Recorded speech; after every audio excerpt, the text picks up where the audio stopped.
Your turn to ban. 5 seconds remaining.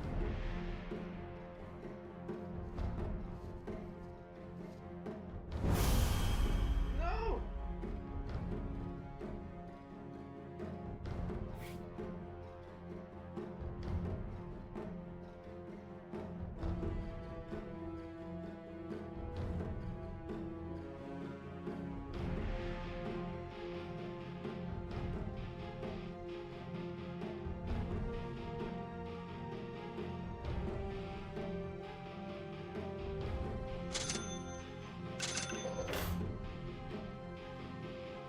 Seconds remaining. 5 seconds remaining.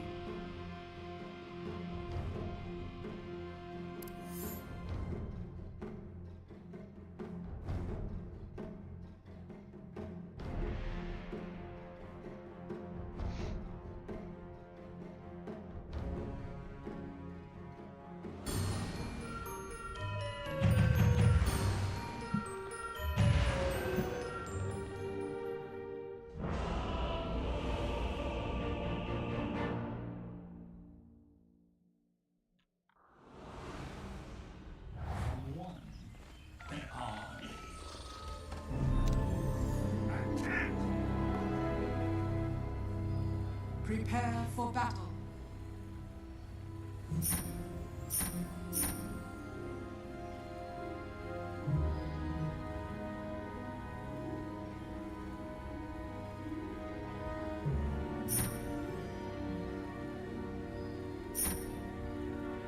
Seconds to battle.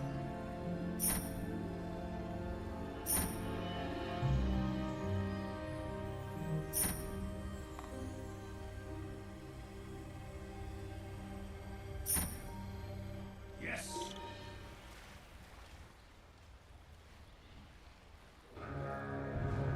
Now. We understand. The battle begins. As we.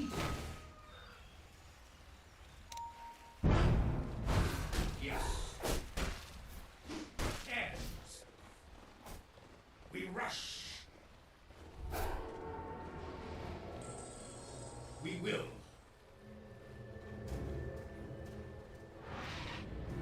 There.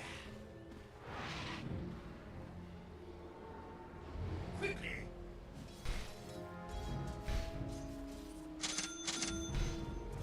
Forward.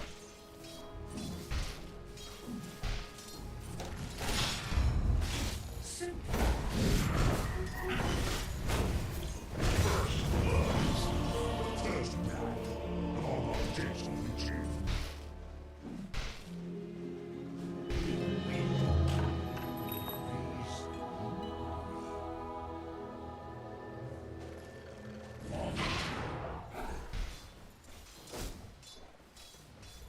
We move.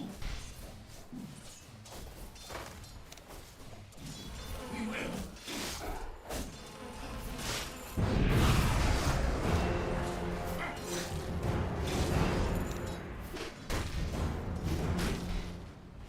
We see.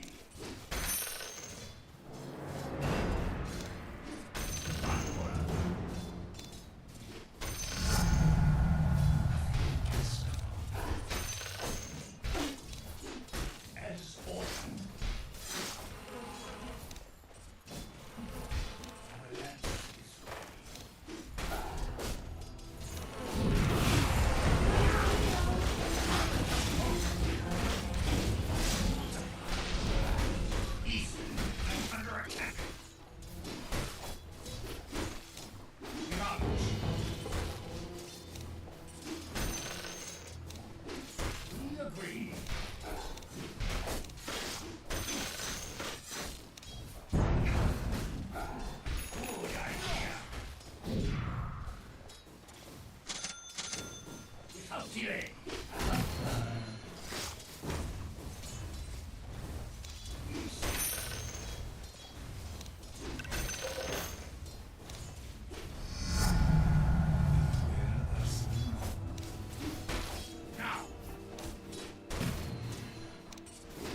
sinful.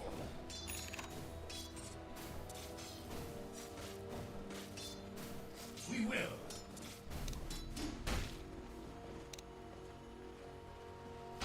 We march.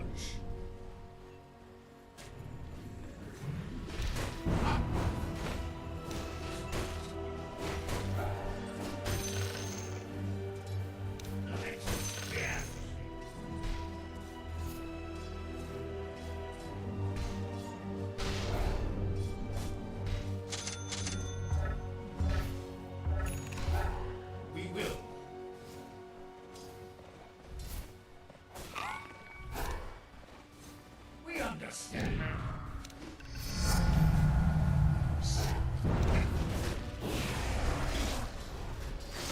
Quickly. We agree. For victory. Good idea. We see.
Your middle tower is under attack.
Your middle tower is under attack.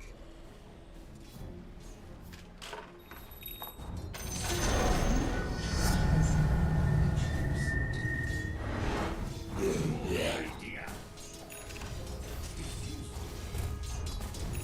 And order. Onward. We see. Quickly. Easy. As needed. Without delay.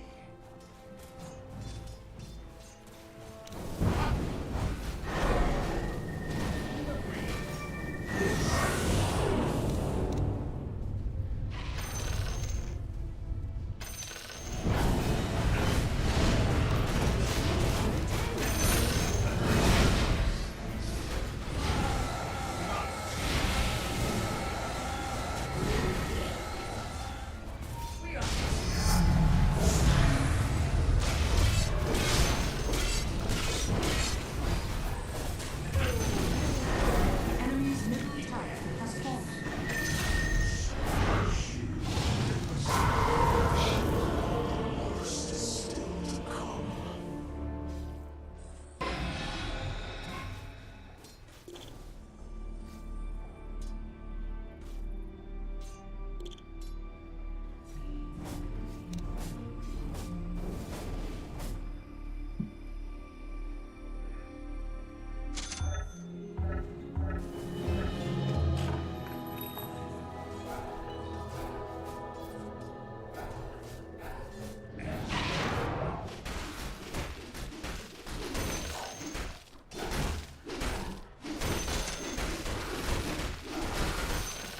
Yes.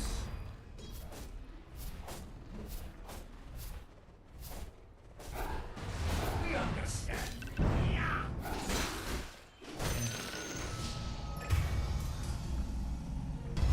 We rush.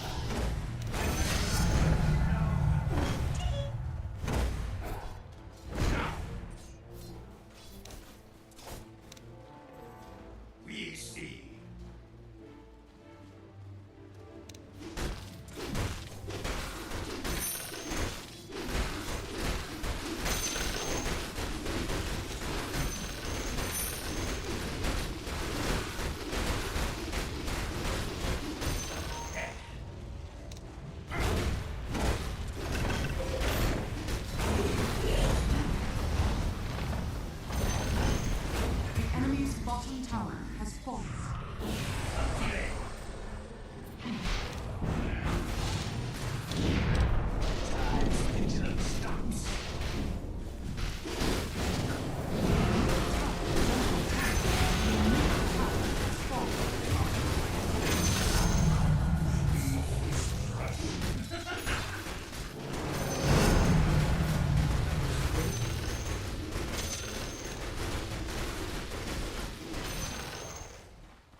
has fallen.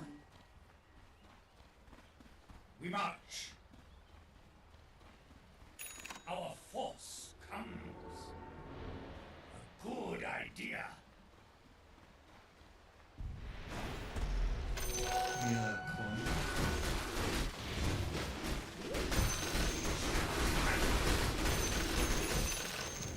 Your bottom tower is under attack.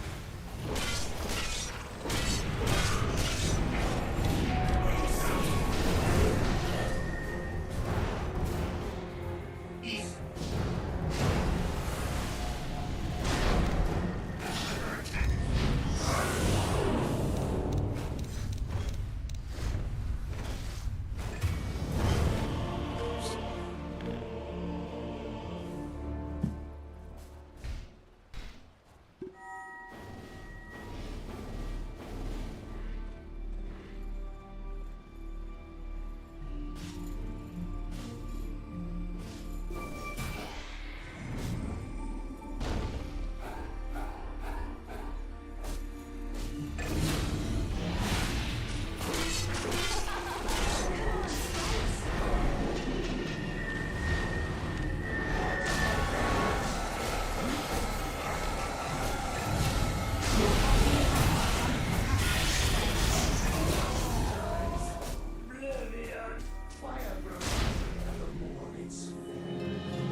Us now.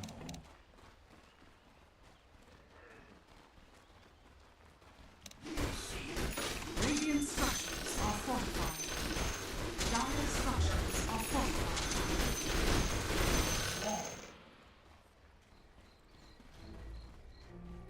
We move.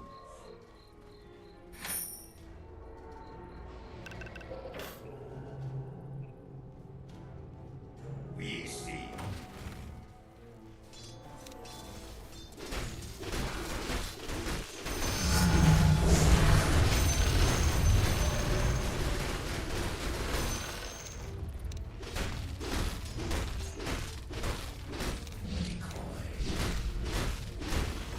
We rush.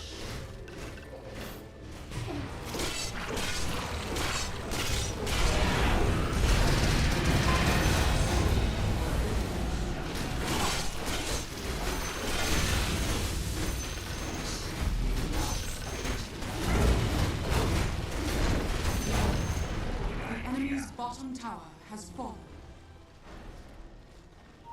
As ordered. We understand. Your top tower is under attack. As needed.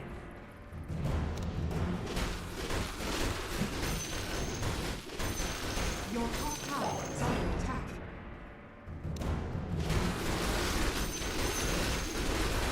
March. Your top tower is under attack. We agree.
Without delay.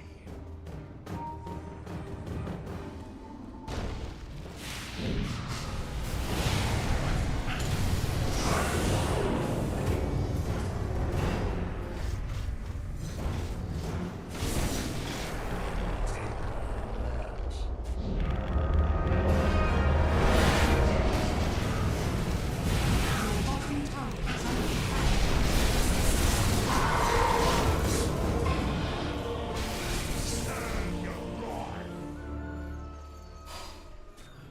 Oh, bud.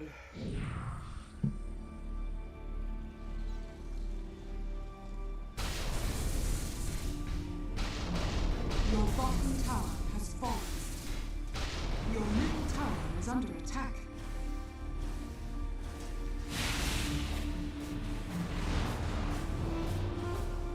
Your middle tower is under attack. Your middle tower has fallen.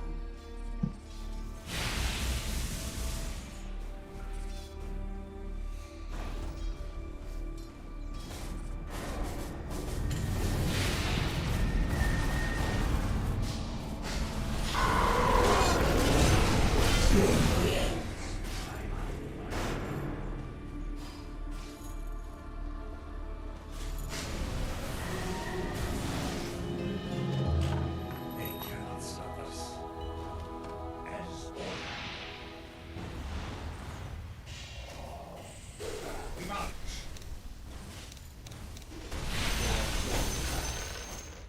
For victory.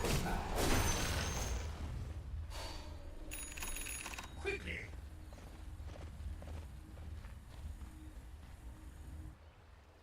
We see.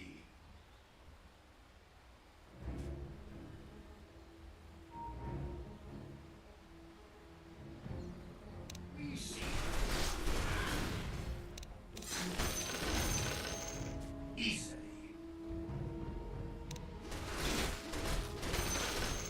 Without delay. Your bottom tower is under attack. Catches the sun. We understand. Your bottom tower has fallen. We agree.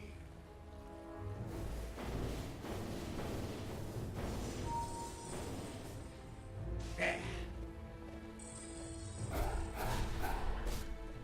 We rush. Yes.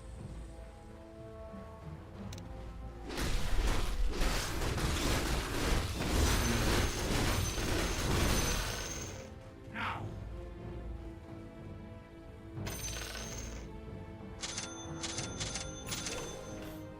As needed. Forward.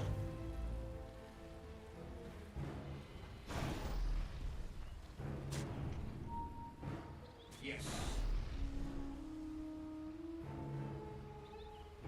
Your top tower is under attack. Haste. Your top tower has fallen. Each of us in turn.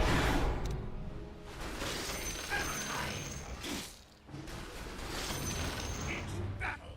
Simple. We will.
We will.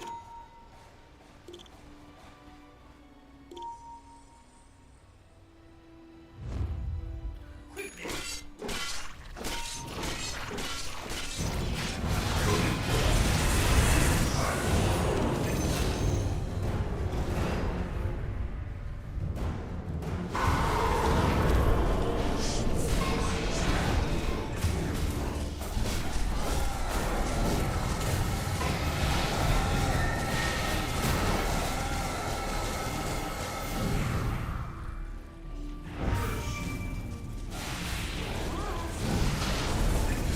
Hear myself think.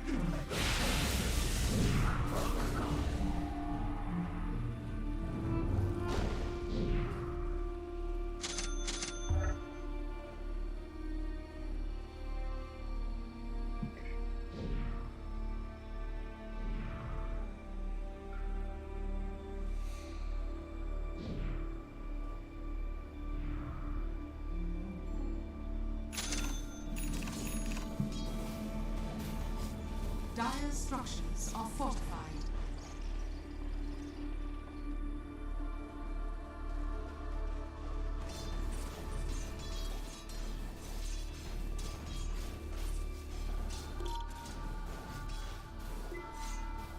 이거 뻔한 모르죠. 사람들은.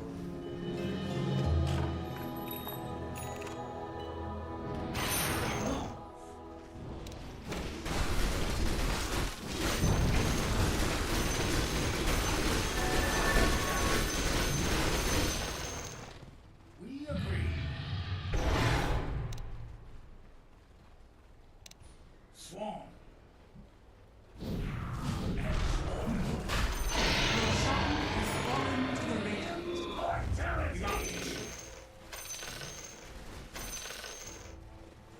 We see.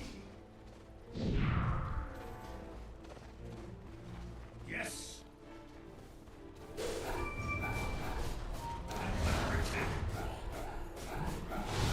Without delay.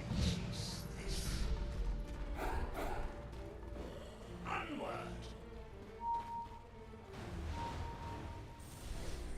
Good idea. As needed. We will. Yes. We will.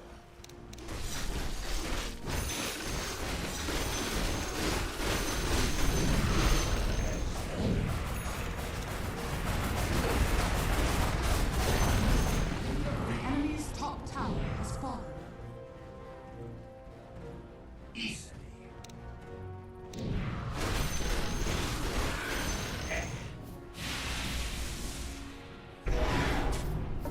Onward. Attack.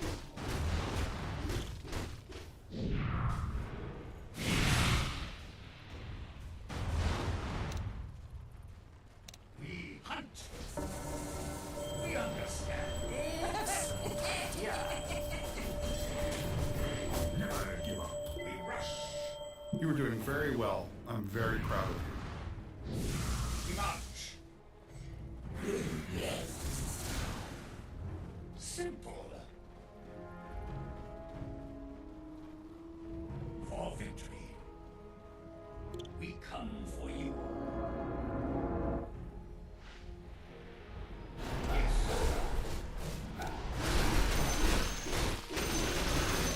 Forward. Quickly. Without delay. We move. You lose space and life. That'd be a good idea. Now. New treasures. There.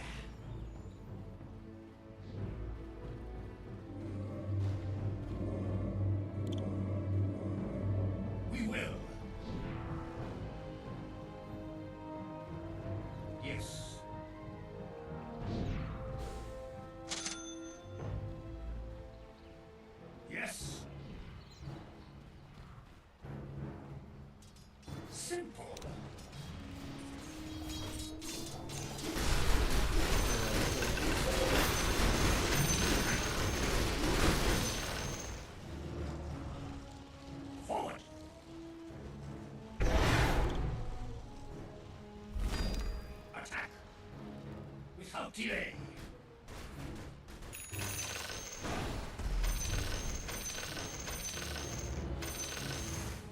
Now. For victory. As needed.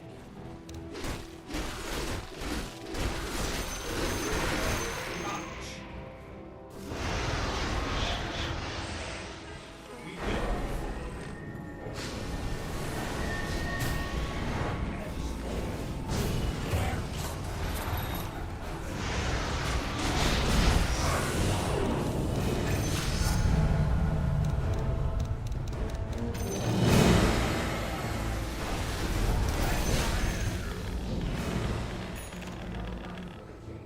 Onward.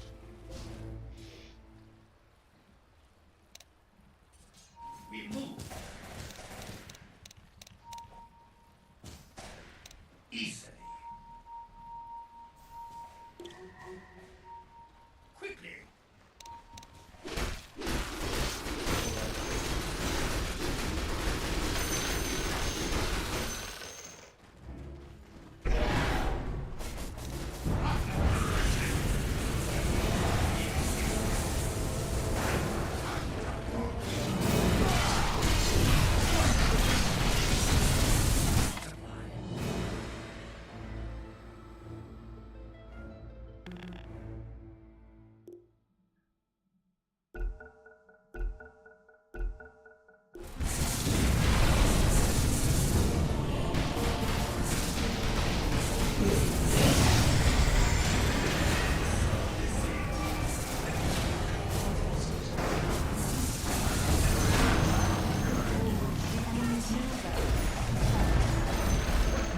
The enemy's middle barracks has fallen.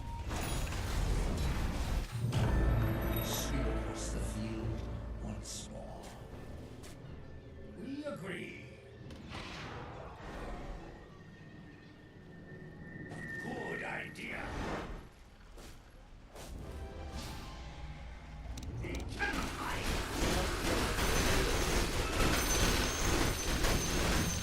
We move.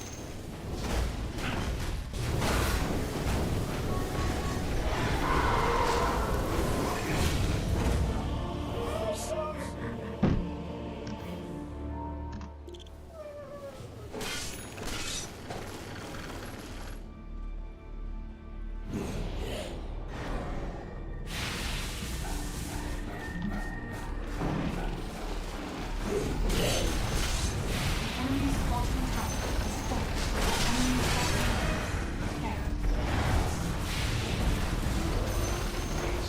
Enemy's bottom barracks has fallen.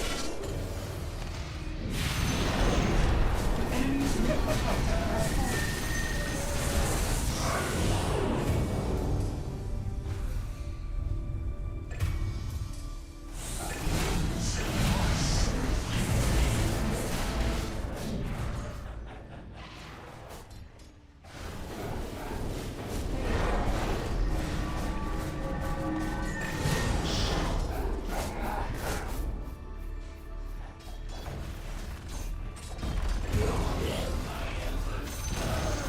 The enemy's middle tower has fallen. Dire structures are falling.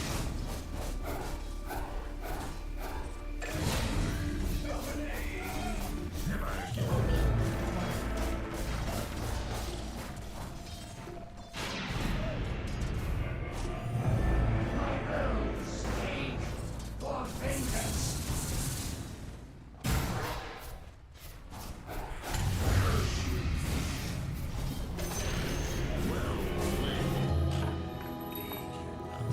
Radiant victory.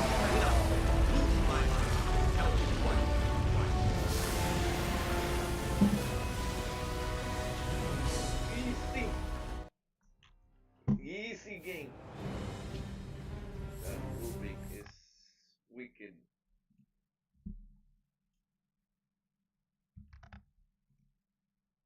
Hmm?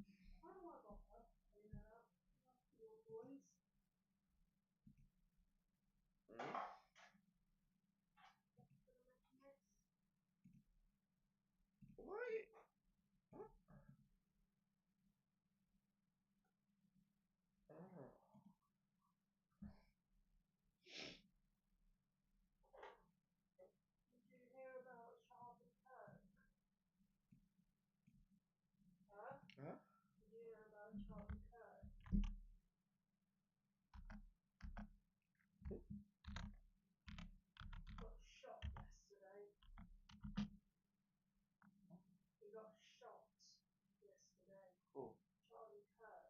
Who's that? It was one of the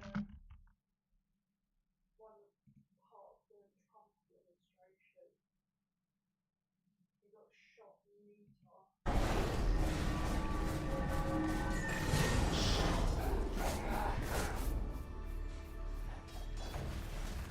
Yes, I do.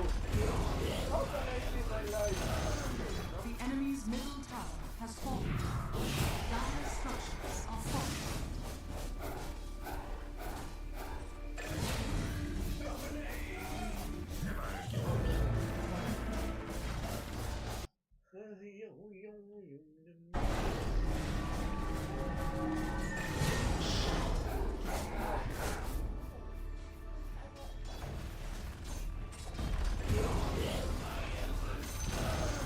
The enemy's middle tower has fallen. Dire structures are falling.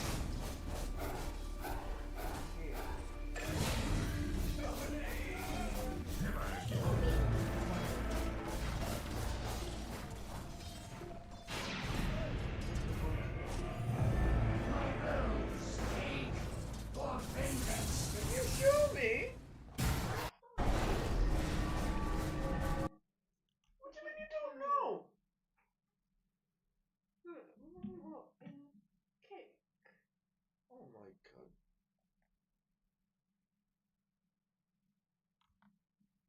What are you doing? No, just go. Come out of that. What about cake? No, come out of that. That's not. Why are you on that? Right. Back. You're on voice channel. If they've got new voice channels. I don't think they've got new voice channels. Doesn't look like they've got voice channels. Oh my god, I don't know why you. I'm just saying, it doesn't look like they've got voice channels.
Oh.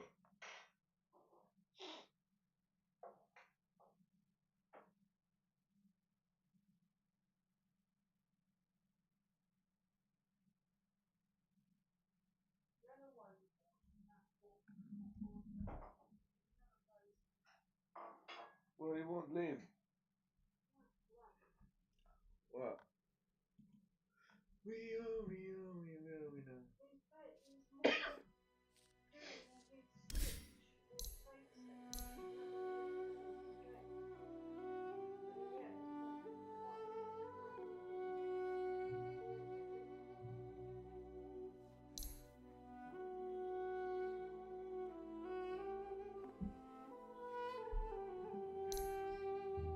I'm waiting for the bloody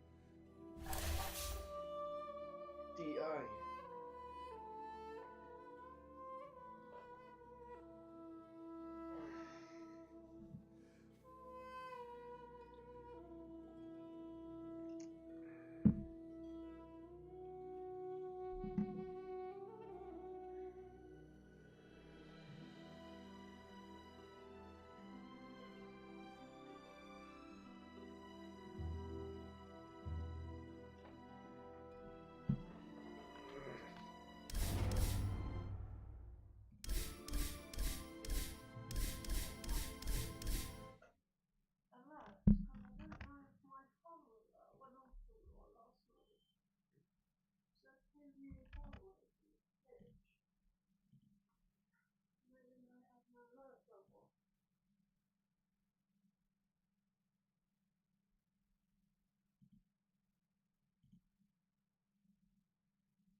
Bruno. Papi. Papi. Hey, papi. Papi.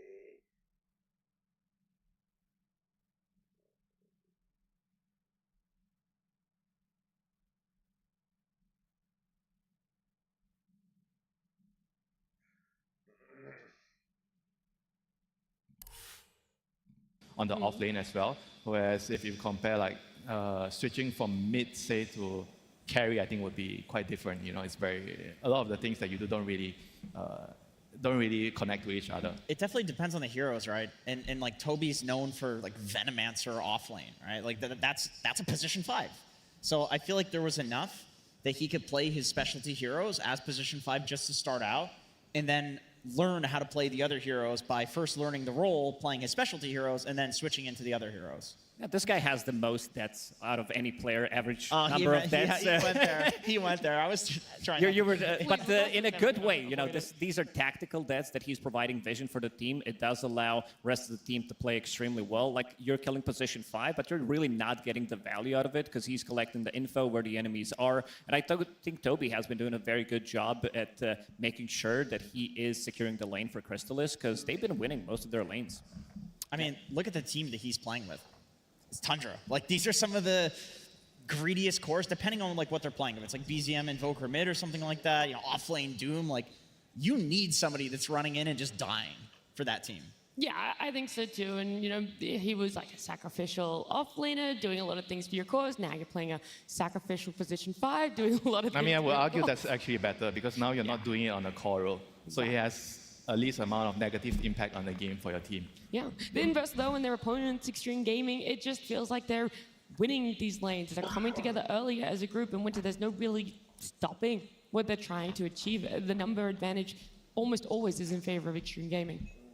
Yeah, I mean, they're definitely a very, very tough team right now. I think there's like some kind of heroes that you probably have to think about when you're playing against them. But overall, it's very, very difficult to play against them in the game because they're just so good at the team fights and outmaneuvering you on the map. Yep, and I think it's worth mentioning, we're talking about position 5s. X-Nova has the world record for D wards over all TIs.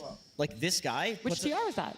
All TIs. Oh, right, so like. He has the world record. I see. He's the record holder. So if you're talking in terms of D-warding, like this guy's the best support in the world for it. Vision game, he will win. Okay. We can hear a little bit better of a countdown going on.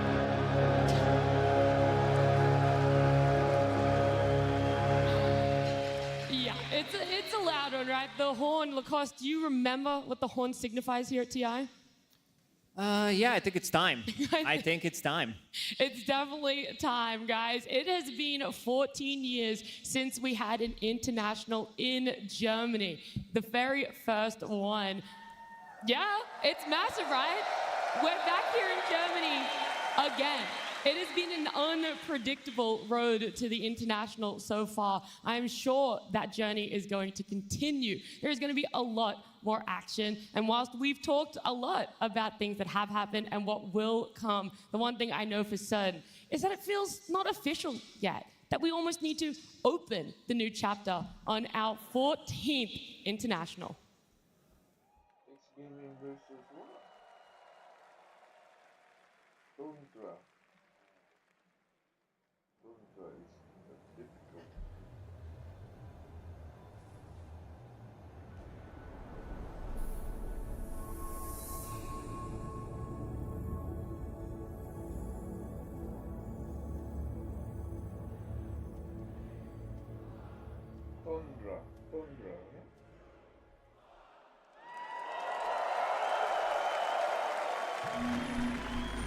Some call it fate.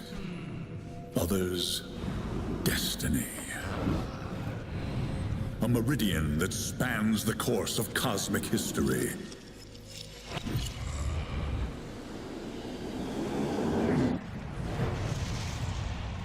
Vesting all that was and all that will be.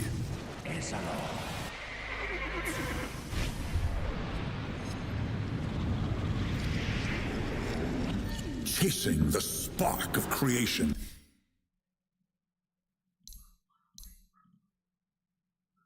Not yet.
said it might have been a wire that came out of yours.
I don't know, Lauren.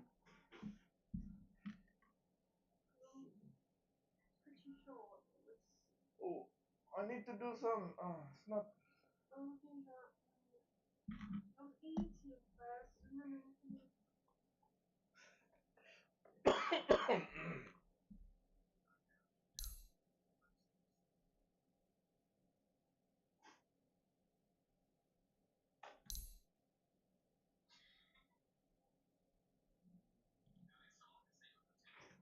When the course of fate's meridian is broken, when an inflection point arrives, those who see the true shape of the system might step forward to defy all forces of opposition, to inscribe their own names into the cosmic record, and decide for themselves the course of things to come.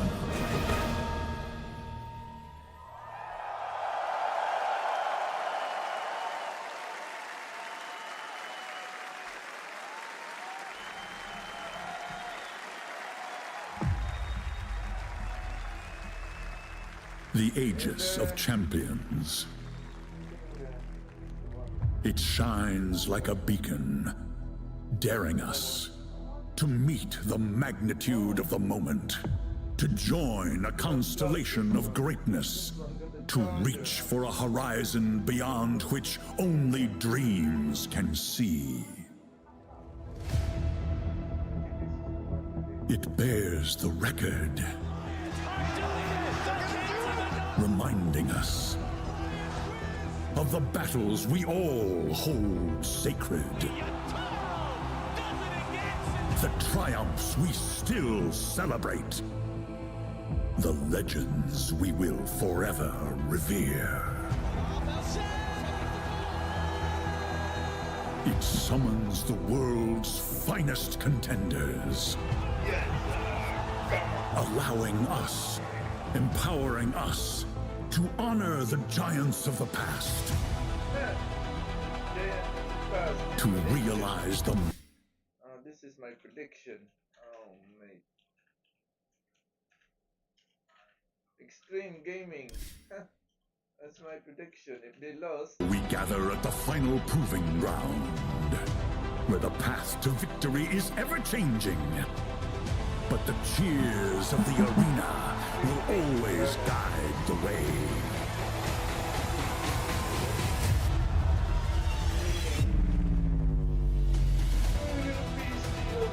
The aegis of champions arrives in Hamburg, Germany. A beacon of challenge that shines around the globe. 8 teams compete for ultimate glory. Only one can seize immortality. Who will emerge victorious? We didn't even win one game. The battle begins.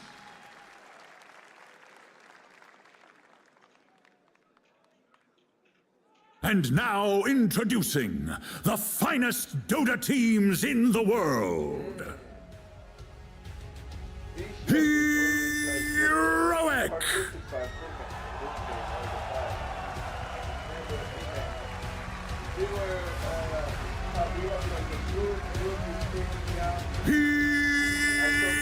Vision!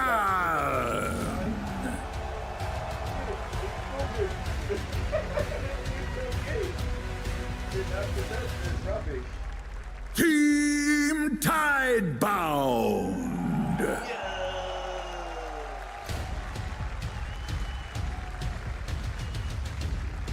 So they're not starting yet. Oh my days. They're just in. Oh, it's bound!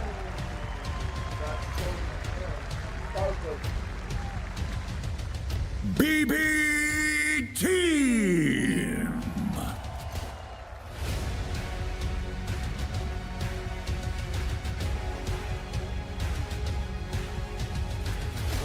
Nigma Galaxy!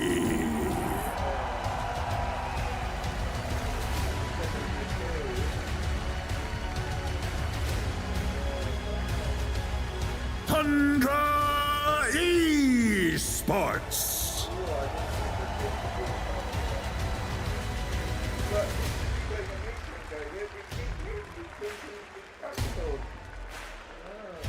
Extreme Gaming!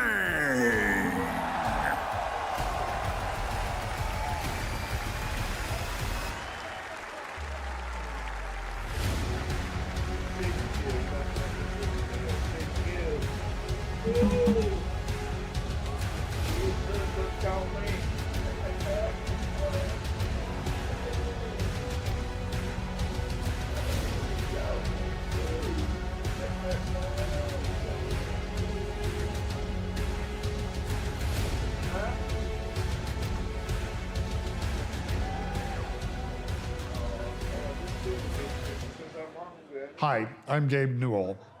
14 years ago, we held the first international in Cologne, Germany. For me, that first international was awesome. It was awesome to see the skill of the players and the enthusiasm of the community. Before that first international, I really enjoyed the game. But after the international, I loved the game. It's not just the game I love, but the community. Sure, people talk shit at me in chat, and about once a week, people say, hey, noob, uninstall the game and but that's really about their enthusiasm for the game and the energy that they bring. And that's why, after all these years, I still play Dota every day. Now we're back in Germany once more to cheer and celebrate again. Oh man, wäre das ein Spaß. To all the Dota fans who've been with us from day one, to those of you who've joined us along the way, and to any of you who are tuning in for the first time, welcome to the International.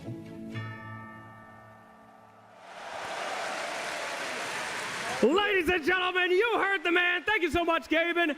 Welcome to the International 2025 Hamburg!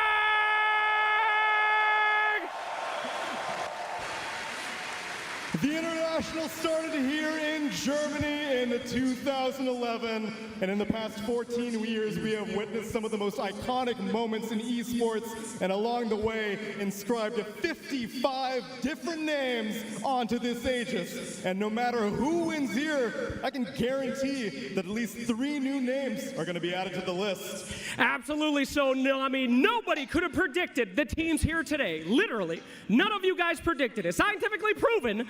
Not a single one of you bastards, but anyway, it should be one one hell of a TI. We're talking 60-minute games, almost every game. We're going to game 3 all the time. Ladies and gentlemen, this is shaping up to be one of the greatest TIs of all time, baby!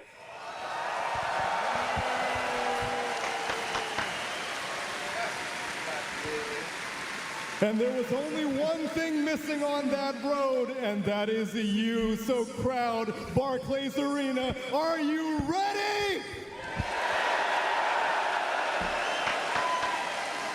Yeah. Then let's get the International 14 underway. The biggest question is my panel ready? Are the viewers at home also ready for what's about to unfold? Because now it's official. Nothing like an opening ceremony, a message from Gabe himself to really get the emotions running and the pressure on Winter.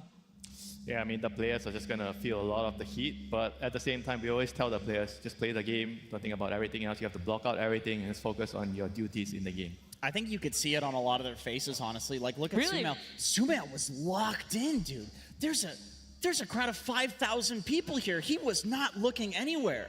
He was in the zone. He was like envisioning the Dota game in front of him. And they went crazy for Nigma Galaxy. Nigma Galaxy and Extreme Gaming. But I also liked the way Ame looked. He was fully focused. Like, I don't think he was just... Oh, come on. Stop with the talking. Definitely has to be one of the more locked-in players, right? Because even though all 8 teams are playing today, he's up first, right? I mean, he definitely knows a thing or two going to the last day, you know. So he is definitely going to want to change the story this time. Yeah, and I'm sure that's also why he, was locked in the way that he was. The rest of his team as well, though, also standing up there with him, Jin-Q. You can't look past Jin-Q and how cute he looked up there. You can't. The whole team is so important.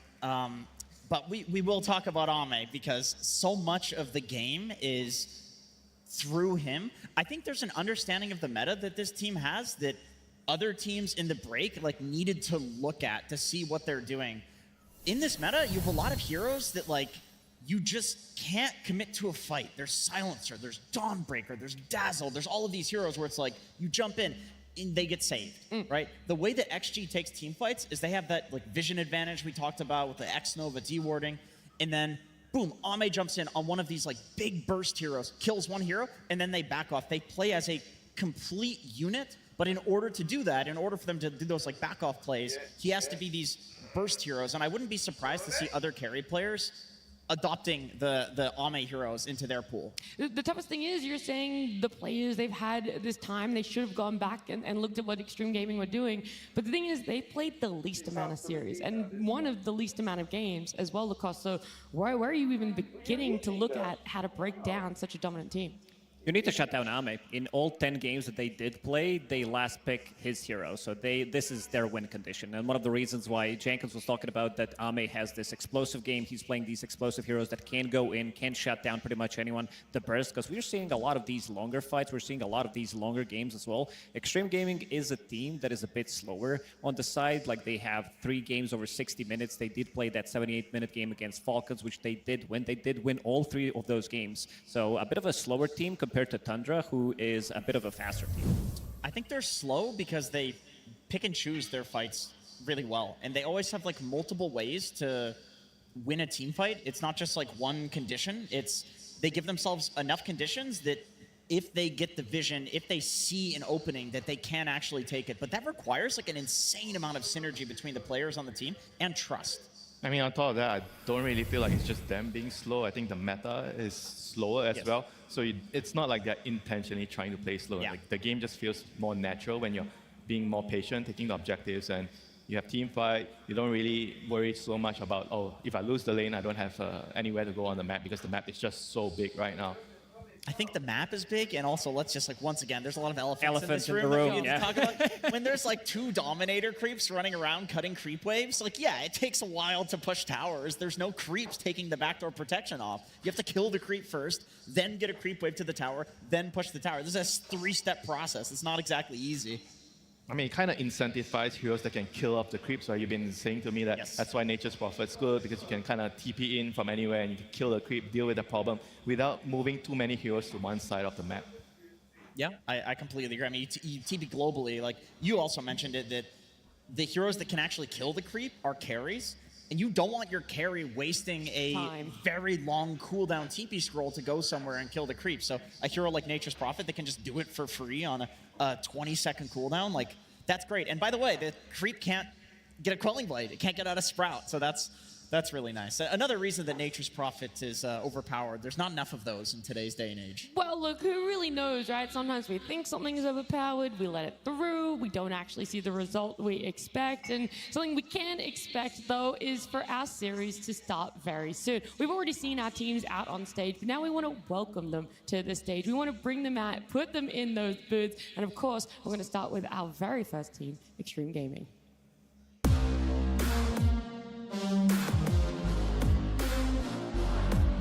We're back.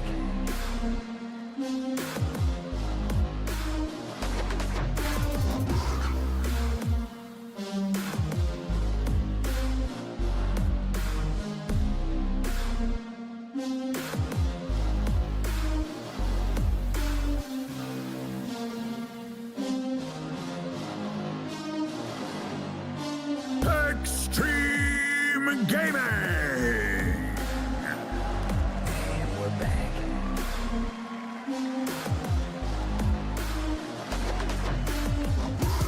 Our only undefeated team coming out of the road to the international playoffs. 4-0 series wins here. The uncrowned king leading his team to the booth. One of the longest game lengths we've seen at a TI as well. Will they change? Was the 4-day break in their favor or against it? The biggest questions are still up for grabs. And the biggest thing that I really want to know is their opponent also ready to take the stage?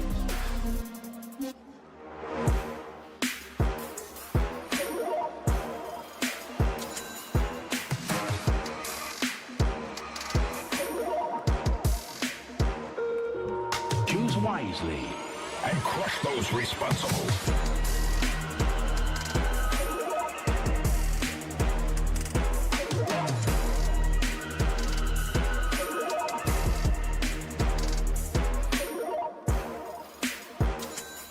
Tundra Esports! Choose wisely and crush those responsible. From being moments away of elimination just a couple of days ago, it brings the question, what has changed for them? A massive stand-in for themselves in their position 5, with Kobe now joining this squad, and the sole potential 3-time TI winner there in 33. There's a lot of pressure. There's a lot these players are having to live up to, and so I have to ask my panel here just exactly where we can put our expectations and our predictions for Extreme Gaming up against Tundra. This one is not easy. I feel like Extreme Gaming has shown that they played the best Dota so far this year, but also Tundra, they should not be underestimated. Even though they don't have, you did say that he is the best 5 in the world. Whitemon is not here, but he filled the shoes really well. Toby is playing really good Dota, and you have 33.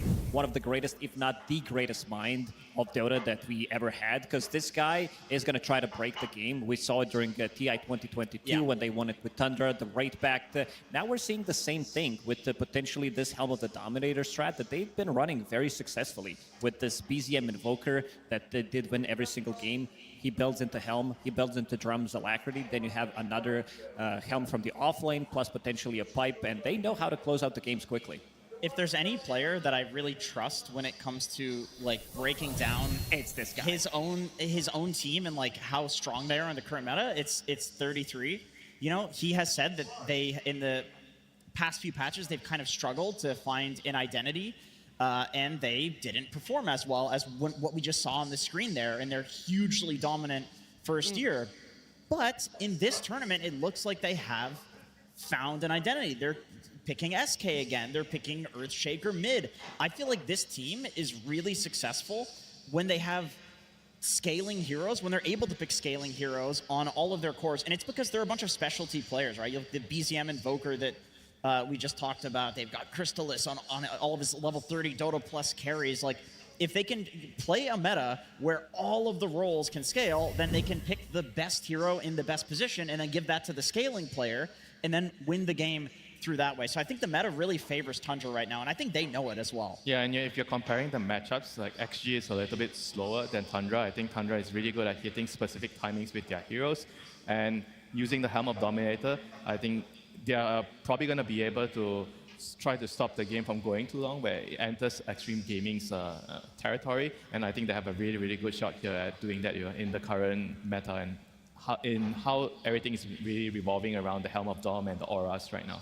Yeah, I think another strength for them as well as we talk about, the fact that Toby's standing in, they just kind of have to find that flow for themselves. It's a little bit of a change up, but this is technically the 5th new player they've had on their roster since last TI, right? There's been a lot of changes, a lot of iterations, and I think a lot of the time that actually favors Tundra quite a lot. It keeps a lot of things fresh for them. I think it's a lot of effort and a lot of stress though on their coach Moon, where we haven't really turned eyes to yet.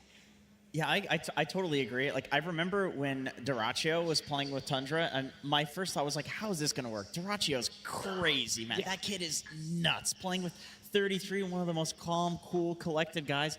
And then seeing them together, it's like the jokes that 33 was making with Duraccio, they're not PG. I can't even say them here, And it's like he switches his personality to make his players comfortable. Like, genuinely, I know we always talk about 33 as like one of the greatest minds of all time, one of the greatest offlaners of all time, but he's also one of the greatest captains of all time, like integrating players into the team. So I think if there's any team that's going to win with the stand-in, it's either Liquid, they're out, or Tundra. What about Extreme Gaming? They have a stand-in too. X-Nova, I think a lot of people are kind of glossing over that right now.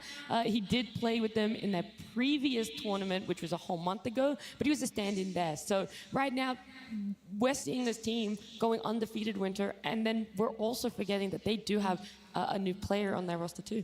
Yeah, I mean, the thing is, X-Nova, he's not like a new guy, for them. They've played together before, and on top of that, I felt like the synergy that he has with Ame is probably better than when Ame was playing with Poloson, because they're both very different players. X-Nova is very, I think, more defensive, like in a way where he protects the core a lot more, so you see a lot more smoke tanks, he's really just trying to make sure Ame can farm, whereas when they were playing with Poloson, they were playing more for the kills and trying to attack the enemy more, It's like Marana every game, like that sort of thing, like distracting on the other side of the map and then making space for Ame, which sometimes doesn't work. That kind of feels better, for the Ame's playstyle to work, where you're just sitting back and just waiting for your timings. So you think he's hitting timings better because of this slight change up in which position 5 he's laning? I don't think position 5 is a slight change up. Out of all the 5 roles, I think if you were to have a stand-in to swap a role, and it's easy to adjust, is the mid lane, because you don't have to interact with your side lane, your duo. I think when you change a duo, it takes time to get used to the other person. Because the other person has different habits. You have to learn it. The way he speaks is different. So there are a lot of things that comes into play.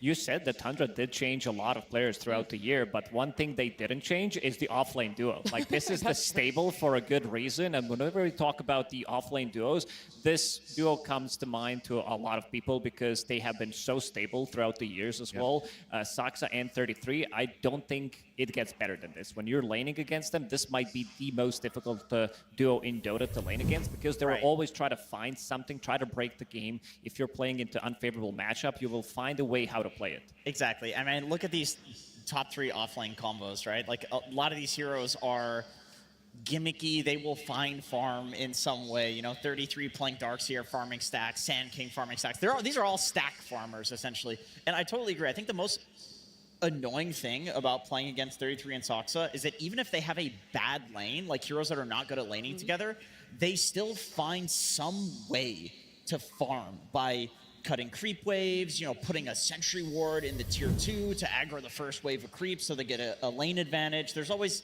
some sort of trick that they can pull out to get a good lane. Yeah, I mean, not to mention as well, I think for the draft and for the overall strategy, a lot of the plays start on your offlaner, right? If your offlaner gets a really good start, it becomes very easy to play the map because your carry will just gate and gank, the lane's pushing, the Karti's coming in, you take the tower, everything feels natural, right? So I think a lot of the game starts from the offlane, so you have to really have like a foundation of the draft and strategy based on your offlaner. That's why they don't want to change things too much in that regard.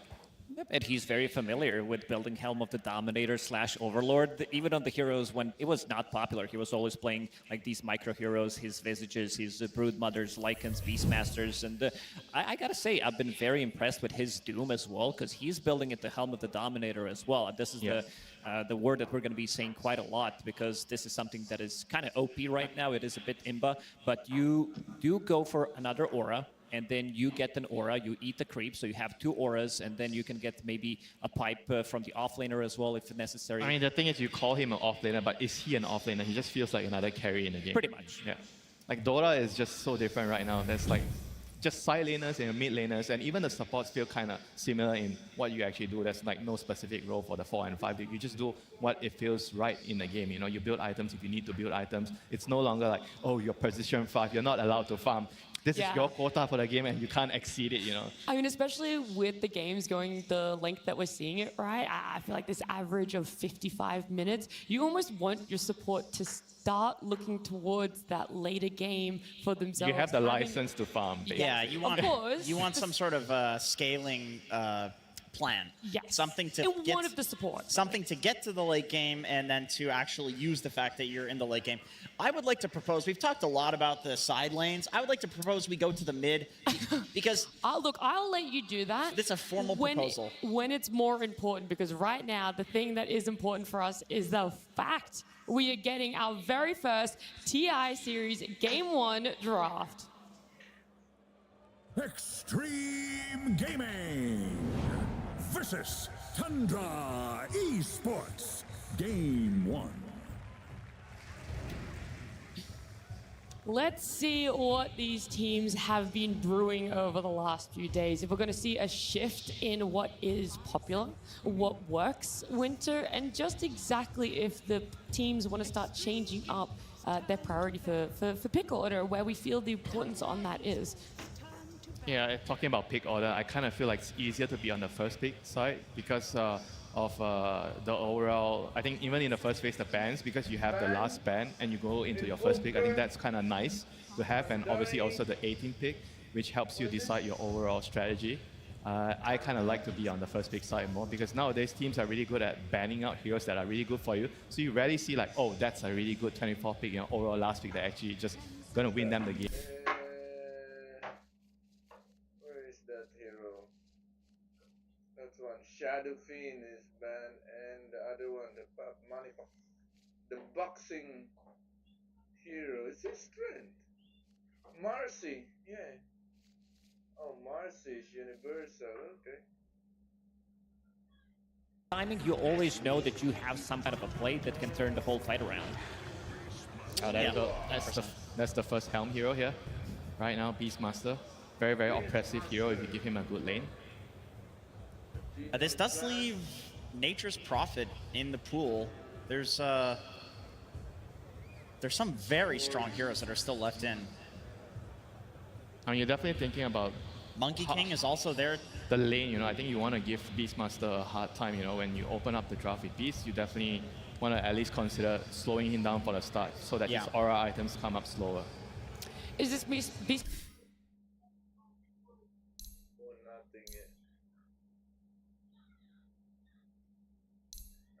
They're gonna put it live, innit? Captain No Tantra, what's in game? Tundra Esports, turn to pick.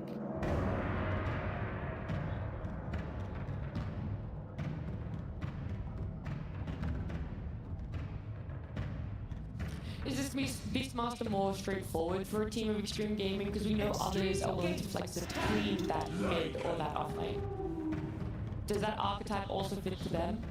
Probably not so much, I think, for Extreme. I think to them it's mostly going to be the offlane. Yeah, the offlane hero. Whereas right now we are seeing this Lycan and Beastmaster. I mean, the story of the tournament, right? All the Helm heroes coming out early, and you're going to have to deal with it. And this is definitely going to be one interesting game. So Battle of the Helms. Both teams have picked the Helm hero. Now both teams need to pick the counter to the Helm hero. You need both. Or do you just go, as long as we have more Helm heroes than them, we'll win? I mean, it's also the supports, right? You see the opening picks, and you're definitely thinking what supports works well with Beast, what enables the Beast, and what enables the Lycans, because both sides are probably going to be looking at similar heroes to pick for the laning phase, and this is going to be an interesting one. Like, what do you ban out? And with Tundra coming out to pick first in the next phase, they're going to have the upper hand in picking the support they want. I really like the Pugna Beastmaster matchup. I feel like even if Beast does end up going for the Aghanim Scepter build, like decrepping and healing the hero who gets roared is always a very good counter, and this is a hero that Toby has been playing a lot. Yeah, I mean, there's also like a hero like Wyvern, which didn't really get picked much. I was kind of surprised that the hero didn't get a lot of spotlight, because it seems like it's definitely good. It's good now, right? It's a strong hero. With the recursive facet, I see a lot of... Or actually, even with the other facets. ones. Yeah, even with the defensive one on the towers, I think... Healing the towers, yeah. Yeah, that is also a really good option, because it gives your core damage, when you come out of the core embrace. Yeah. Supports don't really like to play, I would say, in this meta. No, especially after seeing two of the openers. You have Beastmaster with all the summons, you have Lycan as well. You gotta be building into defensive. Like, you gotta start thinking about that. I think Pugna is a really good suggestion for both teams.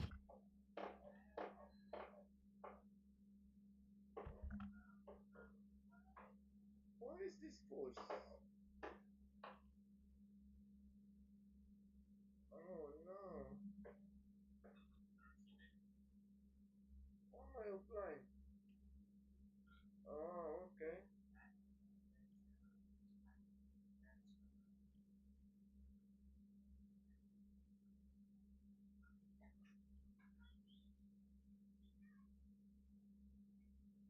I'm offline.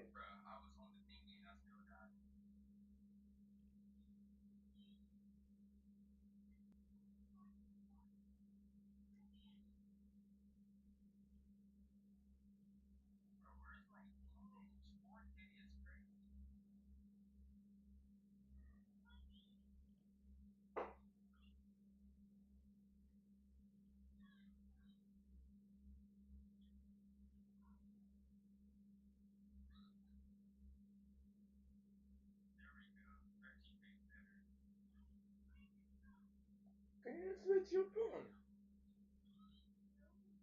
You've not been using it.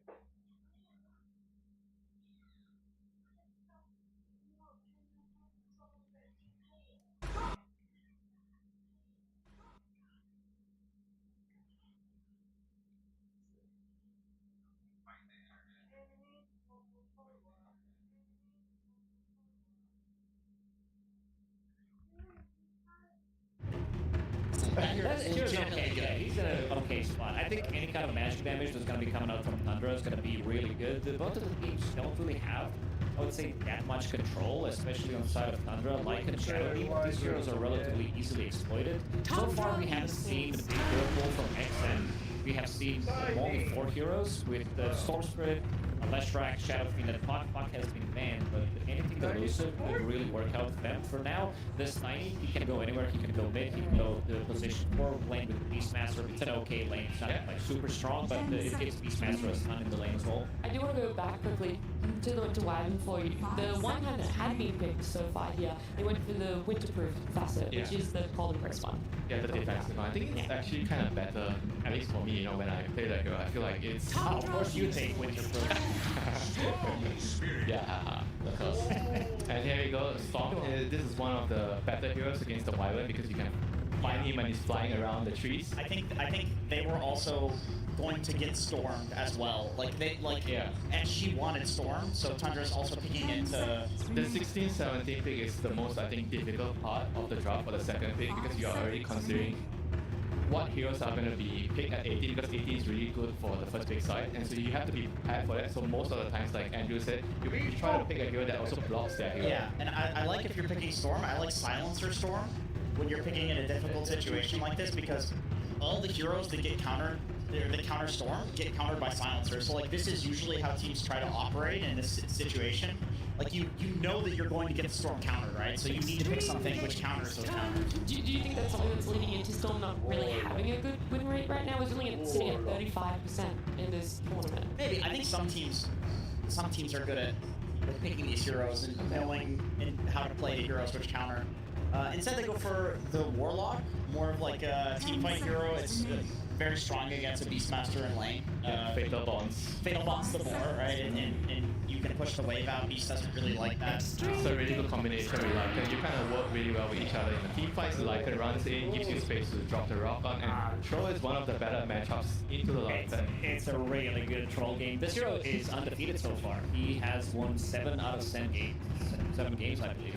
I mean, his only issue here, I think, is the Shadow Demon. Shadow Demon is the one that can actually make life, can make life very hard for the Troll. But he's gonna have to probably rely on his teammates like the Tiny and the Beast to kind of deal with the Shadow Demon. I'm gonna rely on you guys for this knowledge. This Troll, being an Ame hero, is one of the very few times that we do not see an Ame last pick. It is something even when they've been second pick, they still save him until very last in the draft. 18 is like I feel like the most influential pick in the first big phase, you know, so at least in my book, he's already getting the highest priority in the draft right now, even if it's not the 23rd pick. When Troll, Beastmaster, there's a lot of synergy.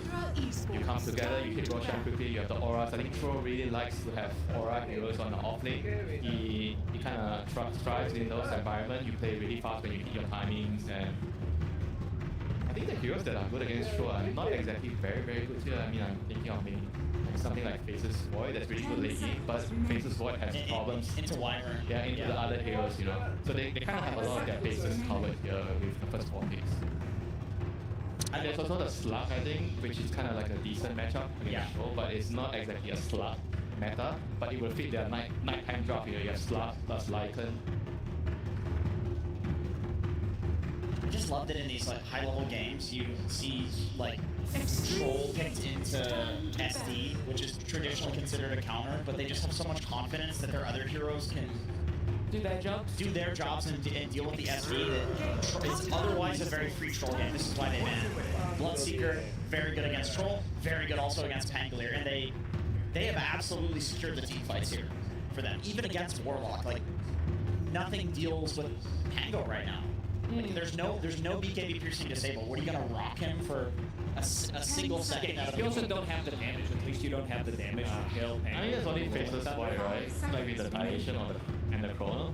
I don't see anything else that can kind of deal with the role. But then again, their lineup will be very slow. Oh, what about some Carry Doom to stop the healing coming through? Very good against Troll. It is, yeah. But it is also very slow. The only issue there for me is like, you don't do anything against Pango. You doom him when he's rolling and he just keeps rolling, right? Like, I feel like you're totally happy being a Pango in a game against a Doom. I like the Faceless Void, but there's counters. Razor's also there. They picked the Jug. Okay. This is a statement. If we talked about throughout the whole year, one of the more staple heroes for Ame, it has been Jug. He tried to make it work for such a long time, and now they last picked Jug against Ame's Troll Warlord. I mean, I kind of feel like it's gonna be so tough for the Jug though. Like there's Curse, that's raw, and then you have the Rolling Thunder, which you don't really do much to it. I mean, sure you can Omni Slash him. But the thing is, I feel like Jug has a lot of counters really. I mean, the Raw and the Wyvern, Co-Embrace, and Curse itself, you know. And against Troll, it's like he doesn't care if you Omni Slash him, he just needs to click his R. They have no control. They have like no silences. This Troll, I feel like he's gonna pop off. In Stream Gaming, they have overall better team fight, I would say, with Rolling Thunder, with Winter Wyvern, Troll. They don't have that burst damage that he's gonna be afraid of. Sure, there's some kiting coming up from Shadow Demon, but he can survive long enough because of all these reset mechanics that they do have on Extreme. Yeah, James, you said even before you saw the last pick of Tundra that Extreme Gaming had secured the team fight. Does the Jug alter that formula for you in any way, or it's still very straightforward? I think that Extreme still has the team fight secure, but Tundra now at least has like scaling options in the game, you know, like Juggernaut with Omni Slash, he will bolt to zero any hero. Like if some heroes are orchided, they will die. So they have play options because whenever you have damage, you always have play options. But I agree, it's not like a free Jug game by any means. Yeah, I think the execution level is a bit higher for Tundra's lineup, whereas for XG it's pretty straightforward with their heroes. You get some auras, you have Dagger on your Wyvern, you group together, your Troll's hitting a tower, everyone's behind him, it's straightforward, right? Whereas for Tundra, they're gonna have to juke and Jug, you have to use the Storm, find the Wyvern, you have to farm your items on Jug, and like, it's not a straightforward game for them.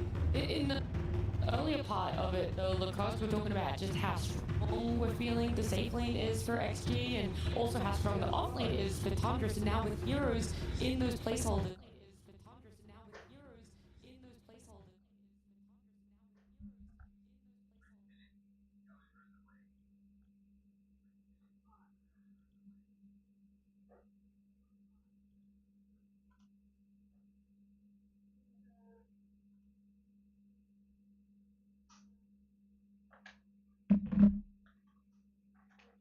value enough.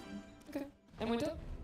I think Jug is gonna. Wait, do we see what Faster gonna do at win? No, but I think Jug is not gonna do much this game, so I'm not gonna agree with Andrew here. Okay, alrighty, we've heard all that we can from our panel right now, but we're gonna get some more words from one of our coaches with Tsunami. Thank you very much. Yes, I am joined by Xiaowei, coach of Extreme, and Helen will be helping me translate. It is the first game of TI14 here on the main stage, and more than the game, I'm quite interested in your hair.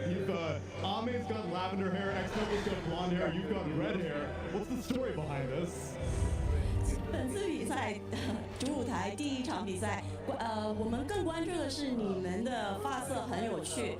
阿妹的发色是淡蓝色的，然后Xnova 的是黄色的，你的是红色的，是有什么故事吗？没有，我们3个就集合训练的时候不约而同发现大家都染头发。There's no story, but after we arrived at the boot camp, we noticed that we have different hair colors. Wow, the synergy on this team, even without communicating. And then in the days off, you guys qualified quick through the tournament. How'd you stay sharp after you went 4-0? 作为本次比赛首支晋级正赛的队伍，在休息日当中是怎么保持自己的状态的呢？我们就晋级以后就稍微讨论了一下，然后每天都会保持训练，然后打路人也没有干别的事情。So after advancing to the main event, we continue with our scrims. We had discussions and played ranks. So that's what we did. Well, hopefully the pubs have kept your things sharp going up against Tundra and Xiaowei. Thank you very much. Good luck in game number 1. And let's send it to our casters, Trent and Lyrical. Thank you so much, Tsunami. We are here. We are ready. Hamburg, are you excited for the first game of the International? Well, that's good, because we're going to be here another 60 minutes. Surely, if anything will go by from what we had earlier. Do you think that's what Tundra had in mind here, though? They picked a juggernaut into quite a bit of, debuff immunity stuns here, Lyrical. I'm a little concerned.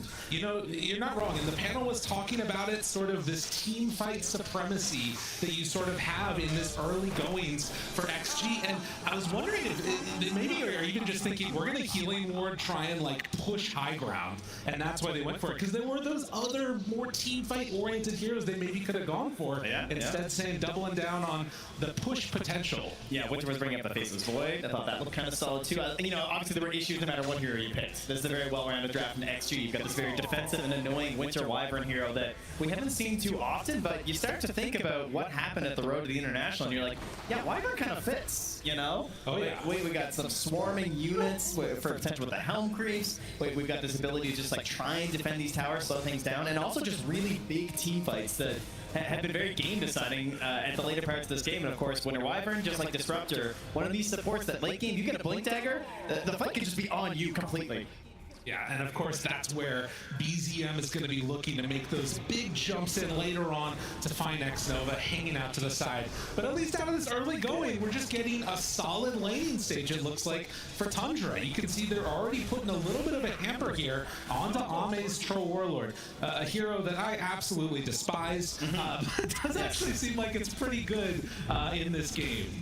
Yeah, it's got some issues, but it's pretty much just the Shadow Demon, right? This idea of just trying to disrupt who you're attempting to target during your ultimate, also just being disrupted yourself, perhaps. So some nuisances, but overall, it's obviously been a very successful hero here so far. You saw it's already 8-0 along the road to this tournament. So seeing if Ame can keep it lossless thus far. And already they're doing some pretty good spam out here. Interesting to see XXS go for the early boars, considering the counter that we've seen them take in Toby's Warlock, but still opting to play more around that. Of course, boar, and then eventually Helm of the Overlord build. Yeah, I think it's a little hard to get tons of value out of the Fatal Bonds versus his boars right now, and of course the ability to just stack constantly. We've seen these Beastmaster players just very early getting multiple stacks off, and that has been a key to a lot of the success we've seen from XG so far. So I can appreciate still using that. And his lane partner here is ZinQ on this Tiny. I feel like this is a very contested hero between these two teams. I was thinking that they were maybe going to be grabbing it for Soxa, perhaps moving Toby over to the Shadow Demon if they could, but then just instantly snapped up there by XG. And I have a feeling it's not the last time we'll see this hero in this series. Well, after the early stages here of this lane, you can see across the board, Tundra just getting a little bit of the better of it, and Ame might get a 4th stack here of the poison. Do they want to stick around for a 5th? If Soxa hits this would be huge. Instead goes over to Xnova, stacks him up again, gets it on the boat! Oh man, Ame, very low there. Yeah, some big value happening here. As we pass a Tango, and this at the south coming on the Courier. Chrysalis now spinning away up top here on the Zinc-Q. Turns, realizes this is not going to work. Toby low! Oh, gets the ruin, a few more hits, but Toby, he manages to survive. All right, big ward value there. He just last hit a bird? I have not seen that before on a jug. That was pretty cool. You know, this is the this is what Warlock usually does. You know, you pick Warlock so you can pick your Spectres or your, I mean, some other hero that needs a little bit of help in the lane, right? And they just get healed over and over. Chrysalis picks Jug, saves the Warlock under tower. You know? Not what you expect all the time, but still very good stuff. 29 and 13 for Chrysalis. Still only 13 last hits on XXS. They are really taking it to him here. As Zinc-Q kind of struggling to assist, right? He's at half HP, so even if he mangos and goes for a play, if he messes up, he's just going to get spun down to death until he has boots.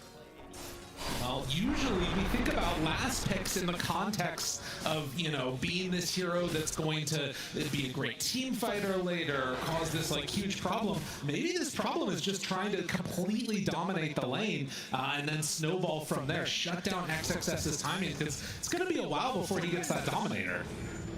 And while all this action is happening in the side lanes, very quietly, we have a pretty big lead growing here for BZM. That's why they call him the best zoomer mid, you see. Oh my god. Because he's crushing it right now. Look at him, top of the board. Where's this Pango? You know, XM's leading for his own team, but he's under all 3 cores for Tundra. That's true. No, they're having a good time of it so far. Obviously can turn in a moment if things get a little bit too spicy and some early hits thrown out. But 6-minute mark coming up, first rune, obviously a really important time for a Storm Spirit. And they're getting set up, should be able to secure the top one. Tiny's there too. And it's going to be an invis gotten by XM. Never mind. Alright, back he goes. But if there's a rune you're going to miss as a Storm invis, that's a pretty good one. Yes, you know, we'll take it here. Of course, that is going to be a major focus, as it always is, for any sort of a Spirit mid. So as we get close to the 7-minute mark, we'll see if anybody decides to make the movement over for Wisdom. It does appear like Shadow Demon is going over to try and sneak one, or maybe go for a kill here on the XXS. He's just a little bit... Oh, and Pango rotating also. Yeah. They really need this play right now. Invis, they see one, don't spot XM though, and now Rolly back and forth, finds 2, Chrysalis. Decides that he cannot make that move forward onto the Beastmaster, so they shut down any extra action coming their way, and it looks like it is just going to be a trade-off of Wisdoms. Yeah, that's a lot of time spent here from the mid, unfortunately. Big effort, and you know, I'm looking at XXS. He's lowest of the cores, and he doesn't have anything to fall back on right now. Yeah, there are no stacks made for him at this moment. And even if there were some, like, they're obviously getting very aggressive right now. You can see Tundra, BCM's coming in here, he's like, where are the stacks, man?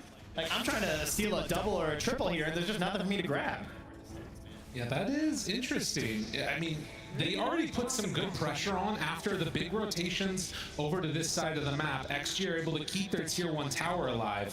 But you can see kind of the idea that Tundra's going for here. They want to shut this down before XG really come online. 33. Yeah, it's kind of there's this idea of trying to shut down Ame, right? And make sure, because Ame has been the game winner in a lot of these drafts that they've gone for. He is the big condition to get the W at the end of it. But we're not seeing that pressure on him, right? They've kind of just left the lane because they're worried about potential kills. Instead of putting all this focus on XXS to try and just slow down any sort of an engine that's going to give that time to Ame. Rather than focusing him, shutting him down, get rid of the playmakers themselves in this XXS Beastmaster. And then naturally he's going to lose the rest of his map as things go on. That makes a lot of sense. Well, 8 minutes, another rune taken away from the Storm. That one was a shield rune. So should have a decent chance of getting a kill rune after the fact. Toby takes over mid and wants to Obviously, won't be getting that many more points in his grimoire since it is still 0-0 at 8.5 minutes. Ah, yes. To be expected, it would seem. Yeah. I mean, that has been the narrative, right? There's this idea of like XG are crushing the late game. They're doing so well whenever they go late. They are playing for the late all the time. Can Tundra come in and just punch him in the face, get rid of that plan, attack him super quickly? You see this immediate 3-3 Lycan, and you're thinking, oh yeah, here we go. So far, we're not there, but it's all coming together, you know? That's right. X-Nova still hanging out.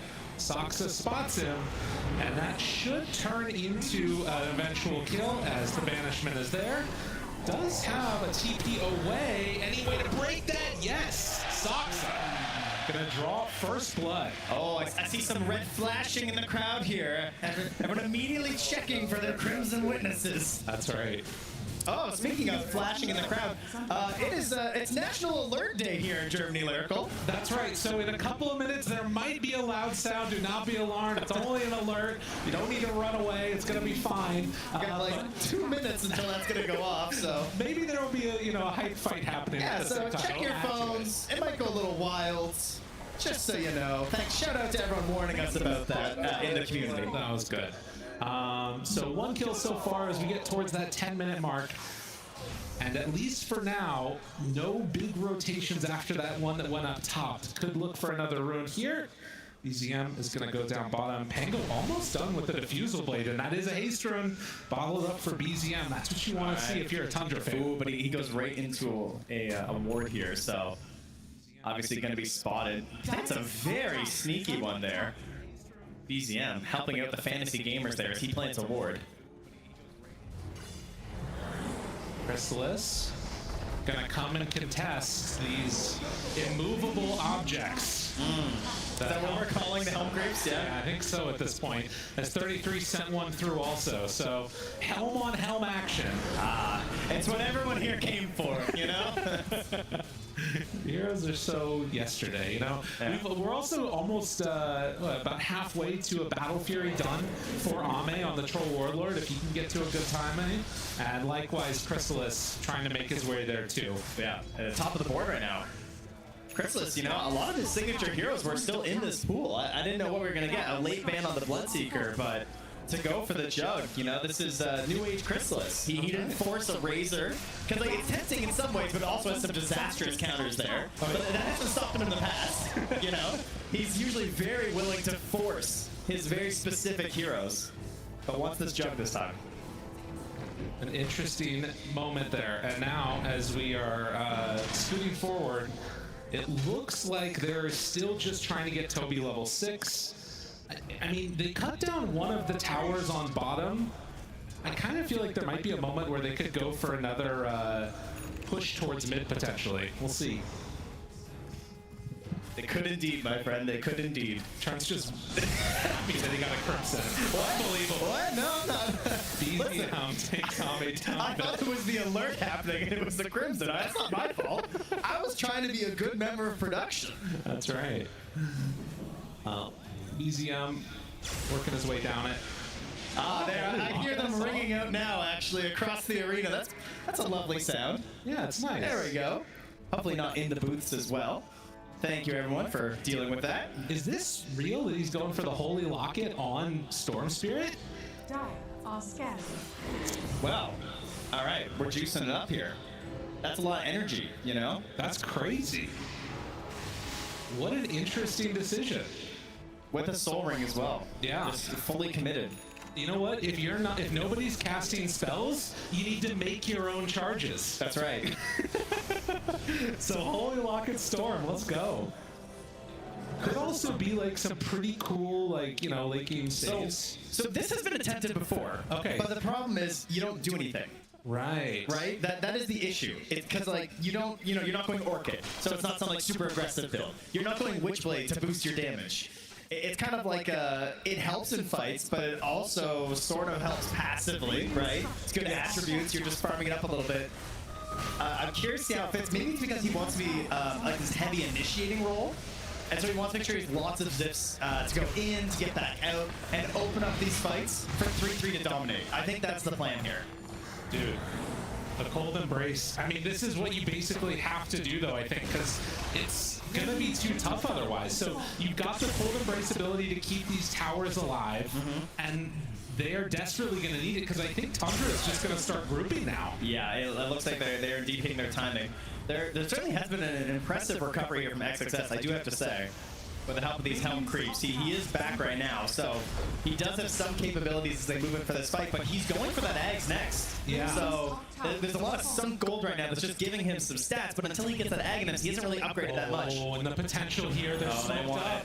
It's our first big fight of the international air to contest. They roll it up, trying to find an opening. XM.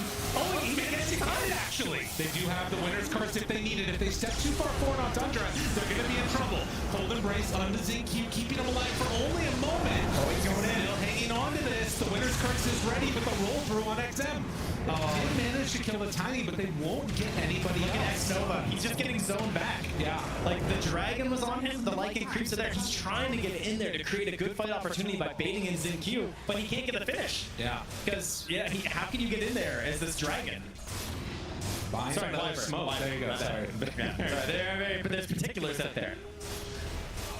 That's a crazy one. I mean, yeah, and like going for these arcane boots first, you obviously understand you want that, but like some extra mobility, this is the thing that this hero struggles with a lot in this game.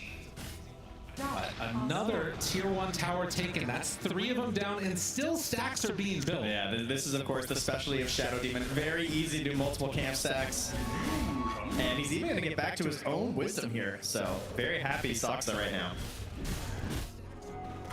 See, top net worth still being held by the Jug. Oh my god, not a camp stat. That's what I'm saying. Like, I've been watching across, it's like, where? It doesn't exist. Wow. I mean, I guess if they know they're going to be giving up a lot of the map early, stacking camps just like makes that eventual steal worse. I actually think they would have lost their stat camps. Yeah. Had they stacked near their agents, I do think BZM would have just simply stolen them. Interesting. I mean, I guess with the Jug pick, they kind of knew it was coming. It was going to be this early pushing, and so they're like, we're just going to give up the areas where we need to, make sure that they fight for the runes, though. Ame getting jumped on now. Do they have enough to bring down the troll? Zipping in, chasing for more. Xnova nearby. Does still have that Cold Embrace waiting. Turns, pops the ulti. He's got to pop anything. Yeah. And now he's not free from this. It's still not completely safe for Ame, and he drops. Oh, that hurts. Wow. That's a really painful death because he's into a dangerous road coming up here soon. We have an Orchid being built by 3-3. He wants to create this opportunity where they can target the troll, throw the Orchid on him, and then he has no choice. Like, right? He has to build into this Manta to escape from that, to have the opportunity to go into his ultimate while being targeted by a Storm and a Juggernaut. The late game team fight from XG is very good, but I'm starting to have some doubts on if they're going to be able to get there. There are those other couple of big items that are coming up, for instance, the Beastmaster and the Pango in terms of these Aghanim Scepters, but that Orchid, it creates some problems for Troll that nobody else can really solve. Yeah, he's got to do it himself. And BCM's about to have his Witchblade, so he's gotten his little Holy Locket to help him out here, but he's going to have a little bit of damage to help out here. So they can actually go for these finishes. And then it's time to just start making moves with the Golem. I'm sure that will be the plan here from Tundra and XG. It's kind of a matter of like, how much can you get before this pressure comes in? There is a very important item coming. We're going to have the Aghanim Scepter done here for XXS. So now, he is now a hero. He's garnered something else to assist. But, you know, a lot of the value of the Aghanims outside of taking objectives comes down to how the fight plays out as BZM jumps in Q. Try and blow him up. He's already used his avalanche, and ZQ, is he going to pop to that? Cold Embrace comes in. Meanwhile, they just dropped the Golem onto XXS. He turns and starts beating it down. The Golem being used actually makes this scary for Tundra. Yeah, I think what happened is he was worried about BZM, because BZM was kind of getting wrapped on a little bit. Ame forced to pop it again. He's fully trapped in by the Lycan here. Nowhere left to go. When the dog walks you. Oh no, Ame in trouble. And in spite of the butterfly, it's going to be a second death for Ame. And although he's dying, this is what you get with the eggs. They scan it though. They know immediately, but no Golem. No Golem, no ability to get here. I mean, BCM, he has no TP, he has no mana anyway. He does have a great healing Lotus, but you know, it is slow. They're zipping. They're thinking about it. Tundra starting to run down the river. They're going to get there, I think, just a little bit too late. XXS drop on me, and it goes over that the was boards. crazy. Unreal. Do they find him? Can they kill him? XXS still surviving. XXS jumps in. He finds Toby. Oh, how is this working? Now they get that goal and break the wires. Comes on top of Roar. Oh, you hate to see it, but he might be in trouble. Disruption save. Stops him right there. Do they have enough to catch and kill on his Pretzels? Looking now, finding. Yes! XG win a fight they should not have won. And they managed to put it together. And he still has the Aegis. You know, this. I feel like this fits what's been happening at the Road to the International. It was a risk, and it feels like taking risks almost never works out right now. Oh, it was a risk for Tundra to go in and fight that. Exactly. Like, I think throwing out that Omni Slash was just so dangerous. Yeah. Obviously, it's the vision issue, right? He doesn't know. He can't see that those creeps are still in there, so he's just like, he thought he had something there. But I'm sure versus the Beastmaster anyway, he kind of assumed that that wasn't going to be it. He was thinking like, oh, I'll get the spin down. But he doesn't want to chase XXS there. He gets pulled back, and even though some of the spells didn't quite sync up the way you'd hoped, it still went pretty well for XG.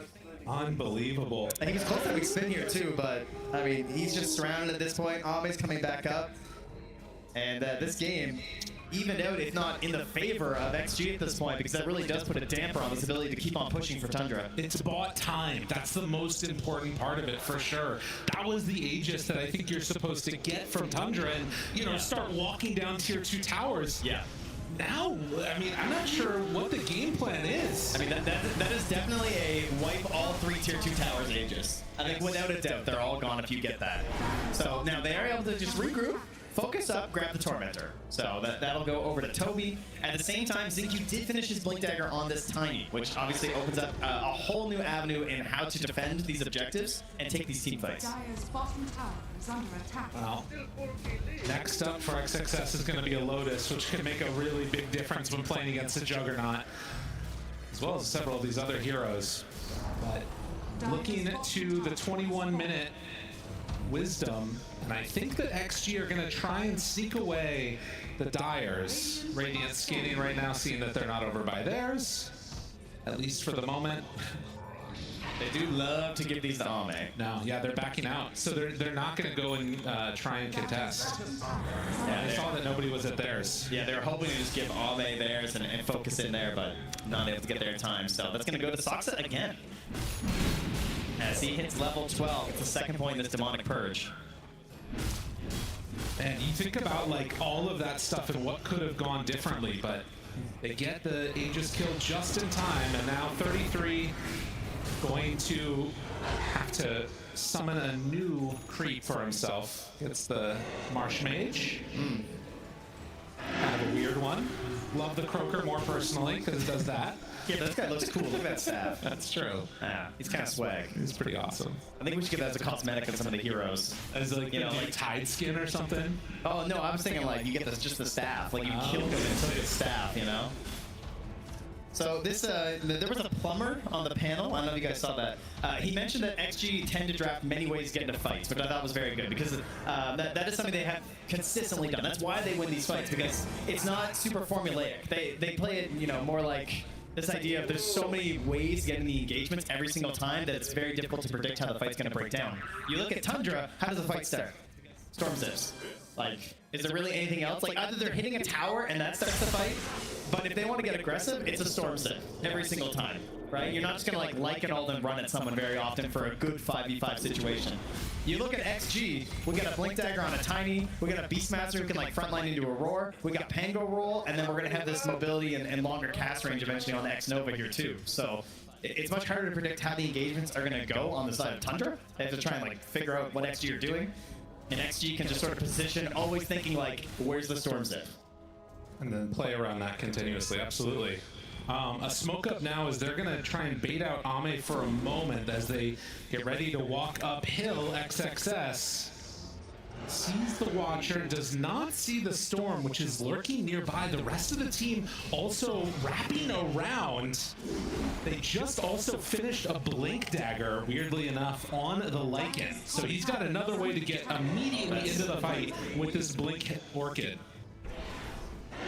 I like this. This brings me down. This is some TC Dota, This is some old school. It's like buying the Blink on the hero that you don't really expect it, and then you're like, yeah, this kind of makes sense, because it's synergized with whatever item you bought. or just the way that you need to win a fight in this case. I think the one thing that's scary about it, though, is that it's also, like, kind of doubling down on an idea that's already been answered. With the exception of XM, because Troll has a Manta, Beastmaster finished a Lotus, and now Pango, I mean, he doesn't have a way to deal with it yet. So that's something to watch for. You could also potentially see maybe a jump line, a jump at the back line of X Nova, and that could be a really good answer. If he's able to spot out that Wyvern, then you could jump him with the Lycan. Yeah. Yeah, this Lotus could be really nice too, especially if Storm zips in without BK being first. Oh yeah. Suddenly you're just yeeted. It's true. But you can see Tundra, they are not comfortable with trying to make any big moves at this point, and actually Chrysalis is starting to get a bit more farmed. I believe that's the full butterfly, or close to it at least, coming on out. No, still waiting for the talisman. Okay. Yeah, shift around that inventory a little bit. But XXS getting a little aggressive here, almost runs into Toby, but Toby walks it off. And not willing to commit much. And I mean, this is again all into the favor of XG right now. I'm at least feeling like them going into the later stages will start to feel better, but Tundra have a couple scary windows where they can keep this push going, particularly if they manage to get the next Roche. Yeah, and you heard the panel talking about like scaling supports. That Shroud Demon great. You know, heading into the late game, you're always gonna have this opportunity to just ruin the way that they want to go into a fight. As we do start one here. Jump in, Xingqiu, avalanche toss, and drop the goal. Connection, exit, roll through on to 3. It's pretty good, and Chrysalis tries to spin it off, and now realizing that's not gonna work so well. They are all grouped together. 5 heroes of Tundra. Where's X Nova? He just, you know, kind of scary. They just don't have a great way to make this function. Again, that's the jump in from BZM, but what's the follow-up?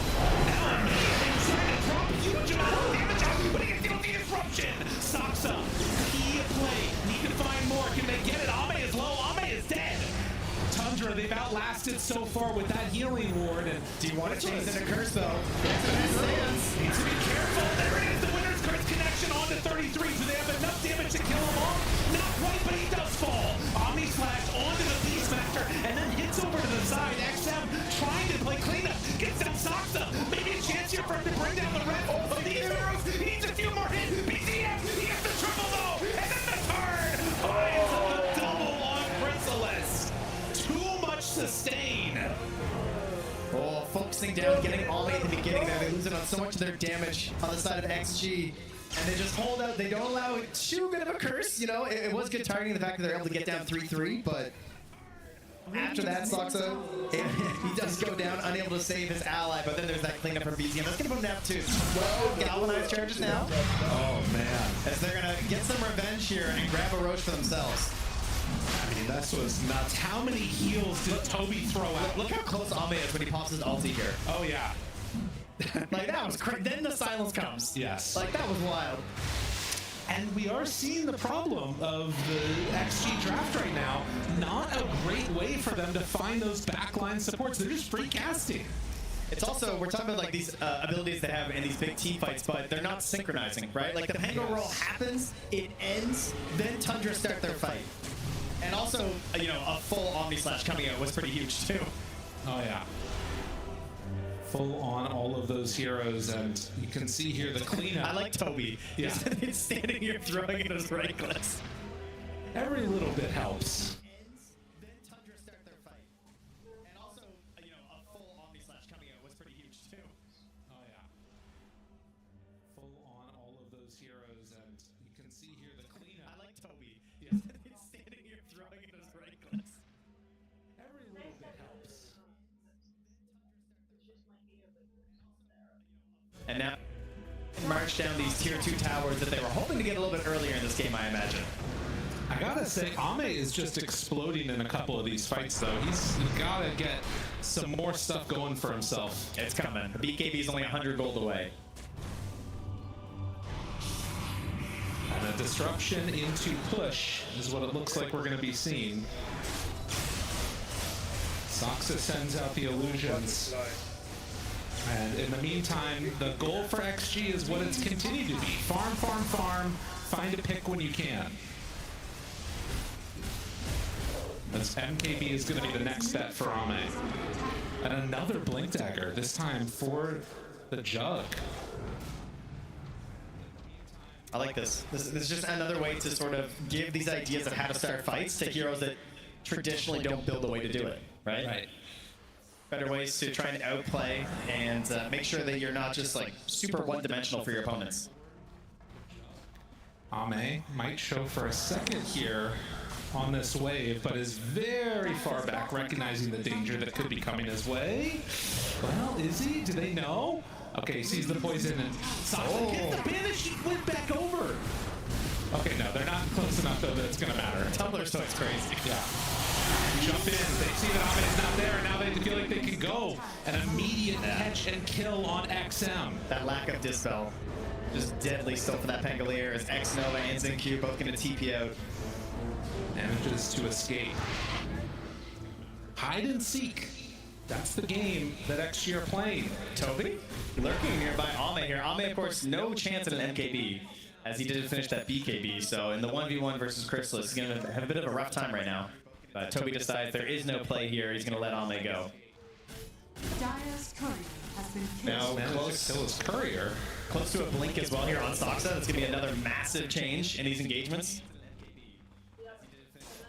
And X-Nova seeing the struggle in this game. I mean, 4,800 net worth now. That Blink Dagger, he knows it's not really coming very easily, so he's gone for the Pavise instead. More ways to try and keep his team alive. Has a smoke up with 3. 33 joins the rest of the fray. Manta to back away. And so that initiation, when it doesn't work, ends up getting away freely on XG. And it's going to push them back though while I grab Tormentor, so. You know, I gotta say, I felt like we were going to be getting more out of this Aegis this time around, but not any of the tier 2 towers have fallen yet for XG. Yeah, I guess it kind of comes back to something we were talking about before we went live, this idea of just like taking risks. Yeah. You know, this is one of those situations where even going to a tier 2 is a bit of a risk right now because you're playing versus this Wyvern versus this Pango. Why bother? Why not just farm up the entire map right now, get an even bigger lead, get even more defensive items on our heroes before we commit to anything too large? Now, if the fight occurs, if there's some sort of a pick-off they can go for, I'm sure they'll opt for it. As, I mean, they can even see now the push up top has caught, like there's so much vision up top, they've seen that, like, oh, okay, we're safe down here. You know, we can go for this tower. Well, we'll instead start to move towards the mid lane a little bit. BZM, again, threatens with the jump. XM is nearby. And they call off any extra hits that way. But they pressure, take that bottom tier 2 tower. Juggernaut shoves out the wave the entire way through and is getting close to a swift blink now. After AC completed on Lycan, man, they're getting some big items. Ame's illusions aren't enough to stop this mid wave with the help of the Lycan Wolf as X-Nova now. He's going to do that pick off. Yeah. Should be a pretty easy bring down. So they find and kill the Wyvern. BZM wants a little bit more here as he gets the regen. Aegis expiring, jumping. And we'll find a creep. Extra 100 gold in the bank. No problem. Nice. Toby gets the wolf. Let's go. And look at this. Chrysalis just, with the help of the dragon, taking that tower down as his allies. Moving towards the Ancient to grab this outpost. Yeah, bullying movement. That's what you want to see. And the areas where you can farm right now on XG are few and far between. I do like this eventual Shiva's pick that they're getting on Beastmaster. It feels like with all the heals, that was a big part of that sustained live that happened for Tundra last time around. Yeah. Yeah, there's a lot of value in this game for sure. And Zinq going for these high skill items as well, grabbing himself a Yules, so trying to interrupt some of these plays. You know, you have these blinks coming in from heroes, you just immediately get a Yules on them. I'm not memeing. Yules is a high skill item. No, I'm with you. I was I was laughing because I looked and I saw there's 3 greedy enchantments on all of the supports that could get it. You love the greedy. Oh, the greedy is good, man. You're checking it every game. Well, you know, you got this Blink Dagger queued up for X-Nova. That's how you get there eventually. We don't have the only one without it. We don't have any dormant curios left. That's always my go-to. I love those. So, if you're XG right now, are we contesting the Roche, or are we going to wait for high ground? Yeah, I'm not sure. I kind of feel like you can like lightly contest, but that's how they got into that terrible fight last time. Yeah, but the first one was really good. That's true. Yeah, they're 50-50 on Roche fights this game. That's true. Now, one of them came right afterwards, didn't even lose the Aegis. I would say with how XG have played so far this tournament, I would imagine them to try and push out these waves, try and get some vision down, and contest the Roche. Okay. That would be my guess. EZM leading the charge again. And zips on forward, finds X-Nova, Ahmed right there, gets the root, pops the ulti. BZM forced to pop his BKB, and then get out of here. Wait, jumps back in. Ooh, buddy.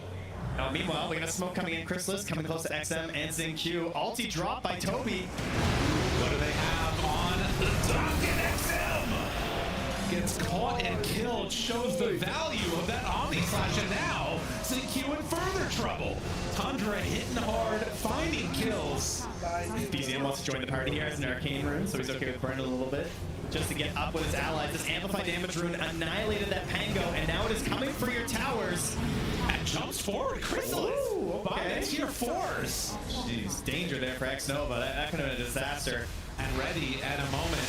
They throw out the Splitter Blast. Do also have another Cold Embrace, so these towers are going to live a little bit longer. They also have Shiva's done now for the Beastmaster.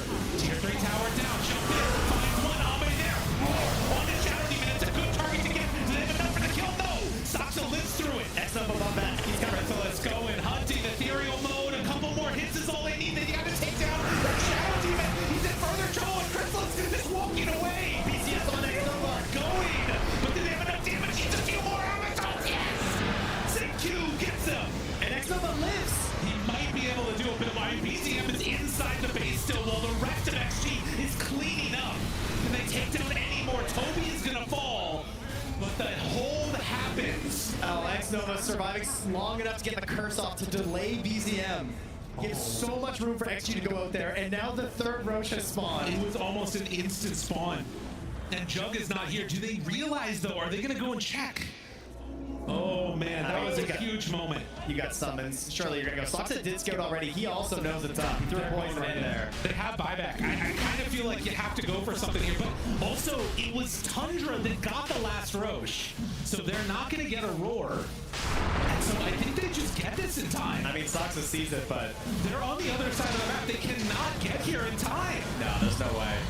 Oh, third Roche going the way of XG. That is an Aegis. That is a refresher, and that is some cheese to the team that mere seconds ago was losing a mid lane of racks. And it was only the range racks that went down. Oh man, this is gonna get a little spicy here in a second. I'm starting to feel it. It did cost a buyback from the Wyvern, but well worth it considering what they were able to get out of it. Oh yeah, 100%. Shiva's now claimed for BZM, still an 11k gold lead, but signs of life for XG. And you think about how that push started too, right? It was an amplified damage rune on a Jug who managed to get the ulti onto the Pango. You can't really be sure this stuff's gonna happen again. Oh yeah. 9k on that gold lead. And where are we gonna go now as Tundra? Because again, they are really far ahead. The gold lead is into their favor. You're getting these big items, but they're playing now into an Aegis. I mean, I do feel like they've shown that they have what it takes to sort of team fight with XG in the late game. But do they want to try and just sort of delay out longer? Is there a point where they sort of run out of steam a bit here? Tough to know. Yeah, these are the questions. But right now, you can see the confidence is back a little bit here as they move outside. There is a great Op Sentry combo inside their base right now, so there is some good vision here for Tundra. Maybe they can take advantage of that to try and find themselves a good play, but for now, they don't really see a whole lot of what's going on. They're trying to just keep pushing in this bottom lane, using the creeps, but XSS is back to defend. You can see there too a Ghost Scepter picked up for the Pango, understanding the danger in this game. Of course, with Soxa in it, you've also got the Demonic Purge that can come out, and then you're just done. Yeah. Oh, Ame decides to go for Satanic after the MKB. Yeah, he's got himself double Dispel here, so very helpful. And we are going to have, it looks like 2 Abyssals at some point here as well. Chrysalis, you know, not exactly sure what he's going to do. He's got a few items going on right now. Yeah, the Swift Blink seems like it makes sense. A straight up refresher bot now on the Beastmaster. And the Shard is sitting on the Pango as well. 24 on Beast. XXS has had a pretty standout game after a rough laning stage. And now a smoke up with 5. Tundra. Are they going to realize what's happening? Speaking of which, it is the plus 50% blade dance lifesteal on that jug, so okay, that could be very pivotal in these fights. But you know, that Shiva's certainly helpful. Oh, and actually going for the Shard on Troll now too. Ame has that one coming out for himself. True. So the extra percentage chance to throw out ranged attacks at the same time.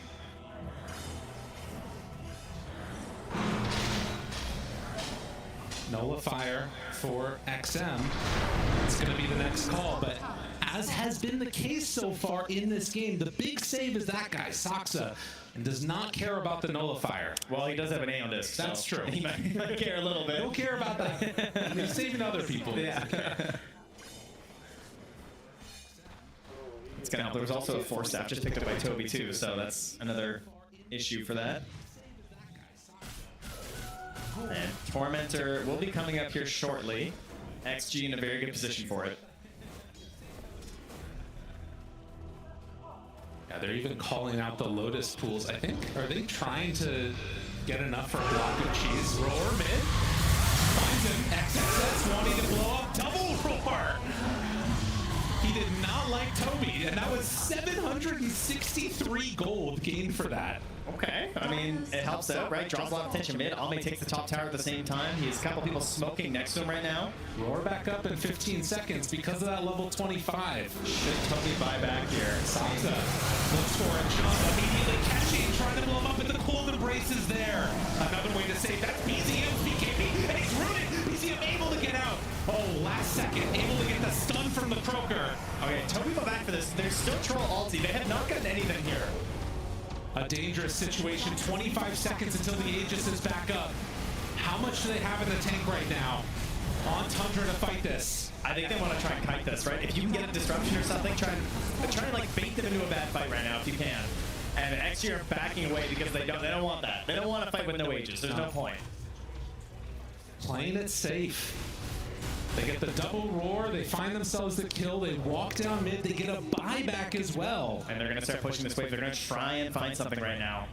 There's a circle there from BZM. He circles exactly where they are. Look at XG, they're just running back to the base. They're drawing the exact same line that Tundra are moving on right now. They're perfectly predicting this. Will this Swift Blink open something up for Chrysalis? Will he get lucky with a bash? What if he has? Zips finds one, it's on to the Beastmaster. Is it going to be enough? You don't know what it's on, but it's on to Ame. He pops the ulti, trying to stay alive, but a huge crack blows up one. Ame turns back now, onto the jump, trying to find that kill. He's out of here. A huge kill, and now looking for more. That's 2 down. He's trying to get XXS, but he's just running. 33 is in too far, and XXS is healing up through this. But wait, they're also kiting over to the other side. 2 fights going on simultaneously. Looks like XM is able to get away for a moment, and the Pango rolls. Ethereal mode, trying to survive. Kills off Soxa on nothing, and he gets the blink away. He's got the barrier. I can't believe XM did that, getting away with murder. And now XXS also finds himself the star. The top no. He gets the BKB out. Tundra in shambles after that fight. They got torn apart. They look the same, I'll tell you that, since the break. This is XG. They have not lost a step right now. Oh. Simply utilizing their opponent's net worth lead to gain more gold. Yes. It's genius. And now they do not have a Warlock for this defense because of the buyback. I mean, also no golem for 80, so even when he's back up, it doesn't really matter. This is going to be a full lane of racks for XG as they take this down. And I mean, how much more do they want to go for? What's the call, XG? Still 18 seconds till Jug is back up. 33 is behind them. And Pango is not quite here yet. Oh, Ame's just going to leave his illusions there and slowly back away. Xnova is just calling for the retreat, drops some vision behind 33. him. Oh, I thought he was going to go in, but no. He is sending in his creep and finds XM. You can see Dota plus win probability still in favor of Tundra somehow. But it's starting to swing, I think. I mean, if they eventually win a fight, it'll be great. Yes. Just so far, they consistently not be able to do that. Yeah, Ame is picking up the lion's share of this gold, so just immediately buys himself bots too. And buys out for it. So he will have buyback in, you know, a couple of creep camps, but if the fight happens before that could be a problem. And they're still staying on the aggressive here, going in behind the creep wave, thinking, hey, they come on out, but I mean, they have ops and sentry in this area, so they're pretty sure it's empty. Hoping that someone's smoking through, they can catch them off guard, perhaps. As Soxa is lurking in behind, grabbing these waves right now, trying to delay things once more. Do whatever they can to stop the push that they know might be coming back their way. And the other thing now, too, is that with bots 2 online, Ame has the buyback TP in play to potentially just end it if the fight looks good. That is true. They have so much split push potential on Tundra, though. It's very annoying. Like, we got the multiple wolves now for the Lycan. He got the +2 at 25. So he's sending them out right now. He's got his Helm of the Overlord creep. He got a Storm Spirit who's zipping around. And have we gotten a good catch for this Storm yet? Not like, really. We don't have Scythe, really. The best thing that we've seen is Troll Roots. And Soxa tries to blink away, TP out. Do they find him? Oh, he's sneaky, sneaky Soxa. Yeah, he was here for so long. So Xnova will find his ward, though. Figuring, okay, if this guy's been here for that long, he definitely dropped some vision. So good eye on that one. But again, you bring all those people over, what are Tundra doing? Shoving out all of those lanes. They've got one in pushed very far on bottom. They do see Ame bottom alone. XSS, Locus is forced out here, but doesn't panic BKB. Yeah, and Ame now TP's mid and realizes we're in the area. Yes, sir. Yes, spooky lead. I mean, it's when you look at a creep wave and you got 5 wolves on it from the shard, and you're just like, okay, this is a little crazy. Chrysalis shows on the wave, so does Ame. Underneath some sentries, but exactly. Now they find him. There it is, immediately popping away with that Aeon disc. Ame is hitting onto these creeps, but off to the side, it's BZM that was able to blow up Xnova. That's a buyback. Roar now, connection. Do they have enough to bring down BZM? BZM zips away. Second roll now coming from XM. We're still holding Omni Slash. There's still a bunch of team fight that can come out here from Tundra. Can't get out, kill him. 33 gets fully rooted. Yeah. Just locked down, no way out. Bought back on Xnova to secure the Roche pit. They're still chasing though. They're not happy with just Roche. Ready for a moment. Toss away Crystal with the Omni Slash. It gets in there. It's on to Ame. Is it enough for the finish though? No. Ame hits now immediately away and Satanic's back up. They even passed the cheese over to him. But they need to back out now on XG. They might be a bit too far forward. Even without 33, it's a dangerous time to stick around. And they know too, right? There's no worries here. Go back, get another Aegis Cheese Refresher Shard. And Tundra, what can you do? Aurora's there. They know it's going to be dropping quick. Tundra. We always knew that this could have been an option. There's still a curse right now. There's no Omni Slash. Think about a zip. BZM not going in yet. The roar is there. Finds a Chrysalis disruption. Saving his life. Roach falling low. Not dead yet. Waiting. Jumping. BZM no. They curse right at the end. Great play by Xnova. And that stops this battle in its tracks. Rooted. BZM manages to get the zip out. But get caught by XM. And then able to zip away. The damage has been done. XG, China is back, baby. Great patience there from Xnova to hold in on that curse there, make sure that there wasn't going to be a zip in seal, because he definitely had the moment. But it was taken away by Xnova. And these buybacks have been very clutch from him, not diebacking after, and just helping to secure these objectives. And there's also an amplify damage rune here, it looks like in the river too. All of this being done by X-Nova without a Blink Dagger. He's still got it queued up and soon will be ready for more jumps. But again, this constant question comes back up. Do you want to try and walk high ground, threaten high ground? Or maybe you just kill them right when they come to mid lane? Oh, that one hurts. I mean, this is the road to Scythe right now for BZM, and this is going to cost it for it. Like, this will be a buyback. Surely they're going to push right now. Dead Storm Spirit, 2 Cheese, an Aegis, or a Fracture Shard. They are coming high ground right now. BZM, you got to do something to stop this. They're calling for a wraparound. Chrysalis is trying to get an angle for an insane Omni Slash. He's decided this is the play for them right now. You've got to do something. You need anything you can get. Fatal Bonds can also go crazy here if they can get the right opening, the right initiation. But after they get the entire rack, they just back out.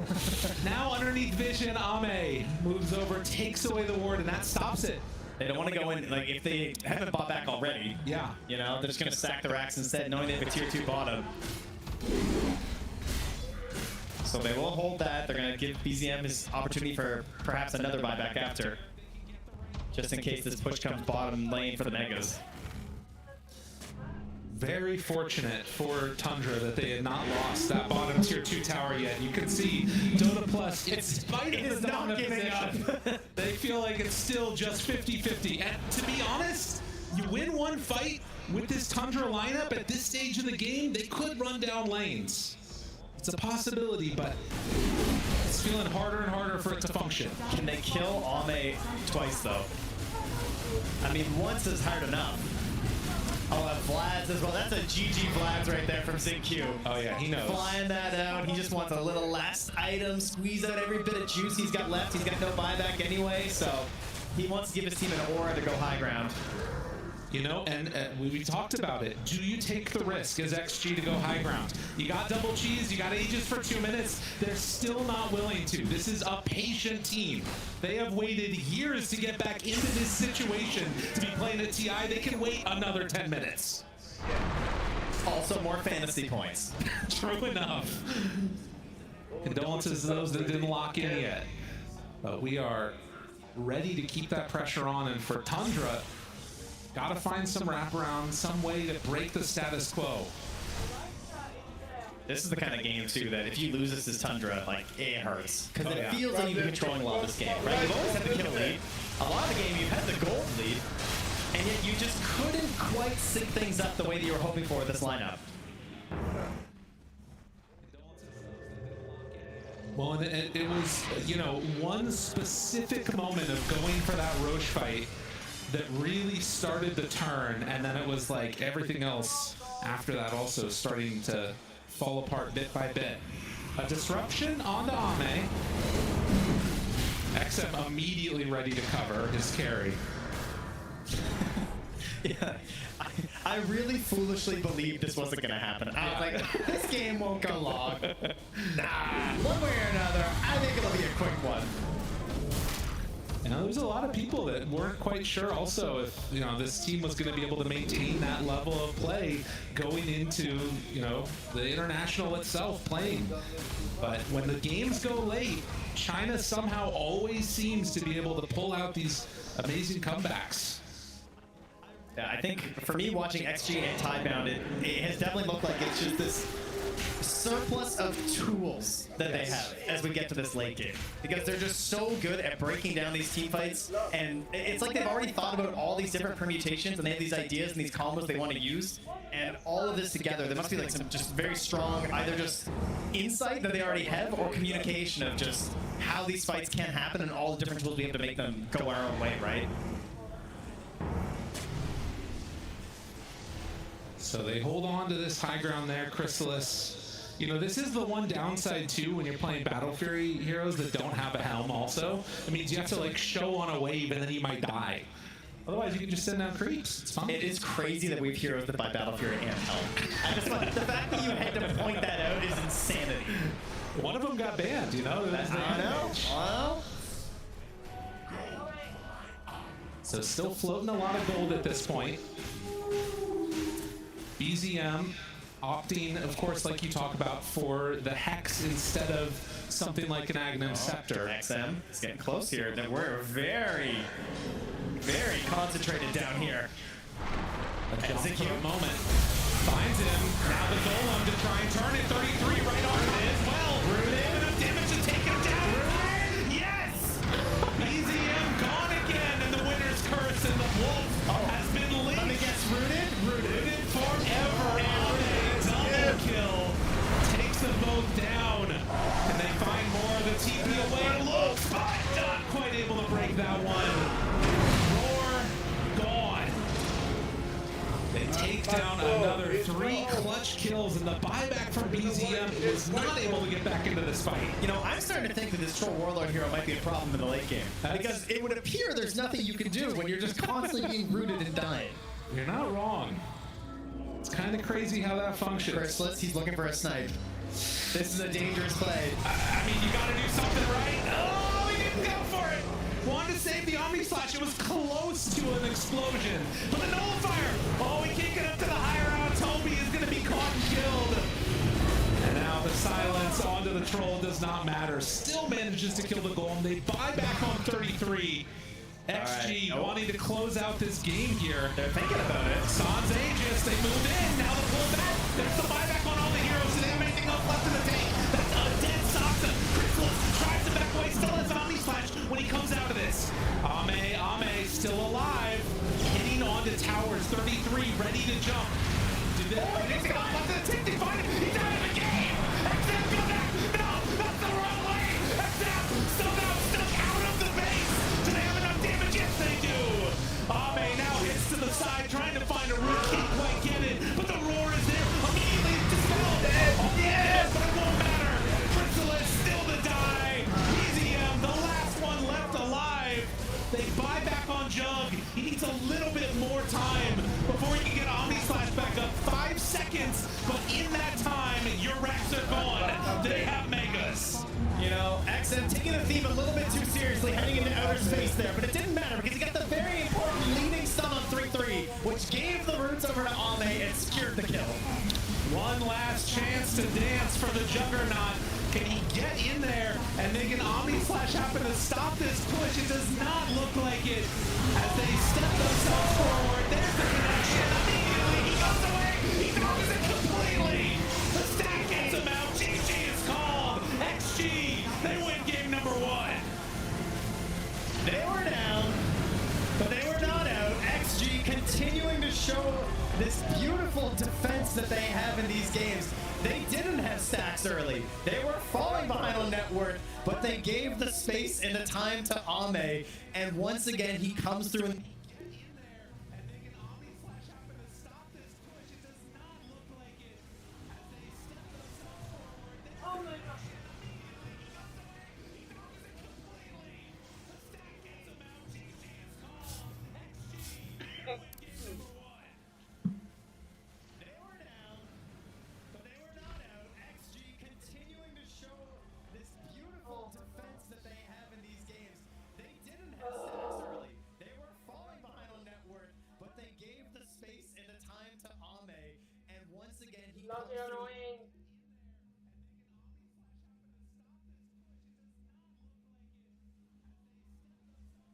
is the way that we're going to win the team fight, which was somebody deal with Saksa.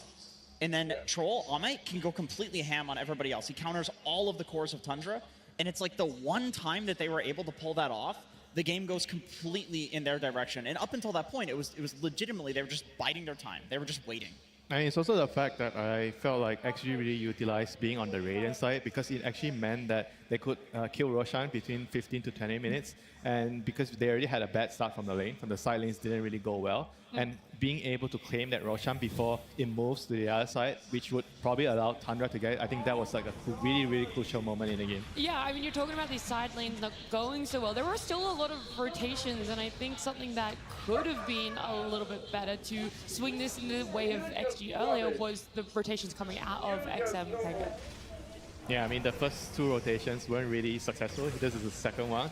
You know, some may say that he's not a licensed driver there, so he missed a couple of crucial kills in the early stages. And they kind of needed him to connect, right? Because they were having a tough time on the side lanes, and the Pango kind of needed to help them come back into the game. That was also at 7 and 14 minutes, right? So they were not just fighting, they were fighting around an objective. They were trying to claim the Wisdom Shrine. So if you fail to connect on those kills, it's even more impactful than if you're just like randomly ganking a side lane because you have a rune or something. But that also kind of speaks the strength of their overall lineup, right? They could make mistakes, but there are still a lot of options to come back into the game later with their lineup. Yeah, we always talk about like when a draft is easy to execute, if there's those contingencies for execute, there was. First Roche is always a big one, Lacoste, when it comes to any game of Dota, right?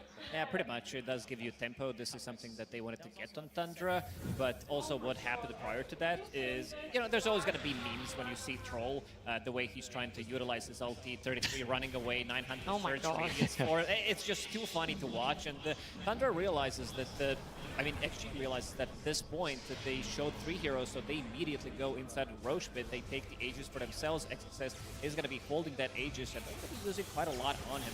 The fact that I like about this fight is also a bit of a polarizing between two offlaners, what they're doing. One finished the Helm, the other one didn't. He did go for the Aghanim Scepter with Winter Wyvern.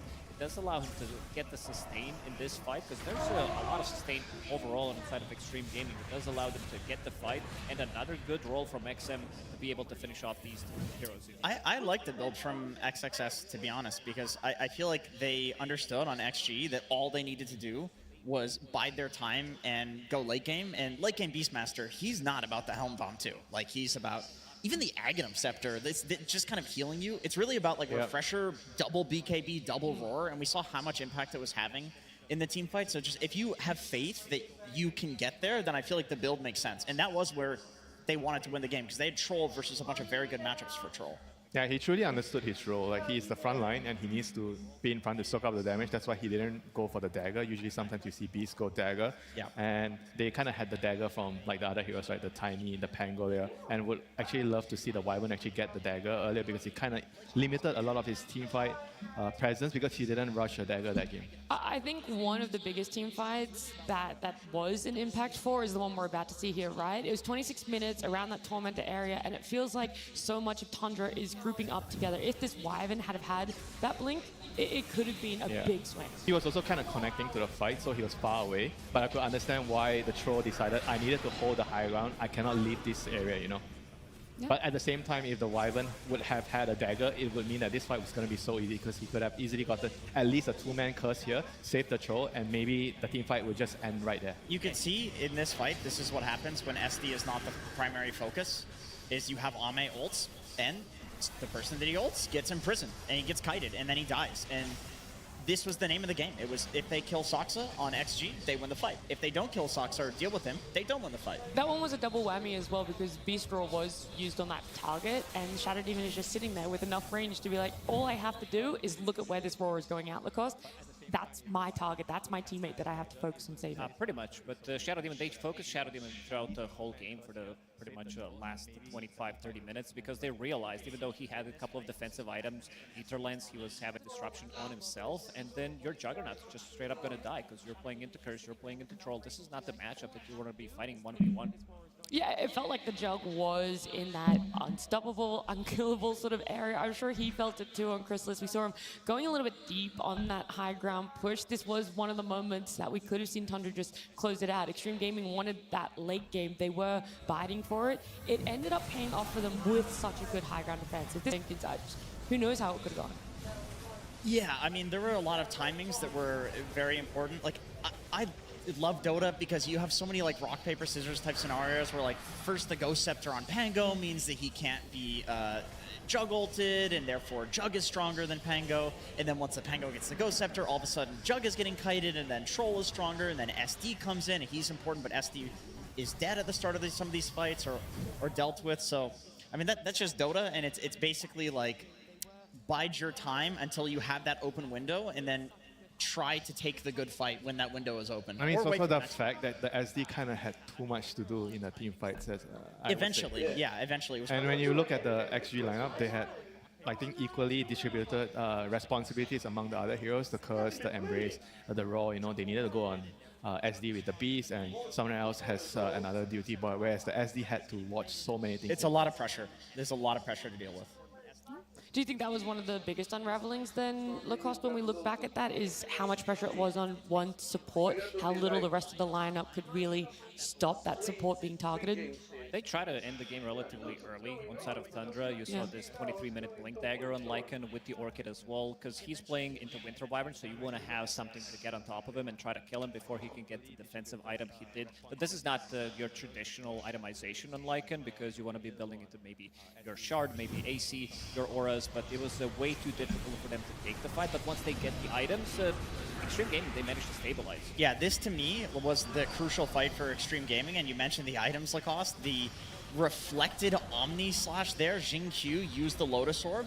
Like, that was incredibly important. And then at the same time, XM is jumping the backline SD, and he has that nullifier that we talked about. So Saksa had to imprison himself, because this is the only thing that he can do that is not going to get purged by the nullifier. And if he's imprisoning himself, he can't imprison to save the reflected Omni Slash or the Roar or the Curse or all of these other things that he needs to do. So once again, like, this is just so XG, the way that they win games, is they find a way to perfectly execute a single fight, and then they turn it into an advantage for the rest of the game. Yeah, that's what makes them a really, really tough opponent right now. It's either you beat them really hard in the lane, and then you have to also be able to execute in a team fight, which actually kind of happened this game. Tundra won the lanes, but they couldn't really, I think, control the first Roshan, which was really, really crucial. And that kind of, I think, gave Extreme Gaming the time that they needed to get back into the game. How would you deal? Well, actually, let's talk about our standout player, because he's on our screen, right? XXS here on that Beastmaster Jin, because you're just like, there's no one else. I don't know, Pengo's kind of in there for discussion. XM did so well. He's definitely in there. I mean, when you have a comeback like this, you pretty much have to shout out every player. Like we saw Jing Qiu had the Lotus Orb play in the most recent fight that we watched. But XXS, I feel like he had a lot of pressure on his shoulders. Like, he had the double roar. He had to go on the right targets. He picked up every Aegis. So they're saying, okay, you're going to carry the game. He was top of net worth the entire game as well. He was going for a scaling build. I would give it to XM, because he found a new spot to be stuck in. I didn't even know that was possible. That's an ending fight where they're basically fighting 4v5. Imagine winning a game where you get stuck, and I'm sure when he pressed W, he's like, okay, now I'm going to get out. He just gets even more stuck. Yeah, that shows how much better their lineup is late game, because they won it basically 4v5 at that point. He didn't really do much apart. I think he had one stun on one hero initially, then he did nothing after that. I wonder if anyone else out there has ever experienced being stuck in that situation before. Oh no, Pango players, they find a new spot. They do find it, yeah. Yeah, they find all of the nooks and crannies there. We're also going to be looking, though, at some deeper details about this meta forming, just exactly how teams have adapted, because our biggest question mark has always been around this Helm of the Dom. What are people going to be doing within the next few days to counteract it, right? And for us, Purge, well, he knows exactly what these players are thinking about this item.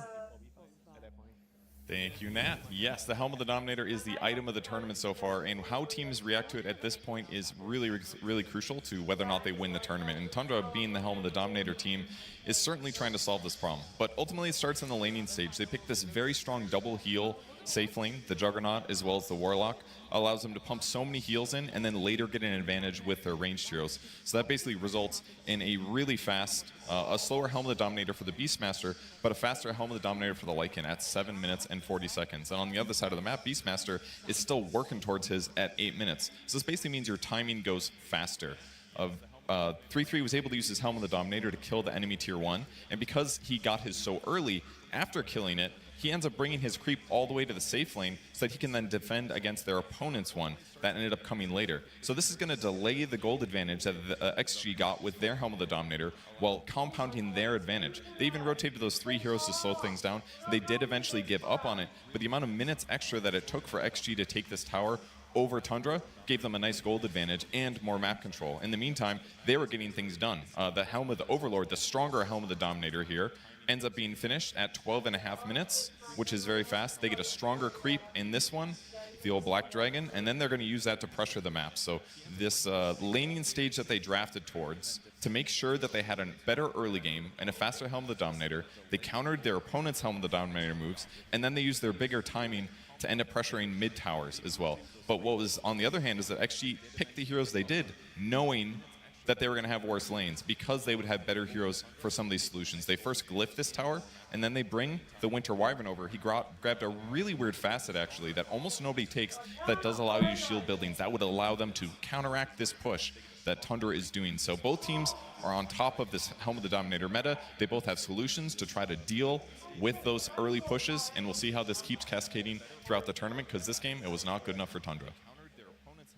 Thank you so much, Pudge. And we got more of that insight, just exactly what's happening, that people are willing to just sort of sacrifice their Helm of the Dominator creep to stop the pushes of the other Helm of the Dominator creep. Meta is evolving, but meta is evolving also with the itemization. We saw a very interesting build coming out from BZM. This is not your traditional build by any means, because he was building into Holy Locket as his item with the Soul Ring. So this gives you quite a, I would say, infinite mana, because when you check the numbers, it is 255 mana with 17 charges on this Holy Locket, slightly over 2 minutes that you get it from, plus the Soul Ring, plus the charges that you get from potentially fighting. So it is very interesting. This is the first time seeing it. Maybe somebody else did it before, but we can see some new stuff, new tech coming out, and this is very, very interesting. So this is dependent just for the Storm, not anything related to his matchup in the mid lane per se.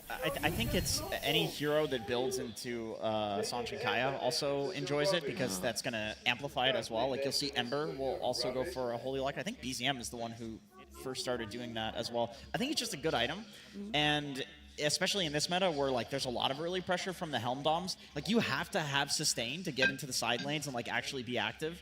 It didn't, end up working out, but the idea is there. Yeah, I mean, the stats are just very nice for a core hero. I think I've been seeing a lot more core heroes buy the item nowadays, so we might see a shift. Like, it's no longer a support item, it's just like a very good early fighting item for cores. Also, Winter, did you enjoy Purge pointing out the facet that Winter Wyvern took? It's always, I think... he said unconventional was his wording. I mean, he said it's unconventional. It definitely is according to stats, but I think in a lot of, at least the games I played before I came here, I've seen a couple of players already starting to do it, because it's just good against the Helm. It's really nice for your core because it gives you damage, and I think it's just much more reliable overall compared to the recursive facet, because pro players, they're not going to just clump up and let you get like an Imba curse, and kill everybody. Sure, yeah, the other facet is more for when you're playing at home and you want to go for the highlight reel on stream, That's a Jenkins move. Absolutely. I mean, there's like aggressive and defensive, and sometimes people go for some aggressive plays when you just don't need to, right? You have teams that do it all, or players that do it already.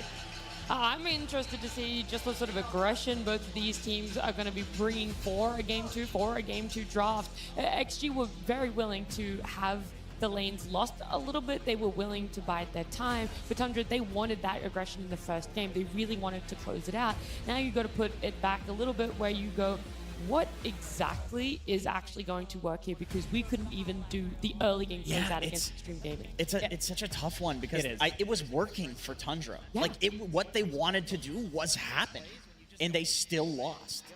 So I guess a lot is going to fall into Moon, like breaking down what actually went wrong in that game and how to fix it. I see Tundra as the type of team to not completely change their draft and say, okay, we won't do this. Yeah.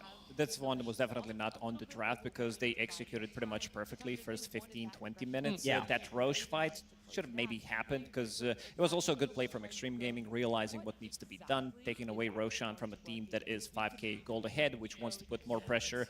But Tundra, seeing how they played out first 15 minutes, it was pretty much flawless, understanding what the holes in Extreme Gaming draft are. And Extreme Gaming, they are a team that we've seen it so many times, where they just put themselves in a position where they are 5k gold down 10-15 minutes into the game. It feels like they really want to be pushing the limits, see if they can make a comeback, and this is one of the better comeback teams in Dota. Yeah, I mean, something else to add to that, right? It's not just about the draft. I think which side you're on actually matters a lot, because if you're playing the way Tundra is playing in the first game, you want to be aggressive, you want to secure the lanes. Being on the Radiant side, like I mentioned, the 15 to 20 minute Roshan, that is actually super crucial for you. Yeah. You do well in the lanes, you get Roshan, then you can snowball a lot stronger, So I think being on the Radiant side actually matters a lot for how they are playing, if they want to keep everything the same. I totally agree. I think if you were to look back at this game in retrospect, Moon is definitely going to call out the Roche play. It's very interesting though, because the trade is a kill on Ame, right? But it's not worth it. But it's actually not worth it. That's the thing. But you can understand why like players of this caliber are going to take such a bait because, you know, Troll is the counter to their lineup. You know that this is what XG wants to win the late game with, but you also need the Roshan to go high ground. So all of the fights should be around this objective, whether or not you're killing Amine. Yeah, to sort of close out this game one, though, and before we move on, I want to ask about a Troll. It's now been picked 9 times in the International and the road to the International, and it's still at a 100% win rate. So how are you taking late game fights against a hero like this? So apparently click R win game right now. That's what it feels like, Winter. Yeah, Is there a solution? I mean, it's not just the troll. I think it's the other stuff as well that's going on in the game. I think maybe the environment right now is really good for Troll to succeed in the game with the helm, creating pressure. Because Troll is not exactly like a super greedy carry. You know, he comes online quick, he hits your buildings, he stands there, and you have those auras on top of him. I think I already mentioned in the previous draft that Troll loves auras around him. Okay. Well, a previous draft, our previous game, that's already been done and dusted. And right now, we get to look forward to a Game 2 draft. Are you taking late game fights against a hero like this? Extreme Gaming versus Tundra Esports. Game 2. That's right, in this best of 3, Extreme Gaming already won a game up. It's not elimination, but you definitely want to give yourself the best fighting chance here, Lacoste. You want to stay in this upper bracket, and you want to learn more. You want to be able to find a solution to this team, but also what's working for yourself. So for the game number 2 draft, the bans, any big change-ups, that beast is not going to be getting let through by any means if Extreme Gaming has... Yeah, for a good reason. He played an extremely good game, really loved the itemization. The big one for me is removing Mars, because they have a lot of success with Mars. I believe he is sitting at 75% win rate on the hero, which does allow them... I think the big reason why Mars is also popular because of the team fight, they are going for both of the facets, but also not necessarily rushing the Blink Dagger. Like, you're building into items, you're getting Yule Scepter, you're getting your Lotus Orb before that, and then maybe you're getting a Blink Dagger. This is kind of a new trend.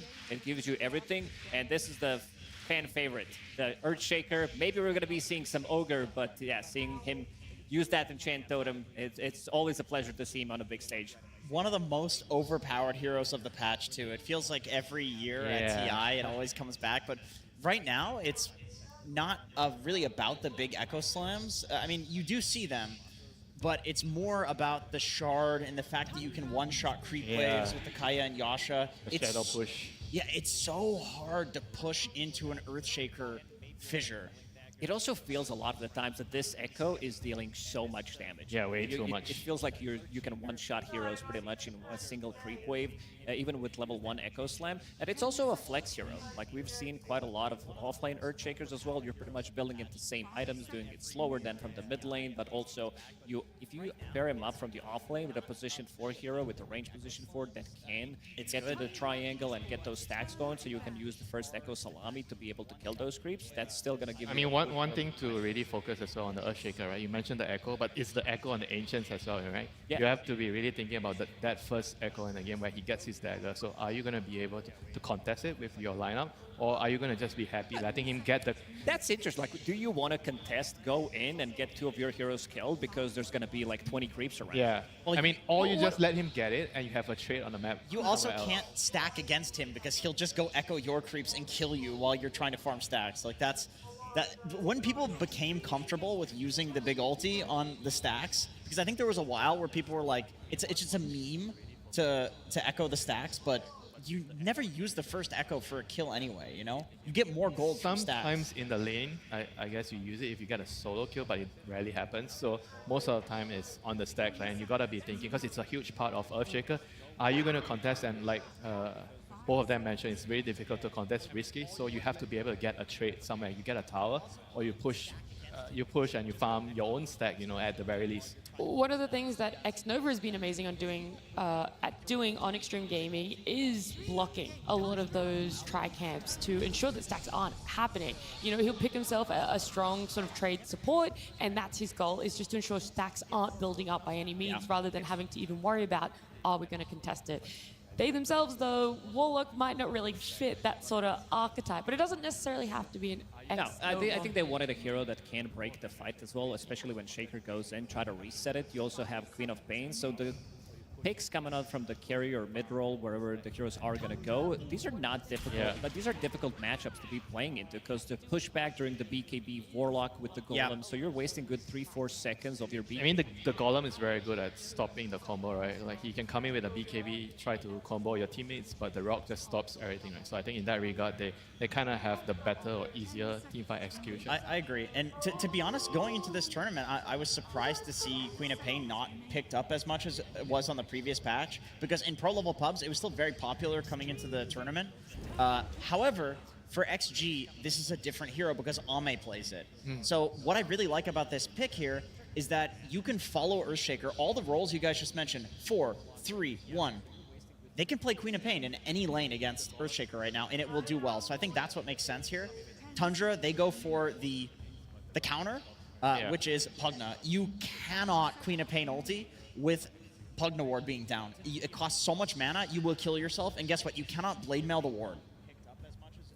Yeah, I mean, on top of that, we were mentioning about what would be the adjustments that Tundra is making. Right away, I'm already seeing they are trying to drop a lot more priority in terms of the team fight with the Snap and the Pugna. And now we're going to see a Slardar here, which is not, I think, a very common hero against Pugna because of D-Crab. Yeah. But they're probably looking at a type of lineup where you don't really try to play around team fights as much with the whole wing. So you try to play the side lanes. These two heroes are really good at playing the side lanes. You go around, like with two heroes, you basically kill anything. And the whole wing is like good magic damage into the D-Crab. So you kind of have a lot of ways of killing heroes through D-Crab. It's another BKB piercing tool. So they are going to be shutting down Crystallis pretty heavily. You're playing into 3 BKB piercing abilities, Sharpshooter, potentially break mechanic. I mean, he also beats the Earthshaker in the mid lane if they want to go that route. This has been XM's specialty for a long time, especially when we've been seeing these Ember Spirits being popular, Void Spirits as well, something that he's going to be playing into a melee matchup. That is a good counter. It's a great pick. Yeah, you remove the Fatal Bonds, you remove the Slardar Amp. This is an S tier Abaddon pick. It counters pretty much all of XG. They need to ban Abaddon counters. Like Doom, I think is one of the biggest counters. You can't heal, he just needs to Doom you before you get your ulti off. So that's something that you have to be on the lookout for. And obviously there's the break, right, from the Sharpshooter. I mean, I like Abba here too because Tundra can run it in any of the side lanes against Queen of Pain, depending on where it goes, and it does well. Although we have seen Ame as a Quap carry do well against Abaddon. It just plays differently as a carry. I actually think the Quap is probably going to go mid because the Abaddon is probably not going to go mid. I think that would be my trail of thought right now after I'm looking at the Abaddon pick. So they do remove the Doom, and right now they removed the Doom themselves when they could have just picked it to counter it. So they probably have something else in mind already. They banned Doom and Darkseer. What are they trying to do here? Could be, I mean, you have Warlock as your laning partner. It could be Alchemist. It could be Faceless Void. That does give you a good laning stage. Medusa, maybe? But Medusa doesn't care about Doom. He cares about Darkseer, not Doom. Yeah. Yeah, I mean, I like the heroes that you mentioned, Lacoste. I think they're quite good. Faceless Void would be quite solid. I mean, there's nothing really to kill him in this game so far. Earthshaker stun is the only really good disable for him, and I don't think that's enough to kill a Void full to 0. Not a farmed Void. What else could Tundra be thinking about banning here? Because a lot of times TA is Slardar TA. Yeah, I mean, also Ursa, I guess. Like XG really does like to play the bursty carries, and I feel like double down on the Slardar amp and just insta kill somebody. Sure, there's the decrep. Okay, they banned Ursa. It would give them so many objective takings on the map because you have Slardar, you have Ursa, you can basically kill Tormentor Roshan in 5 seconds. Yeah. I mean, I'm sure Ame has a few options. We're assuming it's Ame. Could still be Ame Co-op, but I'm sure XG has a few options here. They get to see the whole Tundra draft, so they will get the, hashtag perfect pick. Have you decided where he's... Ursa, I guess. Like, XG really does like to play the bursty carries, and I feel like double down on the Slardar amp and just insta-kill somebody. Sure, there's the decrep. Okay, they banned Ursa. It would give them so many objective takings on the map because you have Slardar, you have Ursa, you can basically kill Tormentor Roshan in 5 seconds. Yeah. I mean, I'm sure Ame has a... Tundra Esports turn to pick.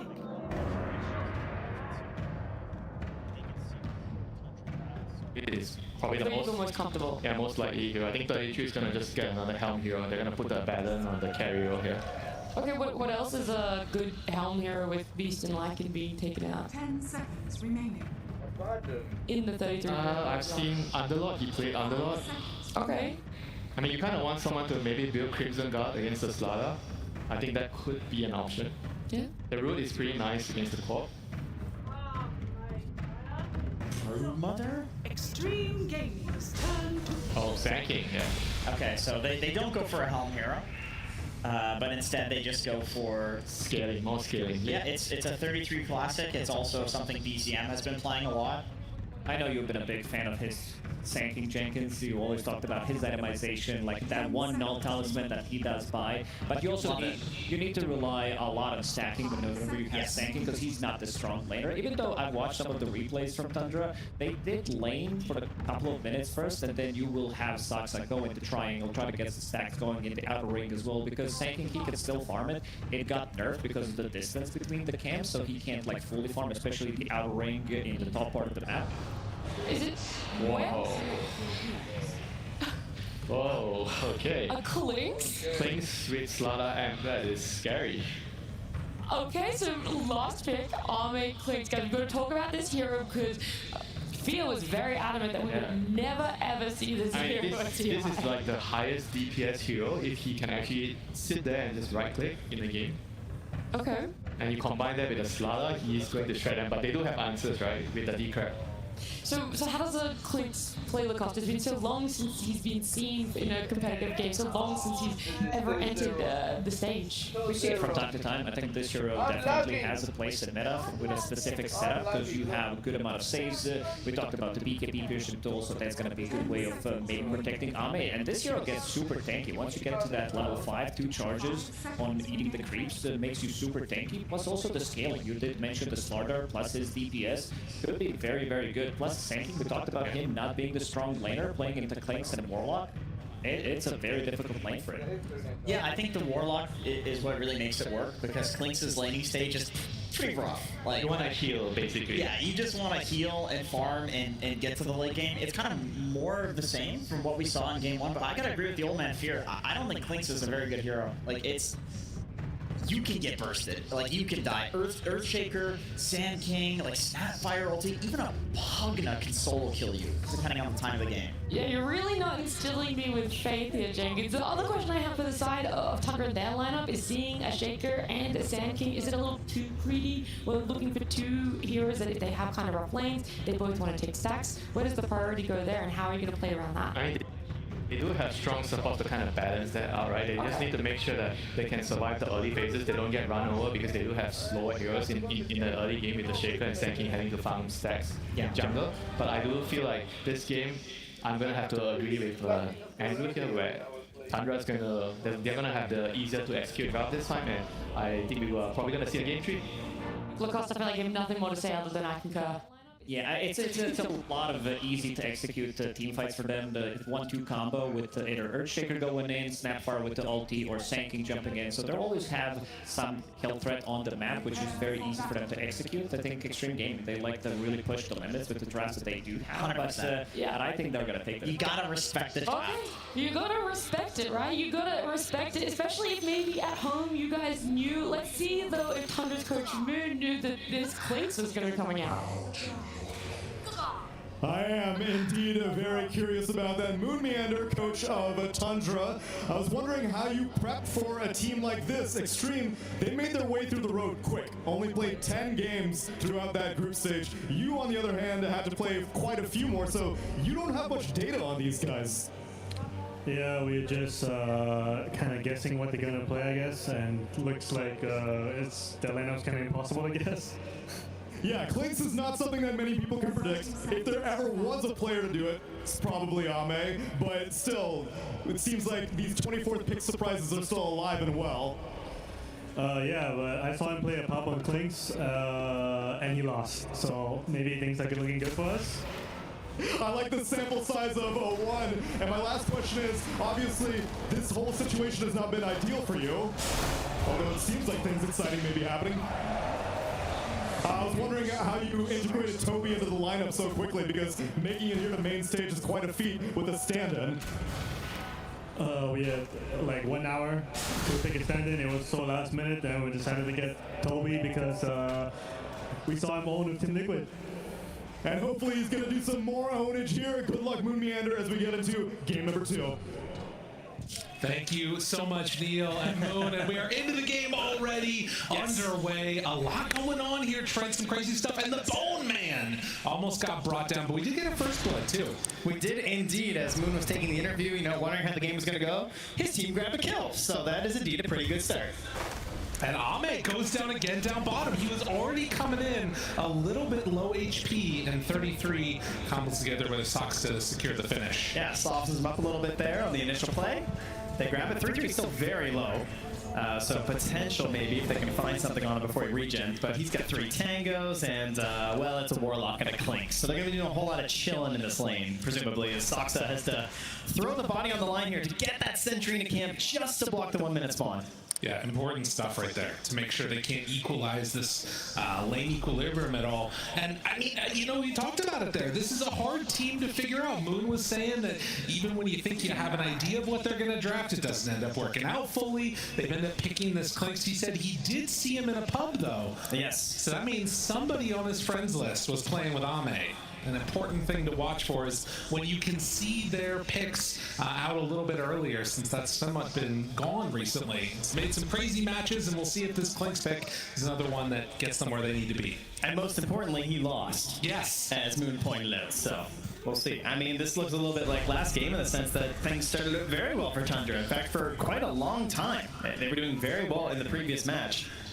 We'll see if they can perhaps get the finish. I think if we go back there, it's BZM, of course, melee hero versus Queen of Pain tends to have a pretty rough time. My goodness. You know, we're used to this. But if we go back to that first game, I think if they had... May I continue, BZM, or are you good? Yeah, it's good. I think if they get that Roche to Tundra, I think they win that game. Yeah. That first Roche, I think that it gets so much harder for XG. So if they can manage to avoid a disastrous moment like that in this game, Tundra should have a better chance. This is scary stuff right now. I'm able to get that deny on XM, but BZM still very, very low playing against the 2 points in Dagger Queen of Pain. And you can see that's going to the tune of 12-5 for XM. And you can see he's not even trying to force this, right? Like, XM's low there, and he's got a blink. He's thinking of some stuff there, but there's an enchant totem, there's creep waves. Like, why not just secure the runes and guarantee that he's just going to have to leave? Yeah, they don't have to necessarily play as aggressively. They don't want to. Oh, Zinq, XXS, battling down the lane that we have not seen a ton of, and they can't get in range quickly enough to contest for that Lotus. And so, a little bit of the disparity from last game, it is XG that instead is winning across all 3 of their lanes, and 2 of them in a pretty good fashion.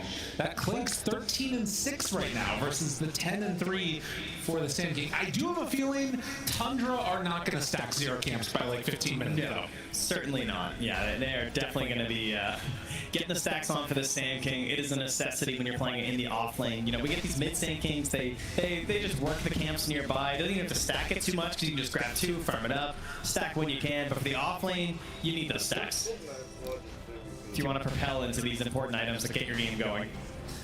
XXS. In this case, a helm. Right. Yeah, XXS. I remember, the was like, I think I could use a helm hero. And oh, they're going to pick Sand King. That's not a helm hero. Haha. Yeah. Well, also Slardar, the other one that is going for it. So, yeah. Every hero, helm hero, as we've come to expect. I'll also mention, between all of the heroes that XG has, insane amounts of physical damage coming out later. Yes. Obviously, there's Ame, but you also have a Slardar, and then even if the Hoodwink, if you start to get some more, items up on Zinq, and that's definitely a player that loves to farm. He's warming up here on the Bushwhacks, as you can see.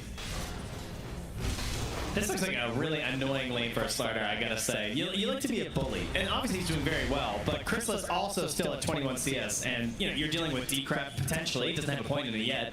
And also also just the ability to shield and kind of turn that damage back on you. So he's not able to shut down his opponent as much as he'd like to. As we tend to think of Slider as more of like this anti-carry, where like you're played into this lane to also slow down your opponent. Have a short disconnect here. Saksa gets the pause going for himself, and I would imagine that pretty soon he's going to be making that move back into the jungle that we've come to expect from him, stacking up camps and making sure that they're off to a decent start. Likewise, you can say XinQ already heading back that way as he's very low on HP, and will just reach up a little bit as he goes. He queued up like 8,000 observers, but now he's changed his mind here. Gonna go for a wand into some arcane boots, pretty standard stuff. Can they contest these stacks, though? Probably not this game, eh? For XG? I mean, yeah, it seems a little bit... I feel like you can contest. I don't think you can take. You know what I mean? Yes. Yeah. You can definitely target him for sure. Like, you get an obs in there. You see when he's going for these stacks, you can definitely come in, throw out a Sonic Wave, and maybe grab a cheeky kill. 3 points up in Dagger as we get back into the game. Then Q is going to stack that camp up and head back. Oh, come on. Look, they don't even know how to do it. They're like, this is not our meta. We're just all fighting instead. Man, usually, you know, sometimes the 3 points Dagger is a scary thing because it really hurts your rotations in a lot of games because you don't have earlier access to burst damage from the Scream of Pain. But versus a Shaker mid, this is hurting. Like, BZM is just constantly off the wave. He is a fisher for CS. It is not feeling great.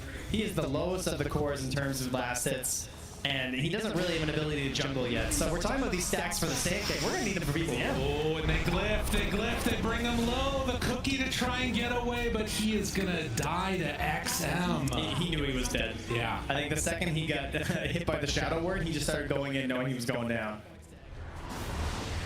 So they managed to find the kill on the Shaker right before the 6-minute mark, too. So this could also be a clutch. Look at Xnova. Xnova and Saksa, though. They're battling right now. Xnova comes in.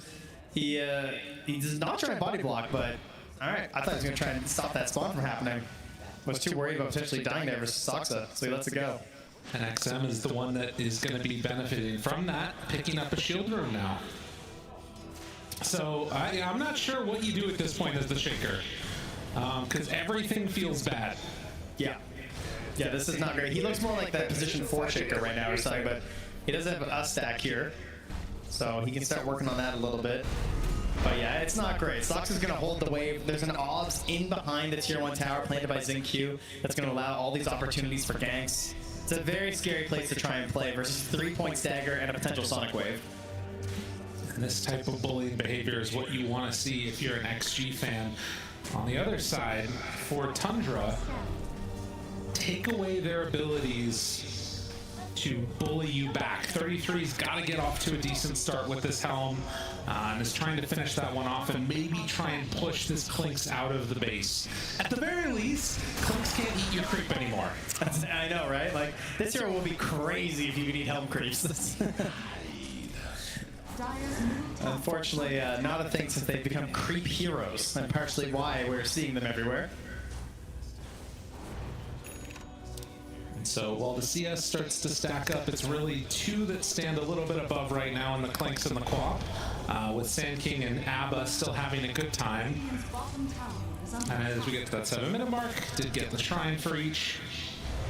And Toby trying to actually step forward and stop any extra passive pressure from the creeps heading his way. Oh man, dude. Again, Xnova just walking in here trying to disrupt these stacks because they know, right? Yeah. Like, all the Shaker wants to do is get this big stack going so he can come in and dunk on this. And he's going to interrupt at least one of them. It was close. They almost managed to get it still. But actually, the Ancients get messed up too. So neither camp stacks. Really well played by Xnova and Toby. Three underneath. Bushwhack is there, and Sonic Wave for the finish. Alright, meanwhile, Ame's walking into a sentry here, and he just eats the creep. And he's going to take some of them away. I mean, if Xnova dies here, it's not the end of the world. If XM does, that's very bad. And so they're going to back away. Giving a little bit of space now for BZM in the mid lane. He has nothing. There is no piggy bank, you know? You thought your parents left you an education fund, but they spent it all on your brother. He's got nothing left. Like, what is there here? You know? And 3-3 came over, took one of the creeps of this helm. Alme came and ate the other. Yeah. You know? It's just, it's truly a zoomer. Yes. The previous generations are just taking it all. BZM trying to find anything for himself here. Does have, at the very least, level 6. And you can see that camp blocked in the back. God, they're just making his life miserable. They're bringing him the helm creeps. 3-3 is bringing him a creep wave.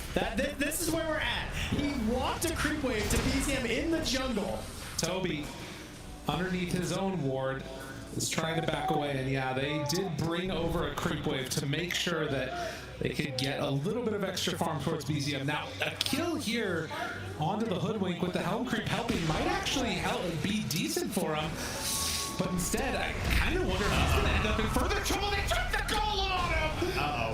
Have some mercy! Poor BZM. Will he be able to get out of there? A Aphotic Shield, XM still on the chase. He's bottling up and finally getting a little bit of help.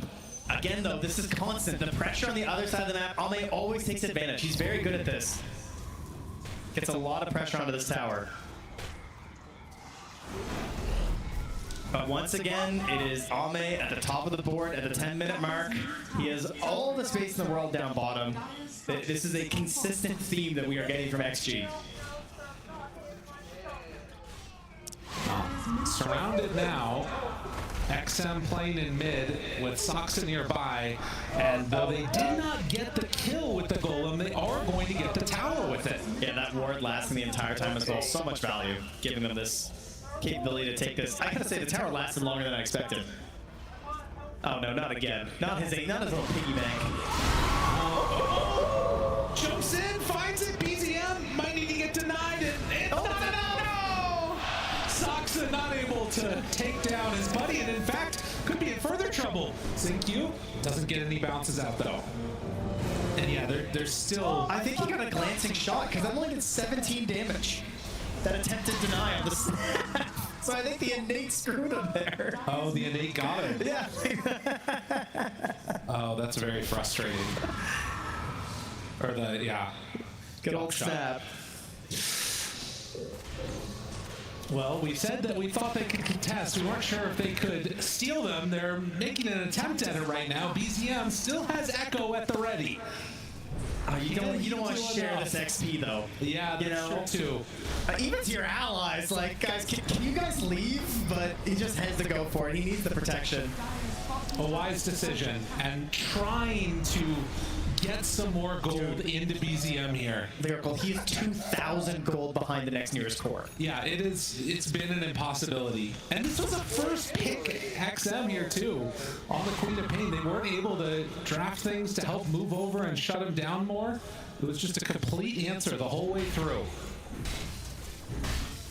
Yeah, they're gonna have to find a different hero to lead the charge here. Now, you know, we talked a lot about Alme farming up here. Chrysalis not doing too bad. He is behind, but he is going to try and rush into that Radiance as XM continues to exert this pressure mid lane. Tower here or gone or not, he's sticking around. This is the part of the map he wants to play to open up the room on the side lanes. You know, it's interesting too, right? Because people often talk about Quap not being able to rotate effectively with 3 points of dagger, but instead he says, fine, you guys rotate to me and we'll take that tower and then make everything else feel bad for Tundra. Yeah, when 4K gold leave at 12 minutes. Yeah, when it's such a specific hero that you can target with a dagger like the Shaker and just make his life so miserable, it is very, very worth it. And amping up that physical damage that you can see will be a concern throughout this game will be that Deso. Yes. So, Slardar, Deso on a Clinks, it's going to be a lot. And it's Blade Mail for XM. The choice for this one. Toby back in base, thinking about where can I go? What's the play next for him? At the very least, BZM has another tower to play behind, so harder to dive and kill the Shaker, but not impossible, as XXS takes the top one. And queuing up a pipe. I don't think I've ever seen a build like this out of Slardar before, but it is awesome.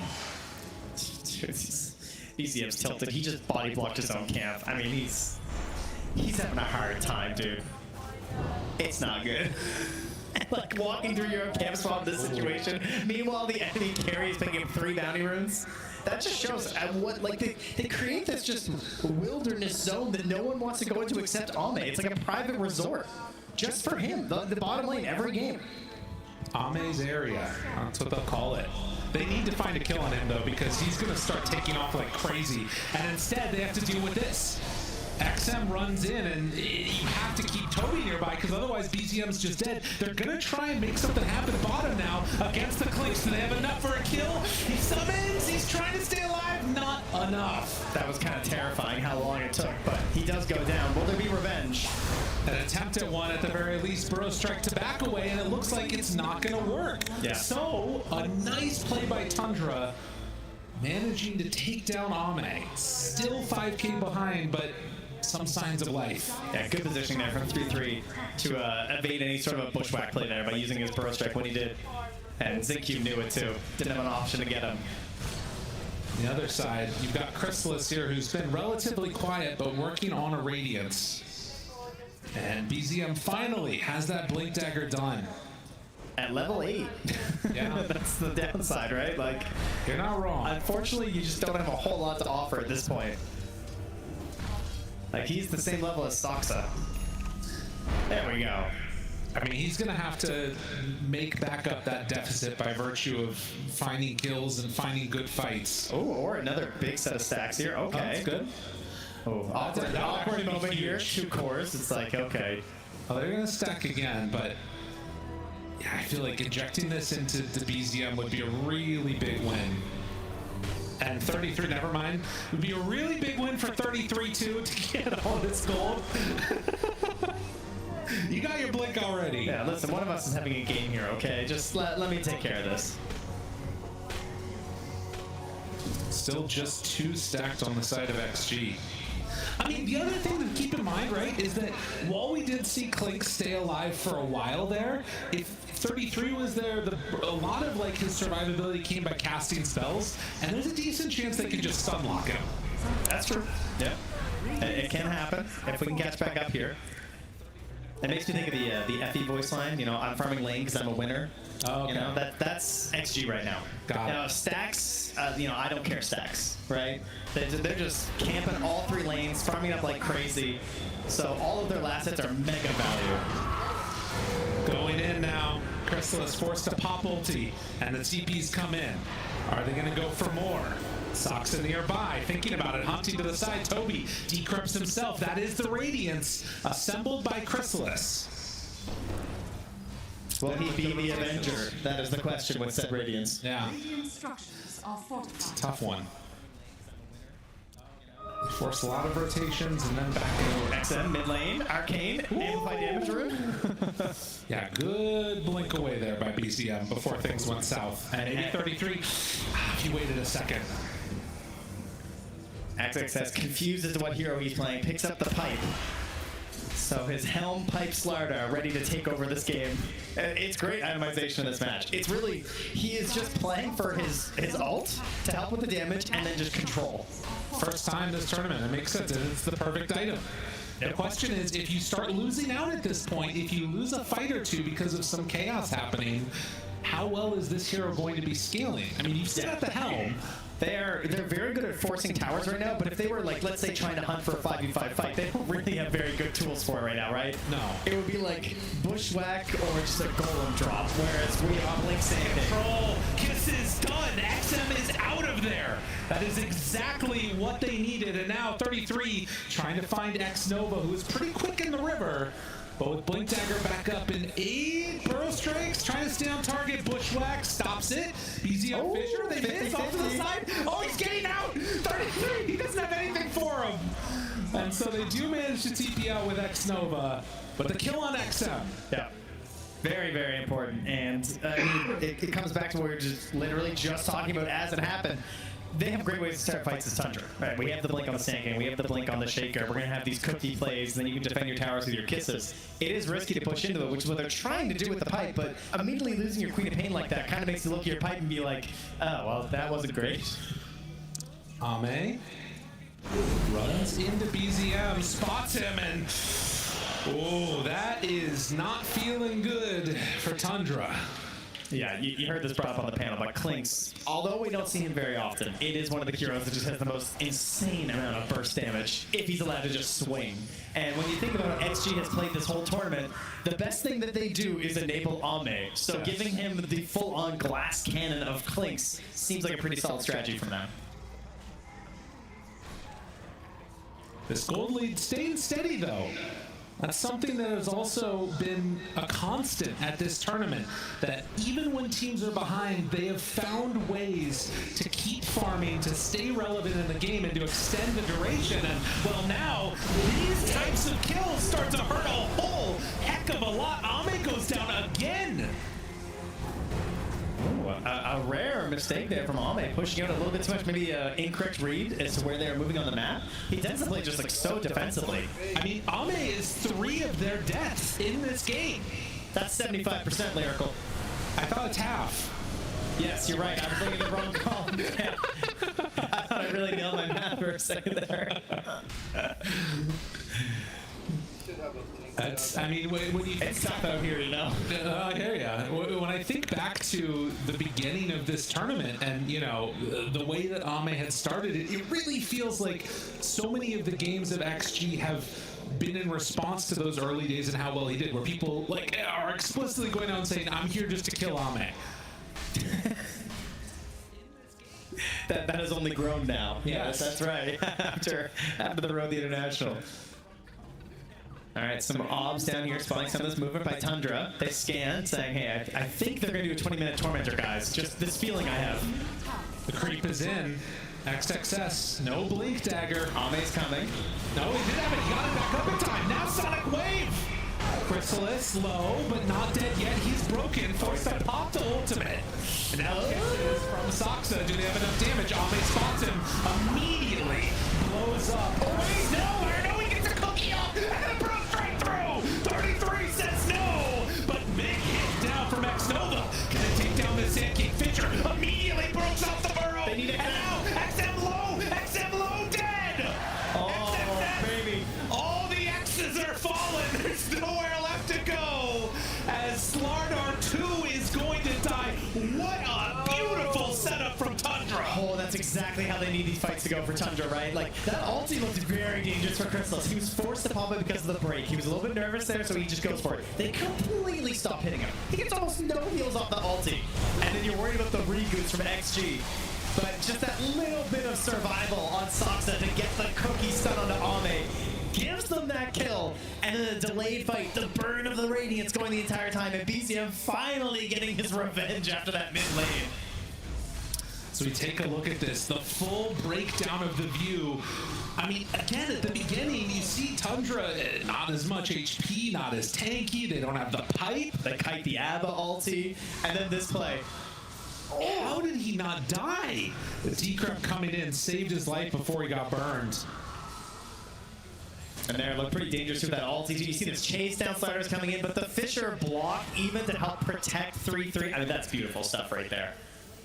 What a sick play. And in the end, it is Tundra that reigns supreme and able to survive through all of this. And some of it being that ABBA just making the difference there.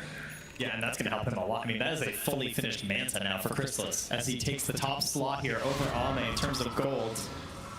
Now eyes will start to move to the Roche pit. Likely the next goal you're hoping for on these teams. Particularly XG, of course. Yes. They can just do it instantly. If they ever get the moment. That's the thing that I think is going to be tough for Tundra, is keeping an eye on that Roche pit while making sure that you know, Ame doesn't have a few seconds just to get away and start taking it. Yeah. And he's working on a BKB, 2 components of it. He shows over there to the side, and immediately look at all of Tundra running towards Ame. I mean, he has his own obs, right? He feels a little bit safe here. Now there's a scan. They know they're coming through. They see him. He's in trouble. Ame again. A 5th death. Yeah, but he gets that last hit.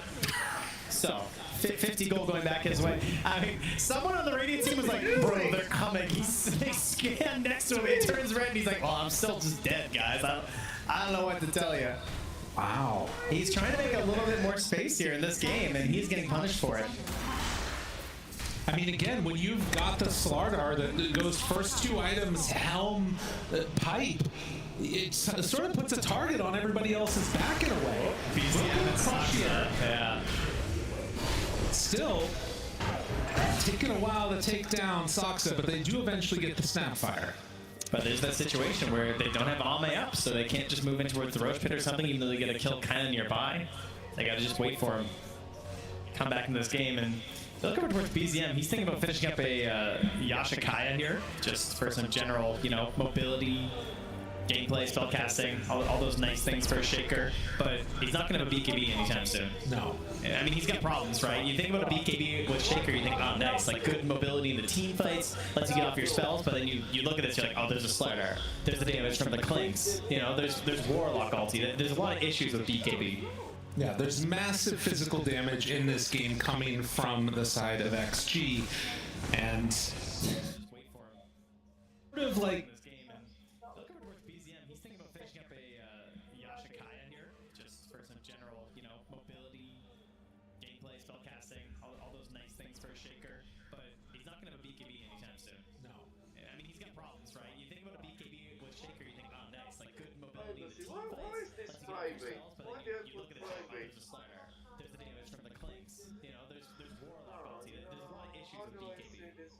there's massive physical damage in this game coming from the side of XG, and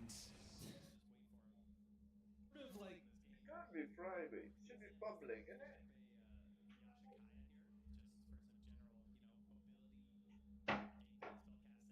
Where's my seating? Probably.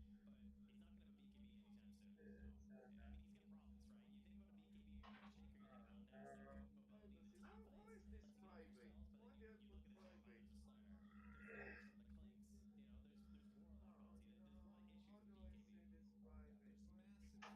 Where's my seating?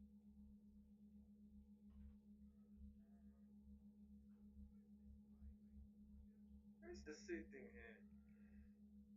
It can't be.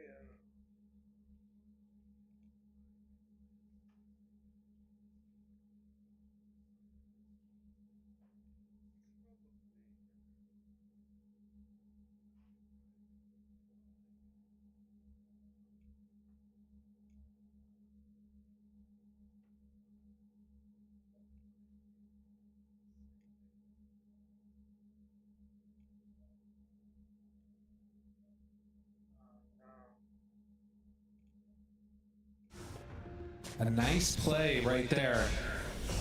But now you know what's happening. And 33, does he catch sight of anybody? They're ready to jump at a moment's notice. XM is there. Want this. He's thinking about it. He's going in. 33, Blink Burrow. How much they have? The crunch interrupts. But there's the goal of down 2 and XM. He gets out. Broken. Brought down low. 33 in trouble now. Great play by XXS to interrupt the jump. As XG planned that out perfectly and dodged from the damage. Wait, there's no BKB here. Never mind, they're in trouble now, and now XXS is the one running into kisses. Do they have enough damage to blow him up? Hits from low, the control is there, but XXS actually gets out! They didn't dunk, BZM saved it. They didn't decide to go in, and now XM, oh, they're fatal bound together! They're taking so much damage on the side of Tundra, starting to die. Chrysalis needs to get out, but there's nowhere to go! Another 4 down! Once again, it's just the first Roche. It's all these ideas around the first Roche that spelled disaster for Tundra. It's just like game 1. If they were able to secure it, they have a nice path that you can see the vision and where to go. And this time, they try and go a little aggressive, right? It all starts with this attempted epicenter under the tier 2 tower. And then back to tier 2 when they try and get this kill. So this is no BKB slider. It's already been used. That gets there down. BZM blinks in right here, but he doesn't want to echo. He says, you know, he doesn't think it's going to be enough. And instead, now they get no opportunity for it. And then you just get XS coming back in here with a pow! Easy crush. And as soon as those, you know, fatal bonds are out, it just shuts down any any chance of a reinitiation from BZM at that point too. There's just nothing else that you can do right there. Yeah, and now that's going to be Ame here. Has his BKB, has an Aegis, and is 500 gold away from a nullifier. Well, we have one big fight that goes the way of Tundra, another now going the way of XG. Still not a meaningful like separation between these two squads. It's like an item difference. You know, you're sitting 3,000 gold on Ame. They're basically equal. So I feel like there's got to be some more type of a battle coming from Tundra. They're probably going to wait for their next timing too, though. Yeah, we're gonna get back to dodging here. Not the best lineup necessarily on Tundra for just like pulling waves and playing super safe. You do have the full bore on the snap, which is nice. So blasting away and cooking. Pretty solid hero with your shard too to clear the waves. Shaker, probably one of the best heroes in the entire game at this with the shard and the fishers. You can keep things down. But you know, we have jump. We have this spooky, scary skeleton guy. So it's not a super simple proposition to be pushing these out as Tundra. A bunch of the whispers of the dread coming out. Everybody looking for spell amp and ways to burst. And it feels like those spells to save are going to be at a premium in this one. Yeah, well, at least it doesn't reduce your nighttime vision, so true. They're safe for now. 30-minute mark. Saksa not going to get caught. XXS blinks right on top of where he was. And likely going to be looking for another chance at the Tormentor here in a moment. Another amp damage for XG. Toby making the big run in, and well, he gets punished for that one. It was a bold move. Yeah, a little bit. Boots of travel finished for BZM, so wants to be able to capitalize on any opportunity they can find on these side lanes as Ame. Whoa! Nullifier out. No chance. Yeah, that is an interesting one too. Just saw that on Hoodlink finished off the Mage Slayer. So pretty annoying to deal with for Sand King. Sand King, even just like everyone, really, it's truly everyone. So we're going to be watching those bounces on the Acorn. Not many heroes, of course, that can hit multiple with the Mage Slayer, but Hoodlink is one of them, so you get this debuff on multiple people. Feels great, but it does only last for 3 seconds now. It's not as crazy as it used to be. Ame under a ward. The rest of the team coming in behind. He is going to show for a moment and then actually take down that tower. This is Clinks. This is the problem. Look at how quickly that fell. Yeah. It is very, very fearful. We're going to need to make use of the mass magic damage that you have on the side of Tundra and hope that's enough to burst him. Obviously, they're going to need to do it twice right now with the Aegis. 1 minute and 30 left on that one. As XG head up to the north and get themselves ready for a Tormentor. What? Where? Yeah. Immediately gone. Here's the shard goes to X-Nova. And Tundra just continue to dodge as much as they can right now. I mean, attempted nullifier for 3-3 could be something. The Bloodthorn for Chrysalis is probably their best chance to at least get a full chain stun kill and just kill as fast as possible. Man, it really is something else. Ame, like, he has died the most in this game and is the top net worth on clicks. Like, he's died more than the person that's died the most in the tournament so far in this game. And he's still just making it happen. Daedalus, close to being completed.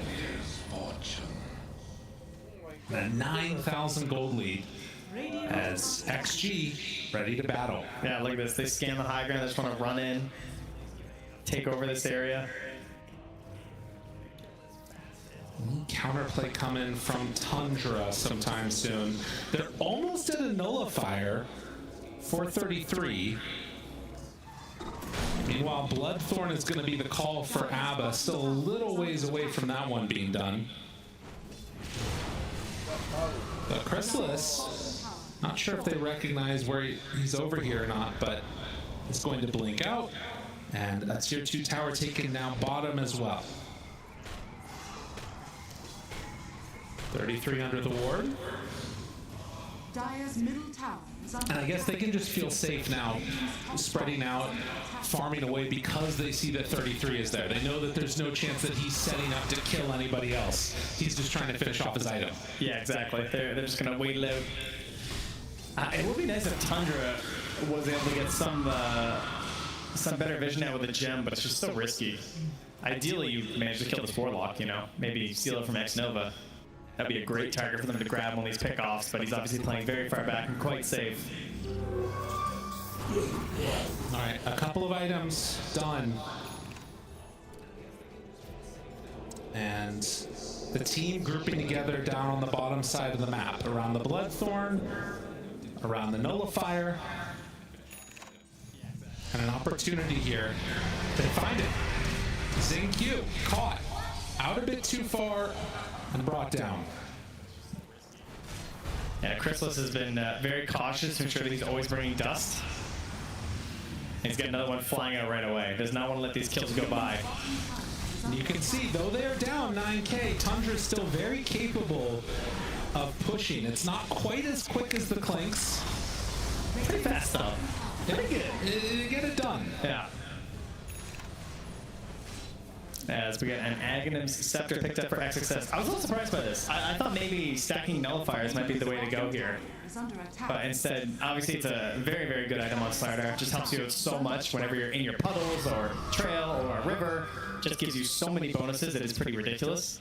Just gonna try and ensure that he doesn't get chain stunned down. He's always got opportunities to go for his hits, get off his items as they hop onto Chrysalis here with the BKB from Ame even. Use that, yeah. Big commitment. Is that a fat finger? Up a little bit north too. They find 33. Throws out the sharpshooter, nothing there. But with no BKB on Ame, I feel like this could be a go. Yeah, that is a big opening right now. I think for sure BZM is hunting. He's leading the way. He's angry. Hasn't had the funnest game. And they're hunting down bottom. Okay, no, but Ame's backing out. Good choice. Yeah, realizing that that would go south very quickly. Unfortunately, it's hard to go on this hunt without a gem. You know? True. Very scary. You don't want to be walking through these wards and potentially through the Clinks, not knowing where he's at. Well, 12 to 14. And while the smoke does not connect onto anybody for Tundra, they do get another chance to push out their waves. XXS is showing it mid. Ame still has no BKB for another 40 seconds. If something were to pop off. So if the Roach were to spawn instantly in 7 seconds, it would be extremely good for Tundra. I don't even know about that necessarily. Soxa is getting really aggressive. He goes, that's a greedy ward, my man. He will take down the sentry, but obviously another one. And he tries to get the deny. Did he? Yeah, he did. Oh, he did get it. Nice nicely played. It is not an instant Roche. It is a max Roche by the looks of that clock, I would say. Wow. Okay. And it is like 3 full minutes, man. All right, we're chilling here. Now, the flip side of that, too, is that I feel like there's still a potential that you could get into a big fight. It does also mean that Roche is probably going to be moving down bottom by the time something else is happening. No TA in this game, so neither team is fully aware of what time it's going to respawn at. That's true. But the wave shove is going to happen. And even though it's that 7K gold lead, the win probability is still very even between these two squads. I feel like the gem advantage is just so good in this situation. Yeah. Like just moving across the map right now, they put it on XM so we can just move across there as, yeah, Tundra Plus refusing to give up on Tundra today. Favored him last time too. Next tier of neutrals out. Getting some pure cloaks. That's actually kind of sick against Clinks. Yes, it can turn south very, very quickly. Interesting. He does have like decent armor on Clinks. Oh, the Radiant Scan. Oh, look at this. Okay, so 3-3 has the Helm creep in the Roche pit, which registers as a hero. So then XXS has to send his creep in, which means now if they scan the pit, you know. Yeah, they're going to be aware. Okay. Good to know. Keep in mind, you know how they changed the vision around Roche? Yeah. Right now, XXS doesn't actually see through his creep. So he's actually still in one of those spots. So he's got a very sneaky creep placement where that creep can actually see inside the Roche pit, but when you're inside the Roche pit, you don't see that creep. Could be very important how this plays out. Is under attack. XM. The rune spot. Oh, that is. Oh. Oh, jeez. All right, there's a call from Xnova. He wants to wrap around. Again, they don't know yet. Roche not up. It's going to be up very shortly. That is a Lotus now done again for XXS this game. Yeah, no more helm shenanigans. He's fully sold it? I guess. I think so. I thought maybe just backpacking it, but no. He's just done. He wants his Lotus. He wants to play. He's done microwing. Just wants to work on his own hero, you know? Now, I think of XXS, I think of like Mars, Magnus. He's not a micro guy. Here comes the Croaker. So second Roche up. Wrapping behind. They see the creep moving. They know someone was here. All right, now there's really good heroes to get first and really, really bad ones like Abba, right? Unless they can pull the zero up. Can they do it? Can they blow him up in time? Looking for it. He's broken, but he gets the ulti off. And that stops it. That's a free reset, but that's 65 seconds of no ulti. So that does take away one of the good conditions of an engagement for Tundra, which is they go on Abba first. And it basically costs them nothing. Yeah. The other issue. I mean, pipe, I guess. You know? That's true. Croaker coming in. Congregating. Tendril of the Deeping even. And they're just going to start taking it. 33 sees this, though. His creep is gone. Xnova, Glimmer walks away. BZM throws out the fissure. ZQ's just coming up. Hello? A chance. Little poke. Ended up hitting him for a moment. XM also jumps, but not able to connect as 33 did. All right, there's only 10 seconds here. Roche is going to migrate. Yeah, and now he's going to get fissure blocked. I'm not sure what's going to happen. XM is right there to the side. 33 gets called back. The reaction from XM. Wait, he's alive. He's staying alive. Able to get it off the Lotus. Keeping them back and low, but dead afterwards. XXS puts the kibosh on that. And Chrysalis, now in more of a world of hurt, is going to start to fall. Ethereal form for a bit longer. But in the end, it is going to be a dead Abba. And hunting down Toby, hides off to the side. Ethereal form, no way to break it. Do you know what's crazy is that he didn't have ulti as that sharpshooter was coming in. His ally died and gave him ulti from his facet. Amine moves back, but no. Comes in, shuts down the captain. 33 to fall, and XG ready to run away with this game number 2. Just, I mean, everything going their way. What more is it, you know? They jump in there. At first you think like, oh, there's a heal. You know, maybe they can turn it with the shaker, but they just never find these opportunities. And just instant rushing. Zero chance of contest here. And yeah, this is where it starts, right? Like, on to BZM. What is the heal here? Is someone passing a Lotus or something? Yeah, it must have been. Regardless, you could see also the just swing that came in as soon as 33 burrow striked, and then the reaction of the BKB from Quap shut that stuff down completely. And I mean, now that you lose this fight like this, you get the Aegis ready to start going high ground. I mean, there's got to be some answers to it, but you don't have buyback. Like, you don't want buyback. Their spirit is broken like their base. I mean, that wasn't even a fight. It was just simply a massacre. The comms are quiet right now, you know? And another tier 3 tower going to be hit. They're TPing in with BZM. They're going to try something. Does he have the range? The creeps are starting to walk forward, but Ame just backs away. Now the jump finds Chrysalis. BZM waiting for his moment, waiting. There's a fissure block. XXS is stuck. He wants Ame, but he's just not coming in. And the cookie, but there's the BKB reaction. Ame's just running. A chance? Sonic Wave 33 can't chase now. No Blink Dagger available. XM, he's fine too, gets the blink out, and after just destroying that base, are gonna freely walk away. Full 2 sets of racks. And they've still got Law, right? They're just walking out with this Aegis and only a single lane now to try and keep alive for Tundra. Their last hopes here in the upper bracket. XG. If there were any questions about if this team was for real going into the main event, they have been answered at this point. They have looked so good. And now an active scepter done for the Clinks. They're doing it with the weird heroes. You love it. It's so much damage, man. The Burning Army comes out. It already is a lot of damage, but now this is that safe damage the way he's been playing, right? He can just chuck this out. Does also get increased hits to kill the skeleton archers when you pick up that Aghanim Scepter. So big range, drop it down, say come and fight us in this, which is even harder to do now because they're going to be breaking blink daggers of Sand King and Earthshaker. Yeah, who've already struggled, of course, to try and find these plays in. But you know, he doesn't have buyback. That's true. So kill him twice, you won't have to kill him a third time. At least there's that. Tundra. How many more tricks do they have up their sleeves? Ame is there, channels ton of damage onto the Abba, and then he's forced to back away.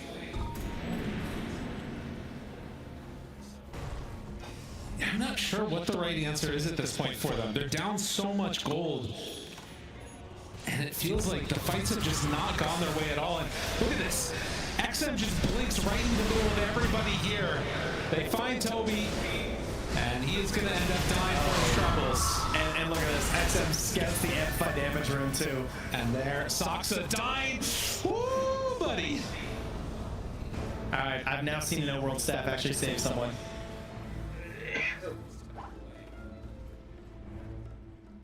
Almost worked last game there.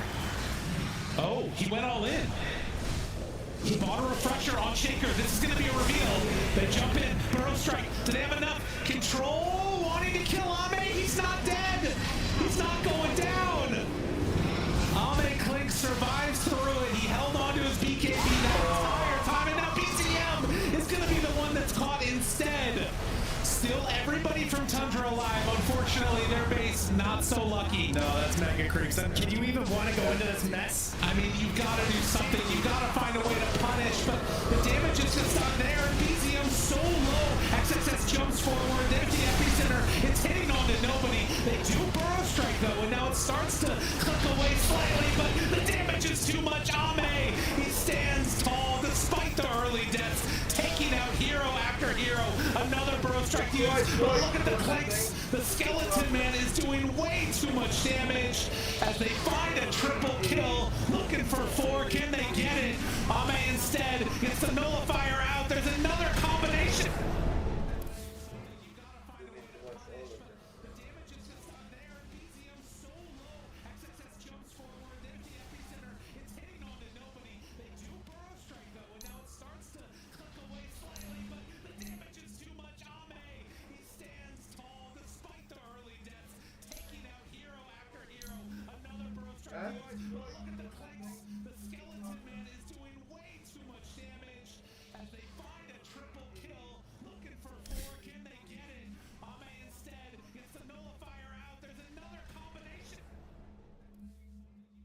Make their way out of the stage, and for Tundra, they're going to have to forge a new path through that lower bracket, come up with some other answers.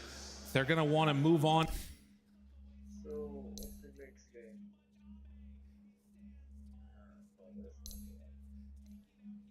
Oh man, why?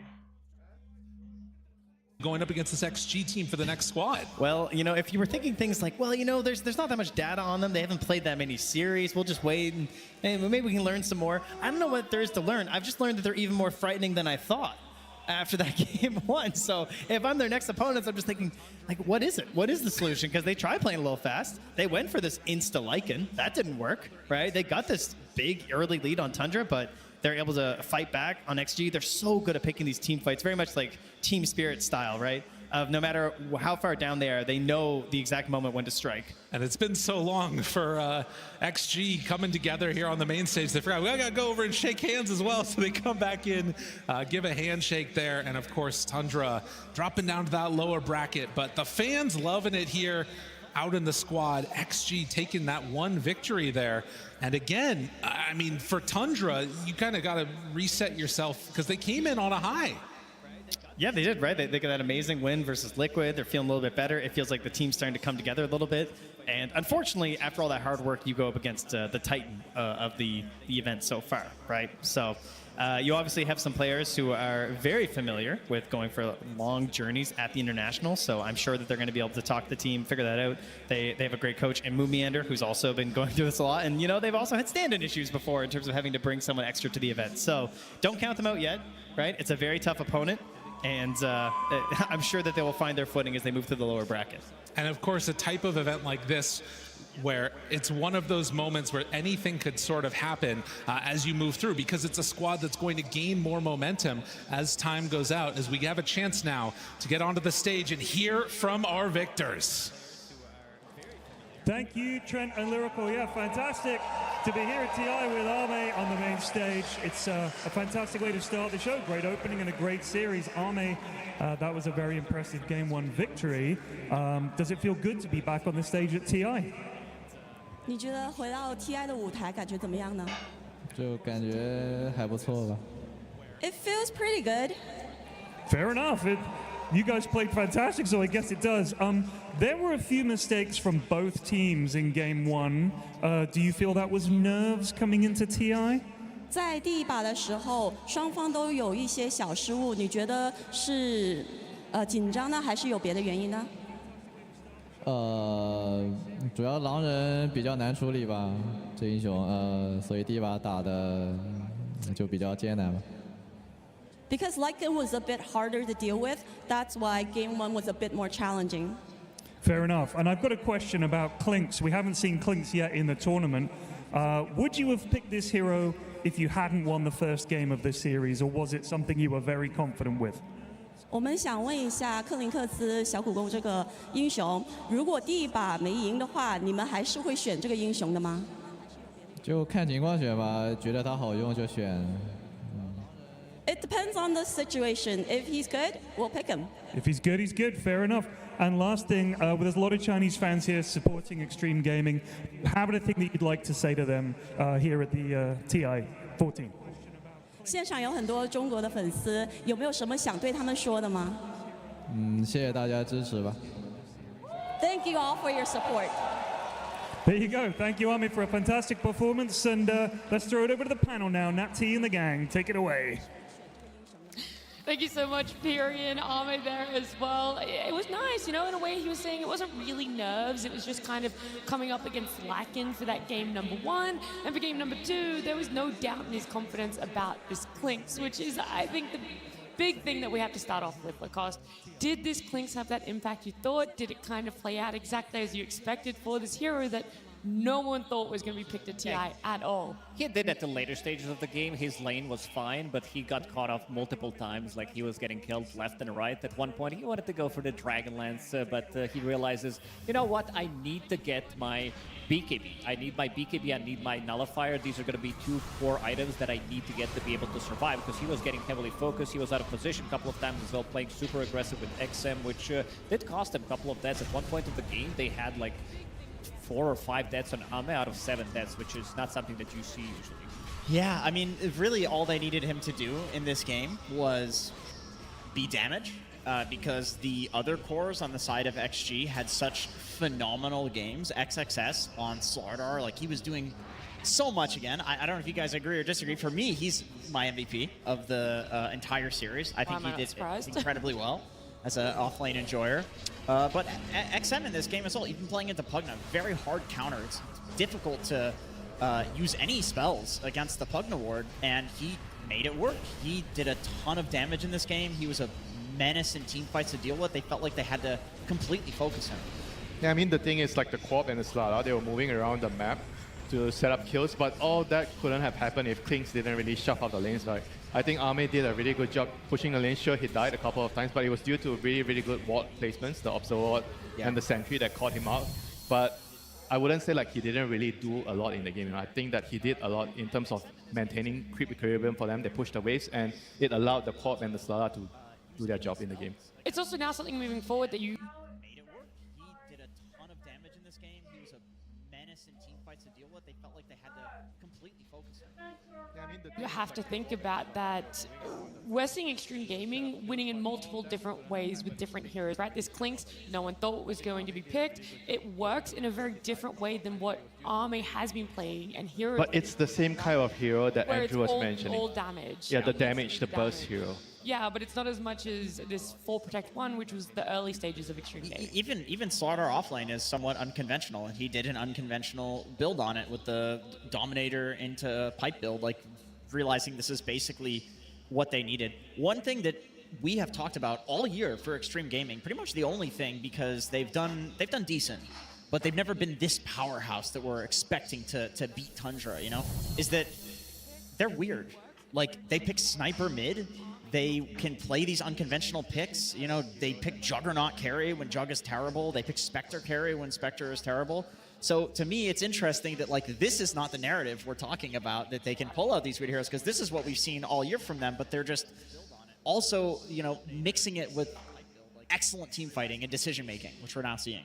Yeah, it feels like that spell casting, everything feels very on point, you know, comparatively. However, the laning phase, Lacoste, it was really strong this game. I think that was the biggest difference between Game 1 and Game 2 for Extreme Gaming, is we saw them be a lot stronger in those lanes, and it was more Tundra on the back foot, having to find farm for themselves, having to claw their way back into it. They had a couple of small tricks up their sleeves, because the matchup in the mid lane wasn't really too good for BZM. He was struggling pretty much throughout the first 15 minutes of the game to find his kind of blink dagger. But look at this observer ward. So they're seeing everything. Jinkyu's being very annoying. He plants down a sentry ward. BZM, he can't go into triangle. This is where Sanking's going to be farming. We talked about it in the panel before the game. He's trying to stack for himself, maybe get his Echo Slam on the multiple creeps, maybe get that Blink Dagger early on, but it's just not working out, because right now Sox is stacking the triangle, and again, BZM's going to go here, because what Jinkyu did is he did show himself, he did body block, so BZM didn't think there was going to be a sentry in this camp, so again, he doesn't get the stack, and he's farming only one camp at the time, which is super slow, and then 11 minutes in, you have them trying to invade, so they go with the Fatal Bonds, they're going to be trying to steal the XP, they know that they want BZM to get this Blink Dagger, they want to use this Echo Slam, he's only level 6, 11 minutes into the game, which is something that doesn't usually happen. They're going to be stealing a couple of creeps away from him, but you can tell that Extreme Gaming, they have a very good read on the game, where they're going to be playing and how they're going to be playing the game. And that was going into this, we knew that Sand King, Earthshaker, heroes that love to take stacks, how exactly are Extreme Gaming going to deal with it? And it felt like they weren't really focusing on that try. They actually wanted them to get those stacks and was like, we don't have to take the last hits, we just have to make them get less from it, Jenkins. Exactly. I think the idea there is, like, you just look at the amount of heroes that Tundra had to bring to defend that. We talked about the Sand King and the Earthshaker. You don't want a Sand King just watching his mid take stacks. That doesn't feel good at all. Like, Tundra had to allocate so many resources. And this is another thing when it comes to Extreme's decision making. They're able to make these calls where it's like, this was not about the fight. This was not about kills. It was about, we're just going to posture and force you to make bad decisions, essentially, which is a very interesting way. I mean, essentially nothing happened, but in the decision, a lot happened. Yeah. For yourself, Winter, is that where you were seeing this game going, or at what point were you kind of impressed with what Extreme Gaming was doing? I think they were kind of behind till a point where I think they sort of got a good fight when Tundra dove, I think it was the Quap in the mid lane at some point. I mean, they did a really good job like catching up the Clinks here. You see, he got spotted on the Observer and Sentry. I think Toby predicted that he would move up, so he placed the Observer and Sentry early and they got the kill here. And this was another Observer and Sentry in the lane as well, which saw the Clinks again, you know. So I think the game was going pretty well for Tundra up to that point, but then they sort of messed up when they overcommitted for a Quap in the mid lane, and they got, I think, four-man Rock, Fatal Bond or something. They lost the fight, and that was when things started to go in favor of Extreme Gaming. Yeah, I mean, I guess the idea is, like, the overall last pick Clinks coming out, it kind of feels really good to run around and kill Ame, but we even saw that happen in Game 1, where he was troll and he died, and then XG goes and takes Roche. Like, they seem to be very good in this series at sacrificing Ame, and then the other cores just carrying the weight. Yeah, there was this fight that you did mention, Winter. It was pretty similar to game number 1 when they were pushing the tier 4 towers. Tundra did kind of crumble, and same thing did happen in game number 2, where they're going for the push, they're going for this tier 2 tower, and there's going to be a very nice counter initiation coming on from XXS, because he goes in, they proc Abba ulti almost immediately. They're going to be killing the Sanking, who can't really save himself, even though he has really good items this game. He does have Lotus Orb. He's going for the Helm of the Dominator as well, so he's super tanky, knowing that this is going to give him quite a lot of armor. And now they're on the chase. They understand that they're weak without Sanky. They don't really have that much. And at this point, XXS, he feels like he's in trouble, but he's sitting in the river, getting that river buff from his innate ability, gets the Glimmer Cape. And this Sonic Wave, it doesn't look like it's that good until XM blinks in again with the Blade Mail, and the rest of the team, they're ready to chase. There's not going to be any kind of a buyback coming out from Tundra, and they're ready to clean up. They could sense that at this point, Tundra, they're really weak. They try to go for this push, but didn't really end up going well for them. And something to highlight as well is this itemization, this Pipe on Slardar, which was unconventional, as you mentioned, Jenkins, but also pairing up with the Hoodwink, who goes for the Glimmer Cape, who goes for the Mage Slayer as well, which is not a usual item on the hero, because they understand that you're playing against Shaker, you're playing against Sanking, you're playing against Snapfire as well. It's all magical damage. So those bounces from Hoodwink are going to be reducing the damage heavily, and also just the casual Vlads coming out from Hoodwink as well to be able to amp up the damage off his carry. Yeah, the name of the game was just survive the start of the team fight, and then they have enough damage to persist and you know, kill the rest of Tundra. Like that's the thing, is like we talk so much about Clinks because it's like it's Ame, it's last pick Clinks. You know, you expect a lot from this here. We don't see it very much. And then you just have Queen of Pain late game. Aghanim Scepter, he went for the right talent, so he was getting extra scream damage, and he's doing so much damage in these fights. As long as they survive, he's able to chase and put out the damage. Yeah, we can revisit this a little bit more and talk more in depth about that game 2 and exactly about this tier 2 and how Tundra sort of let it slip from what it feels like their fingers, but we really want to hear it from Purge and some more insight he has about this game. Thank you, Nat. Yeah, I wanted to take a look at why BZM had a below average performance on his Earthshaker. So I went through and looked through the clips, and I found some really cool stuff. First off, XM got to play Queen of Pain against the Earthshaker, which is a nice matchup advantage, because every time that you go for these runes, you can bully him with daggers and right clicks. He did a great job doing this, even missing some last hits to get extra daggers and harass on BZM. But BZM knows this. He's going to trade his health to try to get last hits, because he's just trying to accelerate his game and get towards a blink dagger so he can affect the game in a huge way. But check out this dagger here that XM throws. Pretty normal here. It's at the exact same time that BZM gets a healing salve. And keep an eye on these buff area. It's almost off, and he actually isn't paying quite good enough attention. He pops his salve and he gets interrupted almost immediately. So he not only spent gold trying to get that salve, but it also got completely wasted. So as a result, he has to go back to heal. XM gets 2 water runes, and at this point has a huge last hit advantage, about double. And then when the rotations come in, BZM is going to get punished. He ends up getting killed in this and many other scenarios, and it basically gets him off to an atrocious start. Very, very abnormal for him. He thought he could get through the difficult moments, but it ended up just being XM getting a bunch of kills throughout this early mid-game. BZM dies here as well. So 10 minutes in, a couple deaths for him, and eventually they do clear these ancient stacks over here for the Earthshaker, but that mistake with the salve really cascading, because take a look at the net worth advantage here at about 12 minutes. Here's the Queen of Pain, 5,300, Earthshaker all the way down on 3K. He just cleared stacks, and he only has 1,100 gold. It's incredibly low. So this laning stage, they thought they could handle it, but the small mistake that BZM made ended up being a huge deal, and it ended up really affecting his damage output in the mid-game fights. Thank you so much. I heard someone in the audience shouting it out as well. It's all these small things. I didn't even notice it the first time we were watching, because you kind of assume this matchup isn't going to be easy at all winter. You know, like there's some players that are very good at having those bad mid matchups and still coming out, you know, just a little bit behind. But for it to just be down to a small thing like a salve not being on you for long, to the point where your net worth is all in one blink dagger. I mean, we were kind of wondering why he was like losing. We knew the matchup was bad, but felt like he lost the lane really, really hard, you know, more than usual, and we didn't really notice the salve. So thanks, Bert, for showing us. Yeah, I'm going to be completely honest and just say that hurts to see. Yeah. That really hurts to see in a matchup like that. You, as a mid laner, a lot of the time they'll say, like, okay, I know it's a bad matchup, but I'll deal with it. Like they know the tricks, right? You send a couple salves here or there. It actually matters so much for the lane. It matters a lot.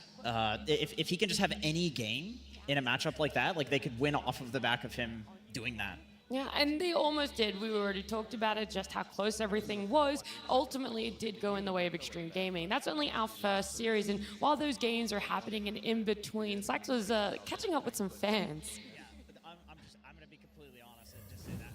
Hey everybody, we are here at the arena with the fans, and today at this international, we are implementing a brand new system. The current time is 10:59, and we have actually gotten everybody's Steam IDs on their introduction passes. We've linked their Steam IDs, and we are going to be sending out very shortly a text message or an alert to people that have a less than high Dota skill, less than medium. These guys are going to receive an alert, and then they're going to find helpers within the crowd that will potentially be able to help them raise their MMR. So hopefully at 11 o'clock, we should get that alert going. How's the MMR? How high are we? Like 3K. 3K? I'm not sure if it's going to ping it. It is, if you're above average. What's your MMR? 15K. 15K. Who has the highest MMR, do we think? 15? Oh, back here? Hello? You got pointed at. I don't even think this guy knows you. Oh, okay. MMR, sir? 6.5. 6.5? Can anyone beat 6.5 MMR? No. 7.2. What do you spam? Oh, wait. All right, if you are below average MMR, you should be, your cell phone should be going off right now. What? Everybody? Everyone? Everyone here? Oh, no! Oh, my God! You, 7.5? No! I am so sorry. The phones are going absolutely ballistic right now. Well, that is unfortunate, but it looks like the entire arena is below average. Yeesh. Well, back to you guys. Dang, I'm so sorry. The entire arena apparently Jenkins, including Slax himself. I saw that alert on Yeah, your my phone went off as well. Yeah, I know. It was really annoying. I was asking you to turn it off the whole time. I was just paying too much attention to the wonderful game, Lacoste. Lacoste's phone didn't go off, though. No, it There was didn't. no alert there. The only pro here. Get this 15K guy on a team. He's so old, he doesn't use a phone. He uses he writes notes with pigeons. That's why he did his. Still didn't go out off. I use delivering. abacus. What's it? That's maths. That's how you count. We gotta Did you Google actually that. not know that? I don't know what an abacus is. Okay, all right. I just had to check I've if seen your Doctor IQ Who. was also below average. It's not. Good work, all right? We can look at our next series. We've got P-Vision up against Heroic, so it's going to be taking us halfway through the day. Winter, obviously, as someone who also didn't have their phone alarm go off, that knows a lot, where would you expect this series to be pointing towards? I think probably most people will expect it to be favorites for P-Vision, but I do feel like based on the games that I've watched Heroic play, they definitely understand the meta in a very different way. They have a couple of distinct picks that only they are the ones using it. So I think it's going to be a surprising series for a lot of people. Yeah. Oh, well, look, I want to just kind of point towards the fact that we want to get into these games, right? Our teams are already ready. I know they are. I can see them out of the corner of my eye. And for the very first time, 3 players are going to be taking to the TI stage as their debut. So everyone, I definitely want to hear a lot of hands clapping for P-Vision.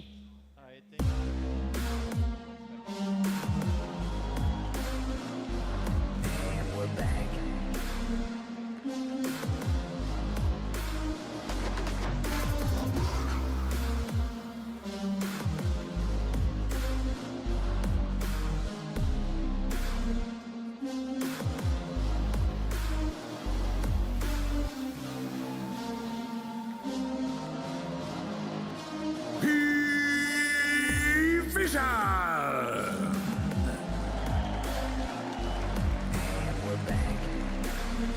It is definitely a team that a lot of people are familiar with. However, these guys are not so familiar with the TI stage. For Satanic, 9 Class, and Ducalis, it is their very first time performing in this arena at a tournament like this. There's a lot of prestige, a lot of pressure on their shoulders, and it's going to be a tough one because their opponents are not to be messed with.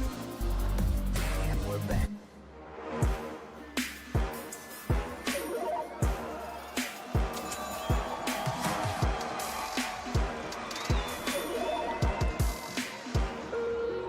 Choose wisely and crush those responsible.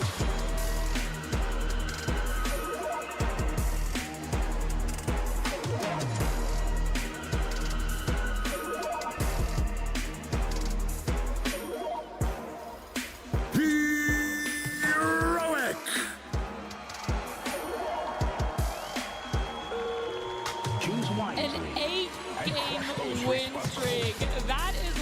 team of Heroic are coming into this series with. That's right, I told you it was going to be a tough opponent for P-Vision, but Heroic, the sole South American representatives here, making it to a top 8. In fact, Jenkins, I think that makes them the sole American representative in the top 8. That's right, our brothers and sisters in South America. Of course, we were a combined region at a point, and still, for some qualifiers, we are a combined region. So, maybe for the fans as well, still a combined region. I think so. We're all very familiar with each other. It's so great to see these guys in particular on the main stage because they really embody the South American traditional style of Dota, which is just cause as much chaos as humanly possible and then take advantage. And it is so damn fun to watch. Okay, well, what game do you think, or what moment has caused the most chaos from Heroic so far on the road to the International? I would be very surprised if P-Vision lets them get Clockwork. I think if you're talking about chaos, probably the most chaotic player in the world is Schofield. This guy is... Yeah, you could see him on stage that he is chaotic. He can't wait to go in. He just can't wait. He's out of his mind. I mean, maybe the other guy is like 9 class in another 4 positions, so it's great to see this matchup. But we can see some niche heroes that they play. We always talk about Yuma playing Meepo. You know, if it's a good Meepo patch, Heroic always seems to do well. Finally, it's a good Meepo patch. We have to look at the Whisper Punch. Come on, he's played 3 games with it, won 2 of them. And I think all of these picks, at least for Whisper, are enabled by Schofield having such a weird hero pool and weird playstyle as well. Like the way that they manipulate creeps using Clockwork in particular is what I think lets Whisper have a good early game on something like Pudge. Yeah, dishonest playstyle, right? You said these are the kind of things that you want to watch right now. I think teams... Yuma playing Meepo. You know, if it's a good Meepo patch, Heroic always seems to do well. Finally, it's a good Meepo patch. We have to look at the Whisper Punch. Come on, he's played 3 games with it, won 2 of them. And I think all of these picks, at least for Whisper, are enabled by Schofield having such a weird hero pool and weird playstyle as well. Like the way that they manipulate creeps using Clockwork in particular is what I think lets Whisper have a good early game on something like Pudge. Yeah, dishonest playstyle, right? You said this are the kind of things... Because P-Vision, they also played both of these heroes. Not from the core role, they do play Pudge from position 4, but also Satanic. He's also very familiar with playing the Meepo. Yeah, I think them being so high up in the average KDA is something to take a look at Lacoste, because at the end of our day 1, it was really funny. We had Arme up there. He had a 90 KDA, right? That's how good the game was.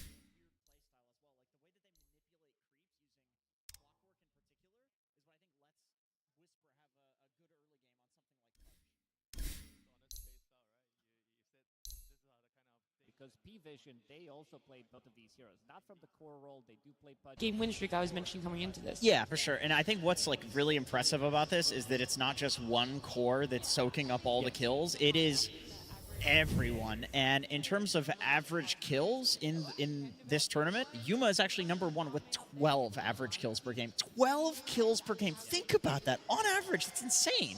The next person, which I think might be GPK, is like 9. And then everybody is within that like 8 to 9 range in the top 10. 12. He's ahead by like, that's like 3 standard deviations or something, Lacoste. Yeah, he gets active very early on, like also the heroes that he has been playing so far, playing the Nature's Prophet, playing Ursa, Monkey King, Gyrocopter. Maybe Ursa not as much to be super active early on, but these other heroes, they can be pretty much anywhere on the map, using the Twin Gates, using the Teleport from Nature's Prophet, Meepo as well, using the Twin Gates, can be anywhere on the map.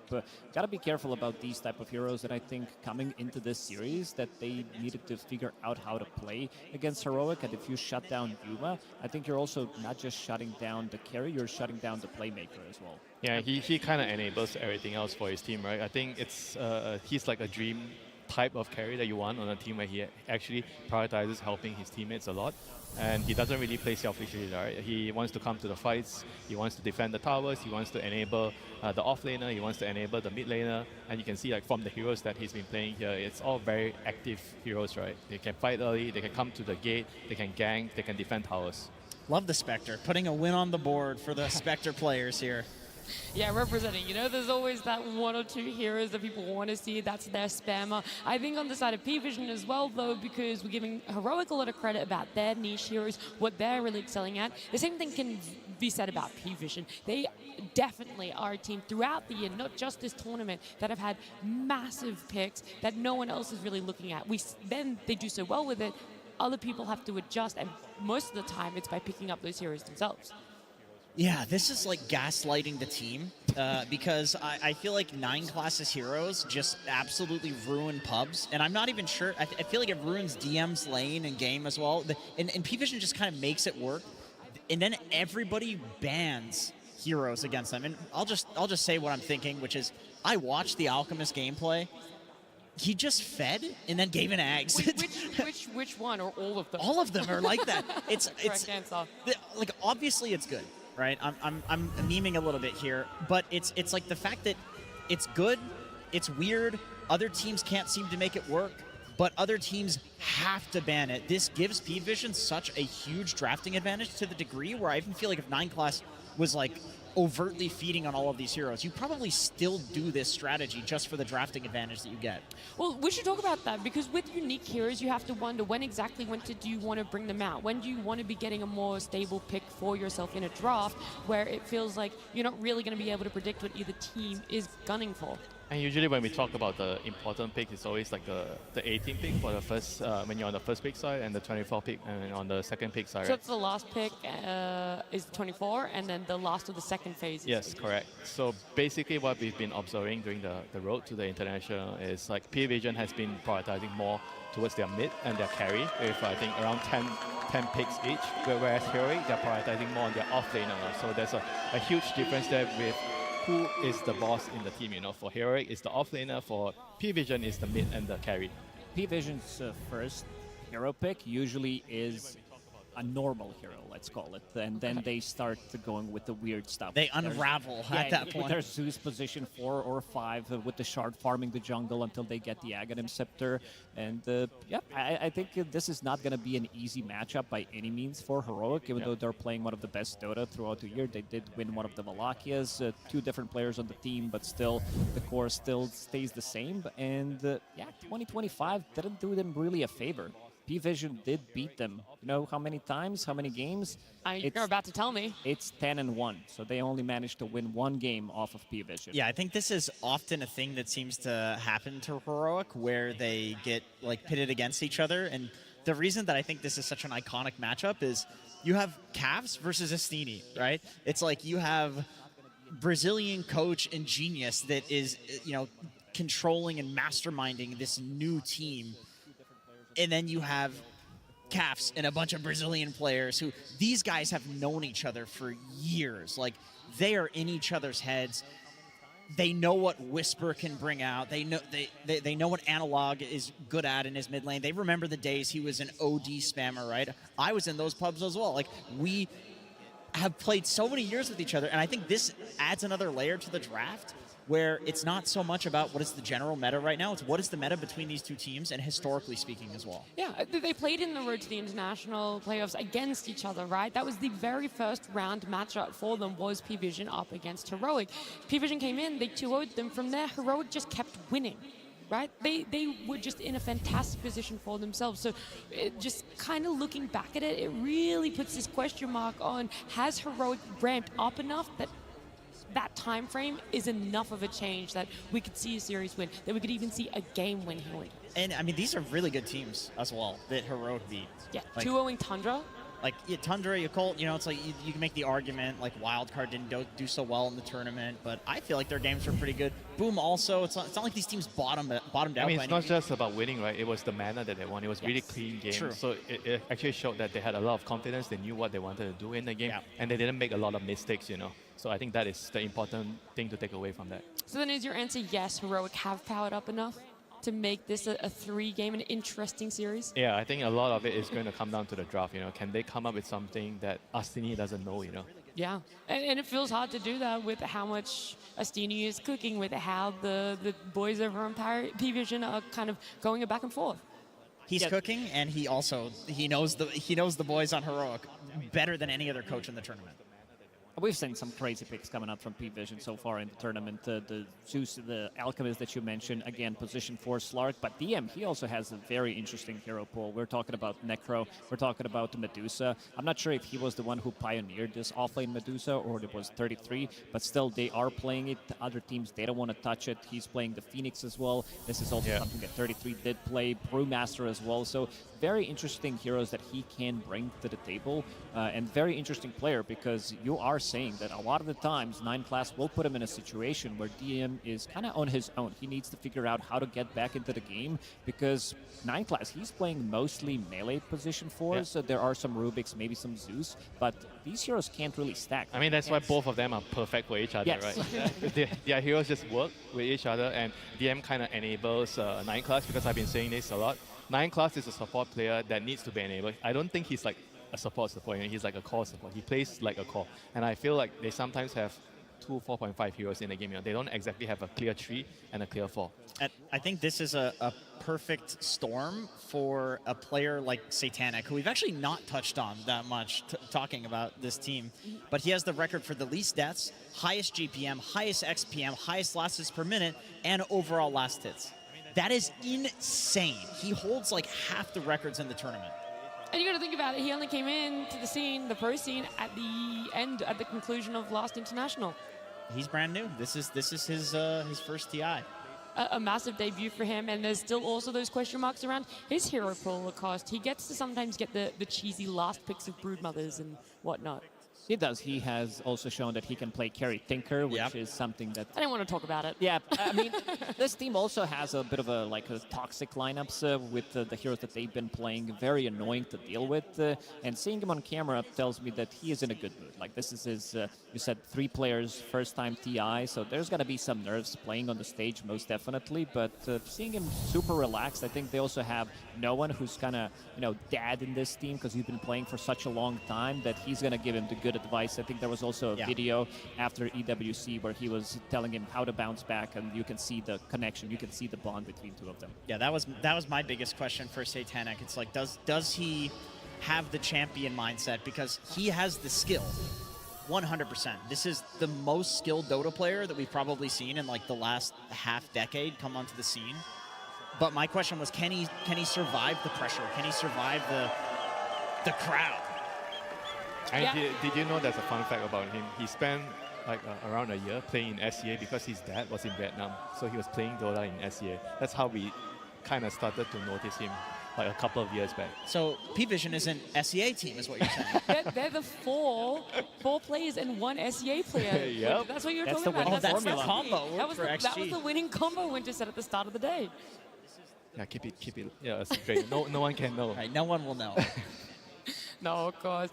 For this P-Vision and Heroic matchup, we're just still struggling to get some of the players into the lobby, so don't go too far, guys. It's definitely going to start very soon. But we've talked about just how crazy everything is when it comes to a draft, when it comes to a hero, and how to predict that. But what I want to know is, who do you think has had the cleanest gameplay? Heroic on this upturn of not having lost a game, 8-game win streak. P-Vision just kind of all over the place, but are those wins just as dominant for them? I would say no. They have not been looking clean. In some of the games, they've been really struggling to find what they want to do. I'd say a lot of the times with this position 4 and 5, these weird picks that they do have, it does feel like griefing a little bit, but they seem to manage to find what they want from these type of picks, especially Slark, who's being super annoying. You see him go on one side of the map, try to get something done.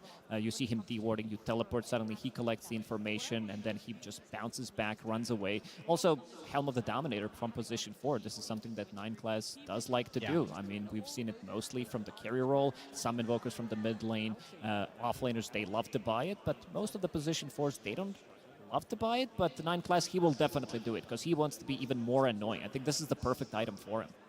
Yeah, P-Vision is such an interesting team. I mean, Astini himself has said publicly that they always throw once, at least in a series. And in a series? In a game, sorry, in a game. I don't know if that makes it better or worse. Definitely worse, but they know that the problems that they have, and I think the heroes that they pick make it more likely that this sort of thing is going to happen. Like, you have an Alchemist running around stunning himself on Ancient stacks. Like, goofy things are going to happen. But on the flip side, I don't think you can call Heroic clean either, because they intentionally create a game which is unclean so that way they can capitalize. The way they play upsets the momentum of their opponents a lot. I think it's very hard to find a rhythm. I think in Dota, it's important to maintain rhythm. You know your heroes are strong right now. You want to play with that rhythm. I think against hero, it's usually difficult to do because they break the rhythm. They kind of mess everything up, so you don't really know whether you're still strong or not. You know. Yeah, I'm looking at the pre-lobby chat. One of the teammates, I think it was 9 Class on the side of P-Vision, said, "Yeah, we're ready." They only had 3 players in the lobby. I don't think you can call Heroic clean either, because they intentionally create a game which is unclean so that way they can capitalize. The way they play upsets the momentum of their opponents a lot. I think it's very hard to find a rhythm. I think in Dota, it's important to maintain rhythm. You know your heroes are strong right now. You want to play with that rhythm. I think against hero, it's usually difficult to do because they break the rhythm. They kind of mess everything up, so you don't really know whether you're still strong or not. You know. Yeah, I'm looking at the pre-lobby chat. One of the teammates, I think it was 9 Class on the side of P-Vision, said, "Yeah, we're ready." They only had 3 players in the lobby. P-Vision versus Heroic. Game 1. There's definitely some mixed cheers here. Heroic having a lot of fans in the crowd at P-Vision as well, and so they're going to be hoping for a lot coming out of this draft. That small little delay there, does it kind of ease the nerves, do you think, Winter, or does it make you more impatient? You're like, I just want to get into this already. Yeah, I think most of the players would think that, you just want to get the game started, you just want to get into the game, make sure you're focused, you don't really want to bother yourself with the noises outside or anything else, Just focus on minute 3 Lotus, minute 7 Wisdom, minute 6 Power Rune. I agree. Yeah. You're thinking about all those things, and as a core, you're thinking about, okay, I have to make sure that I don't throw myself away when I see my teammates fighting and I'm not ready to fight, I think when the game starts, that's when System 1 activates and you're just like, you're just in, right? You're literally not thinking about anything else. At least that's ideal, in an ideal world. Okay, well, hopefully we're going to get the draft up on the screen soon, because one of the bans is already very interesting from the side of Heroic. A bit of a spoiler is that Tinker. We talked... Just focus on minute 3 Lotus, minute 7 Wisdom, minute 6 Power Rune. I agree. Yeah. You're thinking about all those things, and as a core, you're thinking about, okay, I have to make sure that I don't throw myself... Heroes turn to ban. In an ideal world. Okay, well, hopefully we're going to get the draft up on the screen soon, because one of the bans is already very interesting from the side of Heroic. A bit of a spoiler. Okay, well, hopefully we're going to get the draft up on the screen soon, because one of the bans is already very interesting from the side of Heroic. A bit of a spoiler is that Tinker. We talked...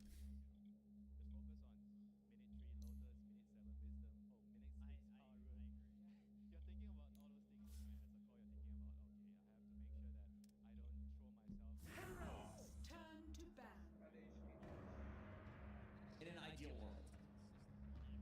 Okay, well, hopefully we're going to get the draft up on the screen soon, because one of the bans is already very interesting from the side of Heroic. A bit of a spoiler.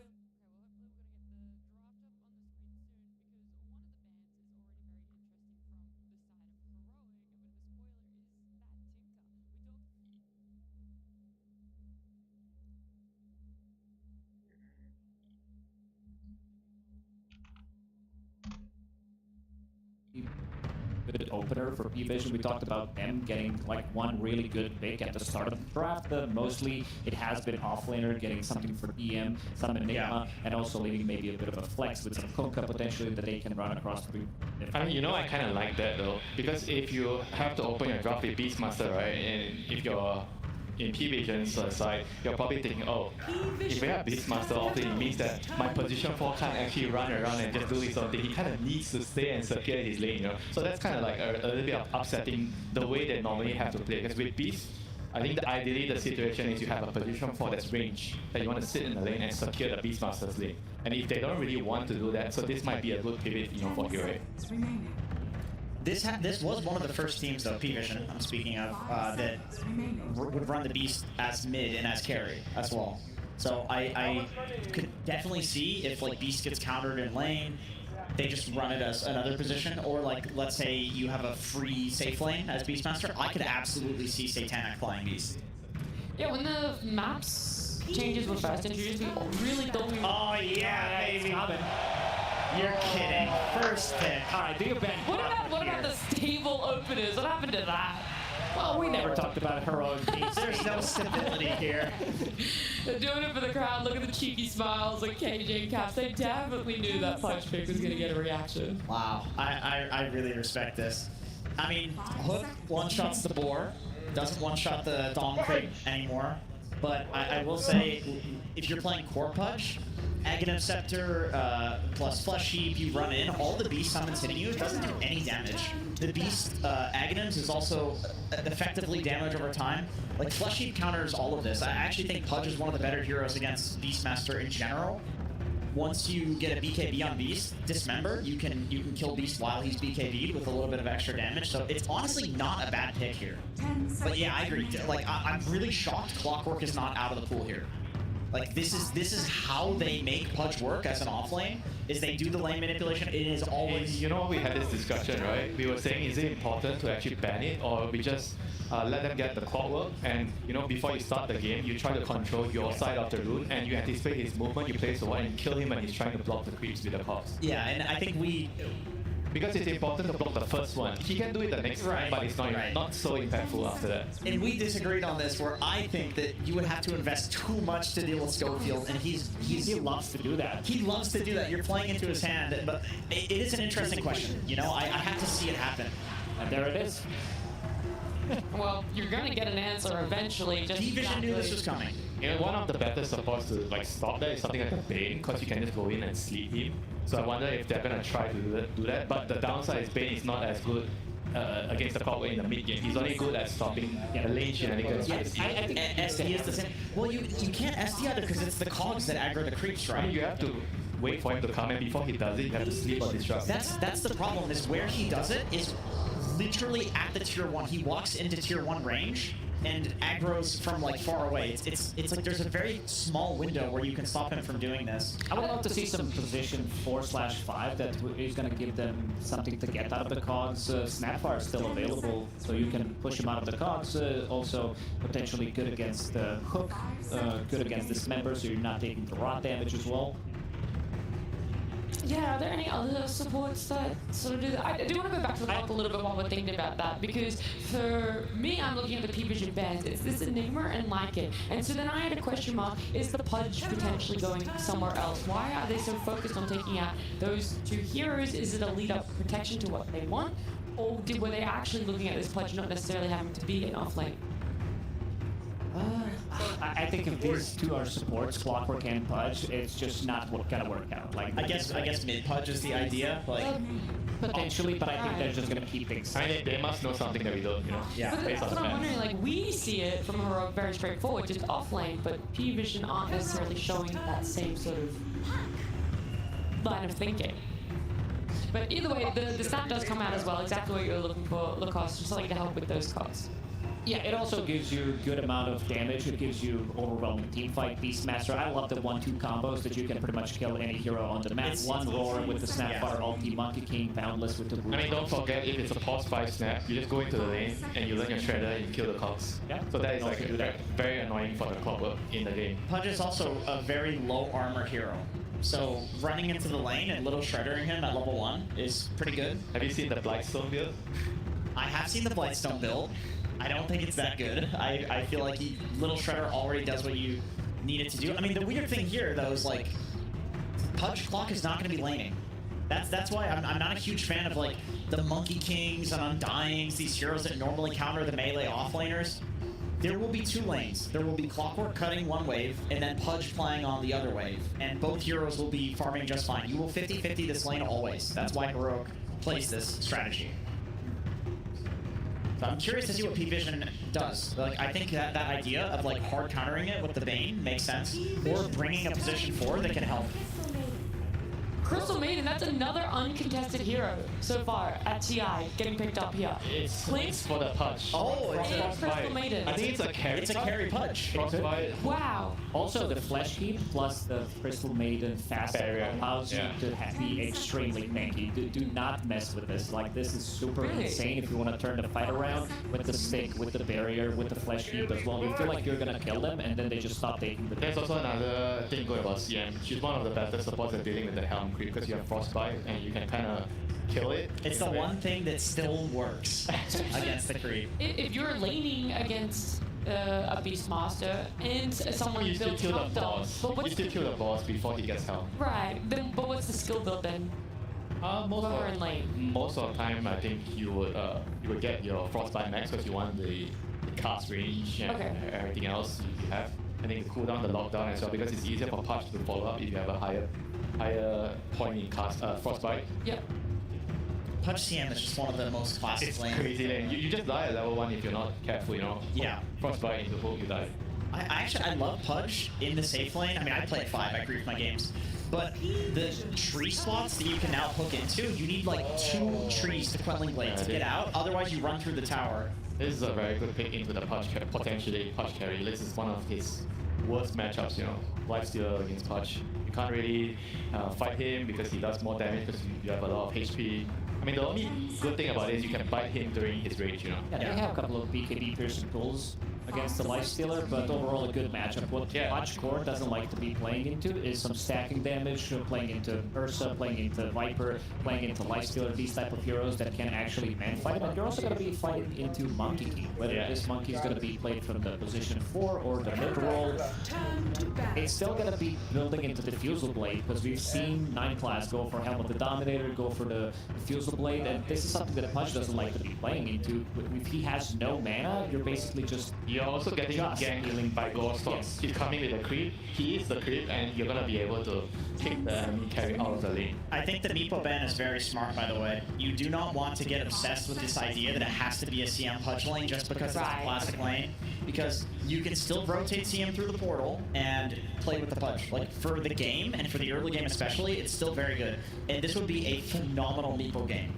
Yeah, but if you do that, right, I feel like it's not easy to kick the Lifestealer. Let's say Lifestealer is already level 6. Like, it's not that straightforward for you to kill. I think you would just play as like the trio, and then Puck connects, and you're never going to kick the Lifestealer out, right? But I literally saw them do Clock Pudge against Lifestealer Undying, which is a harder lane than this, and they did fine.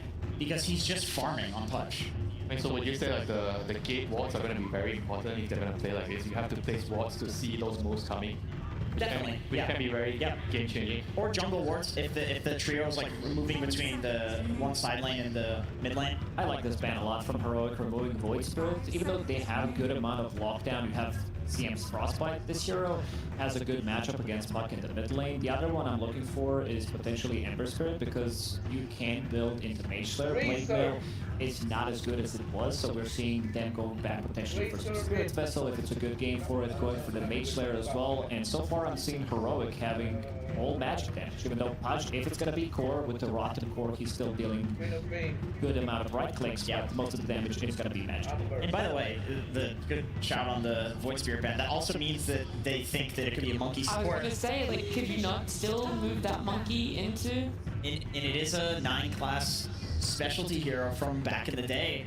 I don't think it's as good because the Simian Stride, you need to level the jump up to level 5 before you're getting the instant jumps. It's a lot worse, but I don't think 9 class really cares about that sort of thing. 10 seconds remaining. Thing is, they're gonna have to reveal it, right? They're not gonna be able to have that flex. Is it a Monkey King mid? Is it a Monkey King 4? Going into this, they're kind of just gonna have the last pick and place their odds on exactly where they think the Pudge is. It's still 2 carries that they're banning out, both Meepo and Terrorblade. I like. Do you guys like the Monkey King mid and you pick something like the Rubik for 9 class to play the lane? Seems like a pretty decent Rubik game. There's some good spells to steal. Yeah, I like it. I mean, Monkey versus Puck is a classic matchup that I think no one in particular has done really well in. Oh, this is good. This is something that position for Night Stalker that NA team did use.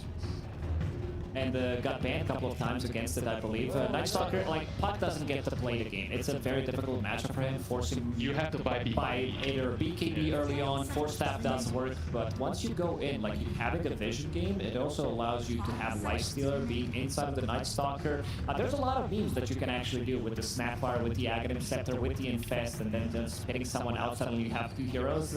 We're gonna save that for the later stages, but I think overall this is a very good Night Stalker pick, even though the hero's not the strongest right right now. Some sort of illusion hero would be so good here. Like if Naga was still like, okay, they go for Ursa. Well, it makes more sense than why they did ban out that Meepo and that Terrorblade towards the end, wanting to lead into a mid beast and an off lane Night Stalker actually was what it is. So that's the change up that happened, and Nightclass is still just going to stick to that Monkey King for himself. And then Yuma having the Ursa last pick. Yeah, it's a very good carry to carry matchup against the Lifestealer. Yeah. I kind of like it, and it's also good against the Beast in the lane and in the game.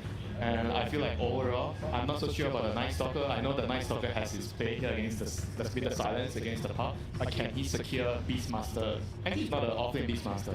It is it's a mid beast. It's a mid beast. Oh, so it's going to be support Monkey King. Again, we're saying CM, he gets his lane griefed. Monkey King double melee against Ursa and CM just doesn't sound that fun. Even though Night Stalker it bit, but Night Stalker with the Night Ring facet, he does put a lot of pressure. Very difficult to catch because of the extra movement speed. Has a lot of region as well.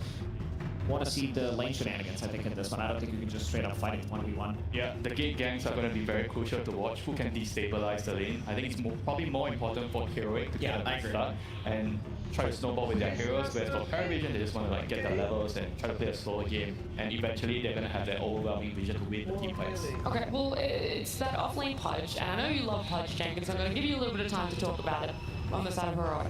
Which set he's gonna use, that's what matters on. I can see on my screen here which set he's using. That's cheating, you can't do that. It's the best set to use, to be fair. I mean, yeah, I agree with what these gentlemen said, which is I feel like the laning phase will definitely go for P-Vision. They're gonna win that. But then after that, like after the 5-minute mark, once the lanes start breaking down, then we're gonna look at this trio. We're gonna look at Whisper, the Clockwork, the Puck, running around, CM going through the portal, and see if they can get kills in those moments. Like, this is how Heroic makes space for Yuma. Okay, alright.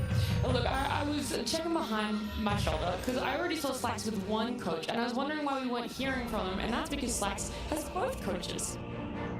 Absolutely, my friends. I have brought the two biggest brains in Brazil here to fight it out.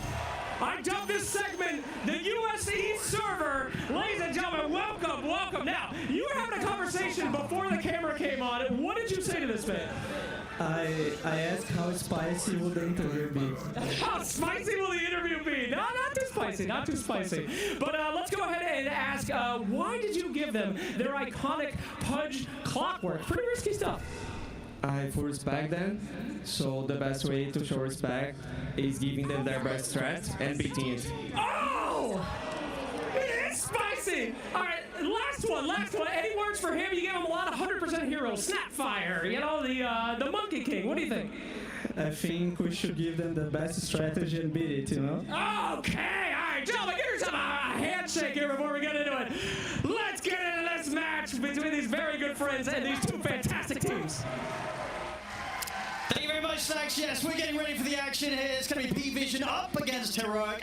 What a way to start the draft, right? We get that Pudge coming through. I mean, there was no way they weren't going to do this, right? When you saw what they were able to do during the road to TI, you got to go with these Pudges and these clocks. The question is, are P-Vision going to be able to deal with it here on the main stage? That's the question, right? Because I think Schofield, for time and time again, especially at internationals, he has broken ankles. Even at other tournaments, of course, too, but he's playing his signature, and a ton of signature heroes, as we do see across the board. Master tiers, Grandmasters all over the place. This will be an absolute treat, as we do see pointed out by our beautiful observer right there. Yeah, this has so much excitement in it because there's some heroes that maybe were not really countered so much, right? The Puck, limited disables on one side. They clean up the draft with the Night Stalker at the end on the side of P-Vision to just have that type of lockdown. And this long silence could definitely be pretty disruptive. It's something that even Ursa doesn't like to play against at times. Yes, the lane for the Ursa with the CM looks fantastic, but as we've seen sometimes, lanes can be broken very early on. 9 Class has shown it, Schofield has shown it that they just go through portals, they make all this crazy types of moves. So yeah, we're in for a treat. This early game is going to dictate quite a bit. Because overall as well, I mean, very much putting the vision into P-Vision, right? Especially with Night Stalker last pick. The sort of information that P-Vision's going to be able to set up with in these kind of early to mid-game plays, it's going to be quite difficult for Heroic to catch them by surprise. No, for sure. And we've seen it so many times, right? P-Vision, that's a strategy they do. That's why they used to, well, I say used to, but that's why they do the Slark as this 4 position at times, right? They're a very vision-based team, picking and choosing their battles at ideal moments. So Heroic, I mean, it's kind of a good matchup for them, though, because this is a team that likes to cause chaos, likes to make a team make mistakes. And, yeah, when you have Pudge, this type of hero in particular can cause mistakes. You get hooked past position. Some really cool stuff that we could have coming in as... And what do you sort of make of the last pick from Heroic, going for the Ursa to close this overall draft up? Comfort hero, obviously, for the side of Yuma, but it's a core-to-core matchup that they wanted. Because I was debating a couple other heroes that would be good for the game, perhaps, but I think they wanted something in particular that deals with Satanic. Because looking at the other 4 heroes, yeah, you have the bite that goes through, you have the clockwork hook shot that goes through that range in particular, but you want somebody that can stand toe-to-toe. I think me and you were debating like Spectre or something, right? But these heroes just don't match that core-to-core matchup the same. So I think they just want him to be able to scale in these later stages. And yeah, sort of talking about the bites, talking about the support, so getting Crystal Maiden coming in. We didn't see this hero at all during the Road to the International. It's definitely not a rarity in pubs, right? This hero is played. Why was it not picked up until this point, and why do you think Heroic have gone with it here? To be honest, I can't give you a direct answer why it wasn't picked up in particular, but in this game, you have great setup. It's a great lane as well, too, if you know that you're going to be playing versus something like a double melee. And I think I've seen a lot of games, especially from P-Vision, it's a double melee offlane.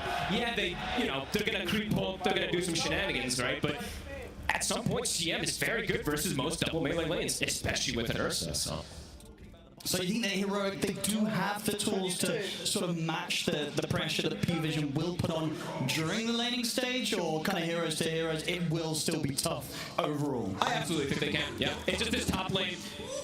I want to say that, the lifesteal and the snap should come out advantageous, but I've seen Heroic play almost versus the same lane and came out ahead with the Pudge in the past. So, yeah, curious to see how these lanes are going to be played as we have an extensive pause we got. Yeah, because what do you...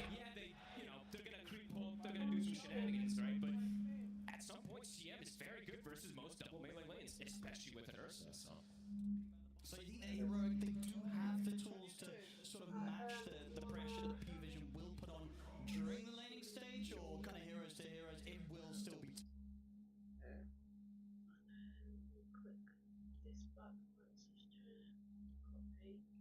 Where's your Discord? Yeah. No, on your PC. Oh. No, I don't have Discord. It's there. Discord's right there. Oh. Told you I got Discord. Then open? Yeah, I can Discord.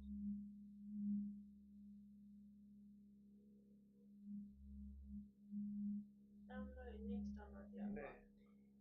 Go on. Excel.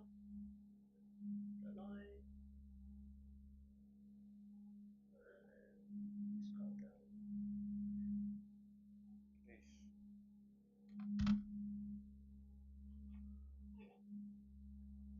Oh, so why you didn't show me that before? Can I do my tweets as well?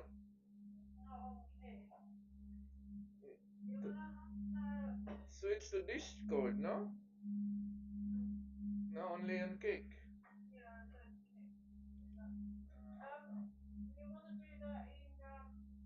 We actually... I knew we were going to get it, right? The double coaches down there, they're such good friends. I think this is going to be a really interesting kind of thing that maybe dictates how the rest of the drafts are going to go for this series in particular. They might just give them everything. Both sides might just go, you know what? We'll just give you guys what you want, and we'll see what happens. Because the bans, if you saw, were pretty specific. There was a gyrocopter ban in the first phase. You don't see that always. So. No, absolutely. No, and indeed, as we heard from the coaches, the respect they have, they want to be what the enemy gets the best, the best in the enemy's hands. So, maybe sort of, just sort of a mutual agreement that kind of played out during that draft as well, in the fact that both teams did get those strong openers. Yeah, I mean, I'm looking forward to see what we do get going down, but we do have this pause at the moment. It will be over pretty shortly. And hopefully once the pause anticipation. Yeah, anticipation for a hook immediately, right? That's what we want. That's what everybody wants, the Pudge. Getting a lot of scribbling on the mini-map. Yeah, they were playing tic-tac-toe, they did some stars, I don't know. But looks like we're underway. DeCarlos has said he's ready. We'll see if Heroic's got everything good as well in their booth. And hopefully we'll then get the word to get this game underway. But one thing for sure, I don't think this is going to be a game that's going to have a pretty slow opening 20 minutes. No, I don't think this series will, period, right? These two teams are definitely going to be looking to run at each other. Heroic maybe more so than P-Vision, who does like to play, as you mentioned, more about the vision, controlling the map, but let's go. Thank you very much for your patience, ladies and gentlemen. We're ready to get on with the action. action here between Heroic and P-Vision. And action we should definitely be getting. And look at this, P-Vision, they want to secure that lane in particular, right? They don't want Schofield to do his little put a sentry to make the lane meet in a weird position, get the cogs down to mess with things. So they're trying to protect their jungle as much as possible here to prevent these type of moves and maybe an early hook, right? So we see P-Vision, they will back away. Heroic places a deep early ward, and we are underway. P-Vision holding back, but still under the cover of smoke. Still difficult, really, for them to approach and try and make a play into this by Heroic as the lanes do set up. See if Heroic wants to stick a third hero just for the start of the lane, since they do have that CM Pudge combo, they could trip them up to potentially go for that quick early first. That's true. Yeah, there's definitely a chance. Play could be pretty tasty and a very good thing to go for, especially here on the main stage. Now, if you could start to shake up the enemy early, you could start to tilt them a little bit. Yeah, let's see the positioning. Schofield, he's doing what he does. He's going to immediately run in, put the cogs down, or just body block the wave until the cogs get closer. And that lane positioning, it's going to be exactly where they ideally would want it. Let's see if Satanic catches the wave. We do see this combo is up here. Yeah, let's see if Satanic's ready for this. Heroic getting ready just in case Satanic steps out a little too far. They're going to go for the hook. They're going to be able to grab him away for the creep wave. Get him caught in the cogs and had to skill the level 1 rage to back up. So no kill to be found, but a decent bit of damage there from that early setup and an early aggressive poke from Heroic, showing that Satanic's got to be on his toes. And then we do see Takala does what we were mentioning, right? What the panel was talking about as well too. Get that little shredder early so you can either kill the cogs or just be able to harass a hero like Pudge, who's 2 armor, super low armor in this hero. So we'll be able to attempt to counteract these moves. And let's see how well he does. I feel like even in some of the lanes where you expect Whisper's Punch to get punished, he ends up coming out insanely far. He does. So very, very comfortable on this hero in this position. Yeah. And let's see how many, I'm going to keep watching how many cogs they do kill, because, Schofield, he's going to be doing his annoyance in this lane. But overall, I would say Satanic, on paper, right, Satanic should have a pretty free time up here, unless some crazy stuff happens from Schofield and Whisper. Looking at the other lanes in particular, it's similar, right? P-Vision does have very strong setup for the lanes. The mid Beastmaster versus the Puck is very, very strong matchup. The bottom lane is the one that can be a bit different, where the Ursa and the CM can take advantage. So 2 lanes that do look quite strong for the side of P-Vision in the start. I mean, and sort of take advantage to the point where is there kind of sort of a stage in this bottom lane where the Ursa CM can get kills? Oh, absolutely. Anytime that they do see a misposition, misstep there from DM, they could look for it. Same thing from 9 class, but 9 class also can do some pretty annoying stuff, as we've seen from him on this Monkey King, of going through the portal, bringing numbers to an area that is not as expected. Tower is under attack. So this mid lane, I've seen the Beast most of the time come out ahead, but also these Pucks usually don't fall that behind anymore in a lot of these matchups that they used to struggle, like the Earthshaker versus Puck matchup, which used to be a hard one. Now these Pucks just do fine because of curveball, so we'll see how no one does in this matchup with Analog. It definitely feels like a mid-matchup where, I mean, probably from both teams, right, the supports, rotations early on could warrant a kill in that mid lane. Oh, absolutely. I don't know if we'll see an early rotation, though, because these side lanes they do need their supports to stay there. As we do see early aggression, even from bottom DM, and getting an early point in silence, maybe they'll be able to play this lane a little better than anticipated, even though it's versus Ursa CM. CS-wise in the top lane so far, 8-4 on Whisper against Satanic 13-3, so I see the damage here coming in with a little shred and a few right clicks. Not too fun for the Pudge here on the early levels against these two. Anytime that Schofield steps away. Yeah, he even went for the chainmail immediately on Whisper, right? And they've got to watch out for this though. Something about Schofield and sniping the carrier's couriers. It's happened so many times. We had that one series earlier. Yeah, he got like the DK's courier like, what, 3 times in a row or something, so Satanic's definitely going to have to be a bit more careful with his courier placement when he gets those, or trying to get those items brought out, because Schofield, he will be on top of the timings. Like, you know for sure, right? He's keeping track of when that courier is respawning, and he's going to be ready to get in position to go for it again. 100%. I mean, that's his best involvement that he can have up here, is really killing the couriers and just disrupting them from killing the Pudge, because right now you're seeing Whisper, he truly is struggling up here. He even bought the chainmail level 1 immediately when he had the gold, so that he could try to survive the pressure. But look at it, it's constant. Yeah, poking him underneath the tower. Still have to be careful. I mean, you saw that anytime that Carlos tries to step up and go for that, if he lines himself up to get hooked under the tower, could get turned around. Definitely wants to have the lane in maybe a better position. They're not so close to that tower so they can't get aggressive. Down on the bottom side of the map, Yuma so far 20 CS, 18 and 4 on DM, so being able to match the farm so far on this bottom lane, and yeah, indeed across the board, just Whisper is having the slightly tougher time top, but as expected. To be expected, exactly. So mid, Analog is handling his own, 22 through to the 26, a couple extra denies on no one, but I mean, it's harder now though. I mean, no one just stepping up and just absolutely beating the hell out of this guy. He's coming in, he's going pretty deep, no one. No one is very deep. It's taking a lot of tower hits as well. He went for the dive. Is he going to be able to get away? There's going to be the back up in a couple of seconds. Analog, he's going to have it. He's got it. First blood there for Analog as no one gets far too greedy there with that aggressive dive. He tries to go for the axis, but the shift is back up. He dodges it, and he has more than enough damage, and they lose the courier, too. That's a big kill to get as well. I mean, up to that point, the mid-matchup was pretty close, but now Analog's going to get the chance to get kind of a full creep wave ahead, and having that first blood as well secured on the puck. Massive. 2 couriers also being killed. Nighttime soon to end also. So DM, the bottom lane will become much more difficult for him now, as immediately they go aggro on this Night Stalker as the daytime hits. Oh, the swipes are stacking up. We'll be able to push him back momentarily there with an Ironwood branch placement. So that was a really nice branch. Moves there for DM to stop Yuma from getting a couple more hits in and kind of give him a chance to break away from that blood grenade that was thrown out. Very nice branch play. KJ was not quite in range. Yuma tried to get that advantage play there, but wasn't able to. And so far, I mean, Whisper, he has yet to die top, right? So he is getting something. He is, of course, getting sacrificed a little bit, but if he gets a hook kill, he'll be right back into it. Which can absolutely happen at any moment. Yeah, and the fact that he's not dying up there is definitely giving Schofield the freedom to just get to do Schofield things, move up and down through the jungle, roll around and provide pressure in the mid. The roll's going to be there for the setup. They got him. No one able to get the kill. Schofield not able to do anything to help out that time. P-Vision, they're going to try and chase Schofield a little bit, but I think as we've learned, right, you've got to be careful when you're chasing Schofield. You don't want to waste too much time running down the clock. Never. If it's Schofield, you almost never do. Never want to chase him. Whisper. Rotation's coming in. Jump forward here from 9 class. Schofield is around. Cocks down to try and hold Satanic back, but he's able to get around with the rage. You get the cookie connection as well. Boundless strikes up. Whisper trying to back up to the tower. Still entry assault. Holds back Satanic. Whisper's going to be fine for now. Analog's TP'd over, does have the Dream Coil available, but they won't even need to stick around because P-Vision, they back up, they didn't get the kill. They're not going to try and make any crazy dives top. Do they stick around for this Shrine of Wisdom? It looks like 9 class wants to. I mean, the thing is that they're going to know that Analog's around. Yeah, I don't know if they can contest this when the puck is in the area. They get the vision, they're making the hook straight away. They catch 9 class. Analog jumps in with the burst. 9 class is dead.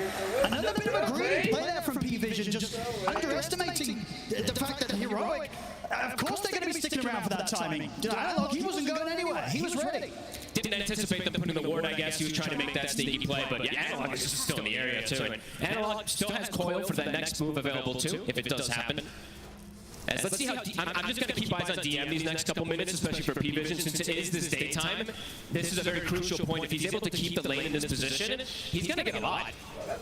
And it does look like this wave is going to stay here, so that's very good for him. Top, Schofield should be fine. It Whispers in with the backup, looking for the angle for the hook. Not going to get it this time. They're not giving him that chance to get that hook.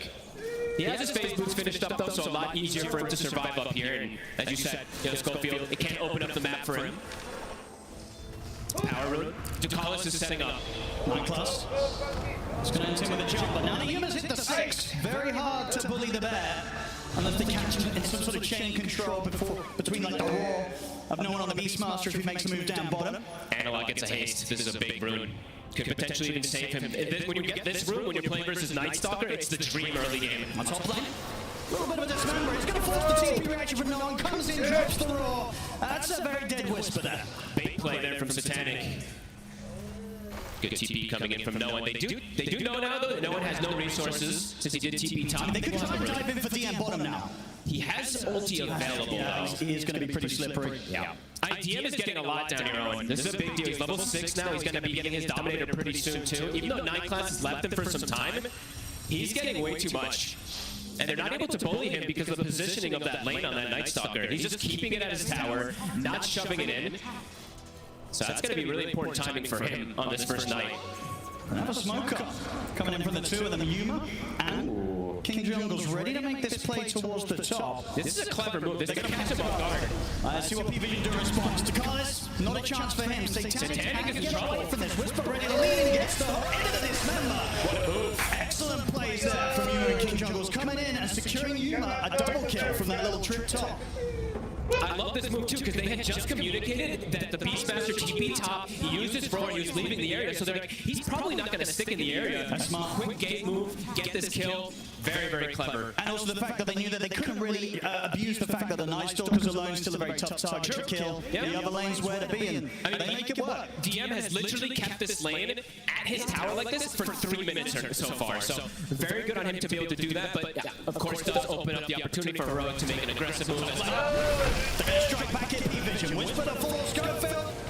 Looking pretty dead as well. So just as quickly as they get the 2 kills top, Quick and the punish. action continues, P-Vision returns to that top lane and makes sure that they then secure some positive action for Satanic to get involved in. Love that we're seeing these early moves already coming in though. Pre-10 minutes, we've got 8 kills. Heroic, looks like Analog will get the benefit of getting this power rune again after getting the ace rune. Another very good one for him. And these sort of movements, they're only going to continue, right, in the frequency that we're going to be getting them from these 2 mids. Each time the ultimates are up, and obviously from DM, and he very shortly is going to be prepared to get involved, especially around these nighttime moments. I think he's got the Dominator finish, right? So pretty early timing for this Night Stalker who's been left on an island to have this pickup. It's coming out of the courier. He's got the Dark Ascension too if he wants to use it to get involved to get on top of the puck too, even though it is nighttime.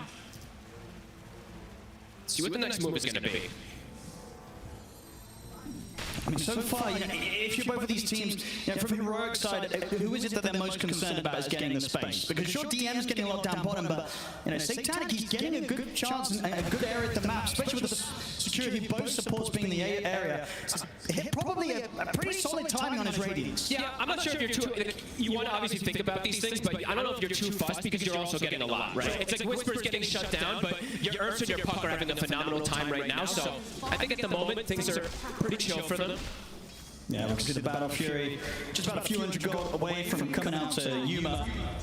Here comes the smoke. They've got what? Snapfire ult is up, so kisses are at the ready. There we go. See if Heroic is ready for this move. And just to be a little bit careful in the sense that Satanic is very close to having enough money for his relic, so if the fight goes wrong, might hurt him a little bit on that timing. They're bringing the summons though. They've got the Dominator, they've got the Ancient Black Dragon. This comes in. Yuma, they've already pulled back right up to the tier 2. They seem to know. This move ain't going to find anything. Might get them a chance to pressure him, bring down the tower, but catching Yuma, unlikely. Yeah, very good awareness coming out from Heroic here to not hemorrhage anything in the mid lane. TP though toward mid, or in the bottom lane. TP toward mid to Collis is setting up. They do have that roar available with the kisses. Power rune will be bottom. Illusion rune. A nice one here for no one if he does get jumps. Gives him an extra chance to slip away. Very close to his Aghanim. It's just about 1,200 gold off it here for the mid Beastmaster.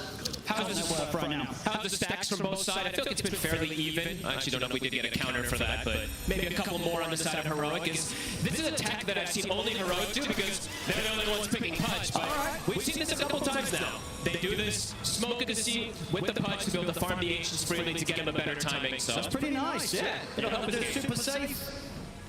He was struggling, he'll need that. So that will get him toward, he will have at least one component of the Aghanims. But slowed down a fair bit anyway, still on Whisper. And he doesn't have the luxury, I mean, he has the luxury of being able to hook creeps, of course, to get that extra farm, but he doesn't have the luxury of a Night Stalker with the Dominator who just sends the Dominator creep to do his business. You get that extra farm that we've seen so much throughout this tournament. We'll watch the Dark Troll Summoner. Away we go. It's going to start cutting some creep waves, probably. Yeah, King Jungles. He's ready for it. See what he can do to deal with it. Okay, he'll disrupt the stack. Yeah, they'll bring Yuma over as well to clear this out because they don't want to give DM the chance to start grabbing creep waves. And they'll kill it pretty effectively. They farmed absolutely nothing. Yeah, I honestly, Ursa probably one of the better carries in the game, right, for dealing with these Helm of the Dawn creeps. Kills them very, very fast. Very true. They did the same thing with the Meepo the other day, if you remember. These heroes are fantastic at killing these Dominator creeps, so influx of gold for them. On top lane. They want to fight, it looks like, here. Will be a good time to strike. Coming to Satanic, very, very close to having his Radiance timing complete.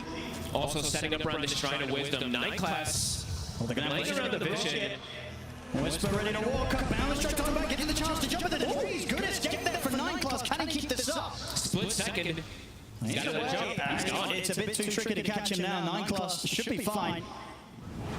Typical 9 class, being very disruptive, giving so much information. Would we try for a blind hook, but no. They don't have any information here. That would be pretty wild if he's able to find him here. Just going to keep eyes on Yuma. Another rocket comes in, but again, 9 class a step ahead. They're probably keeping track of that experience that he's sapping as well, so Yuma.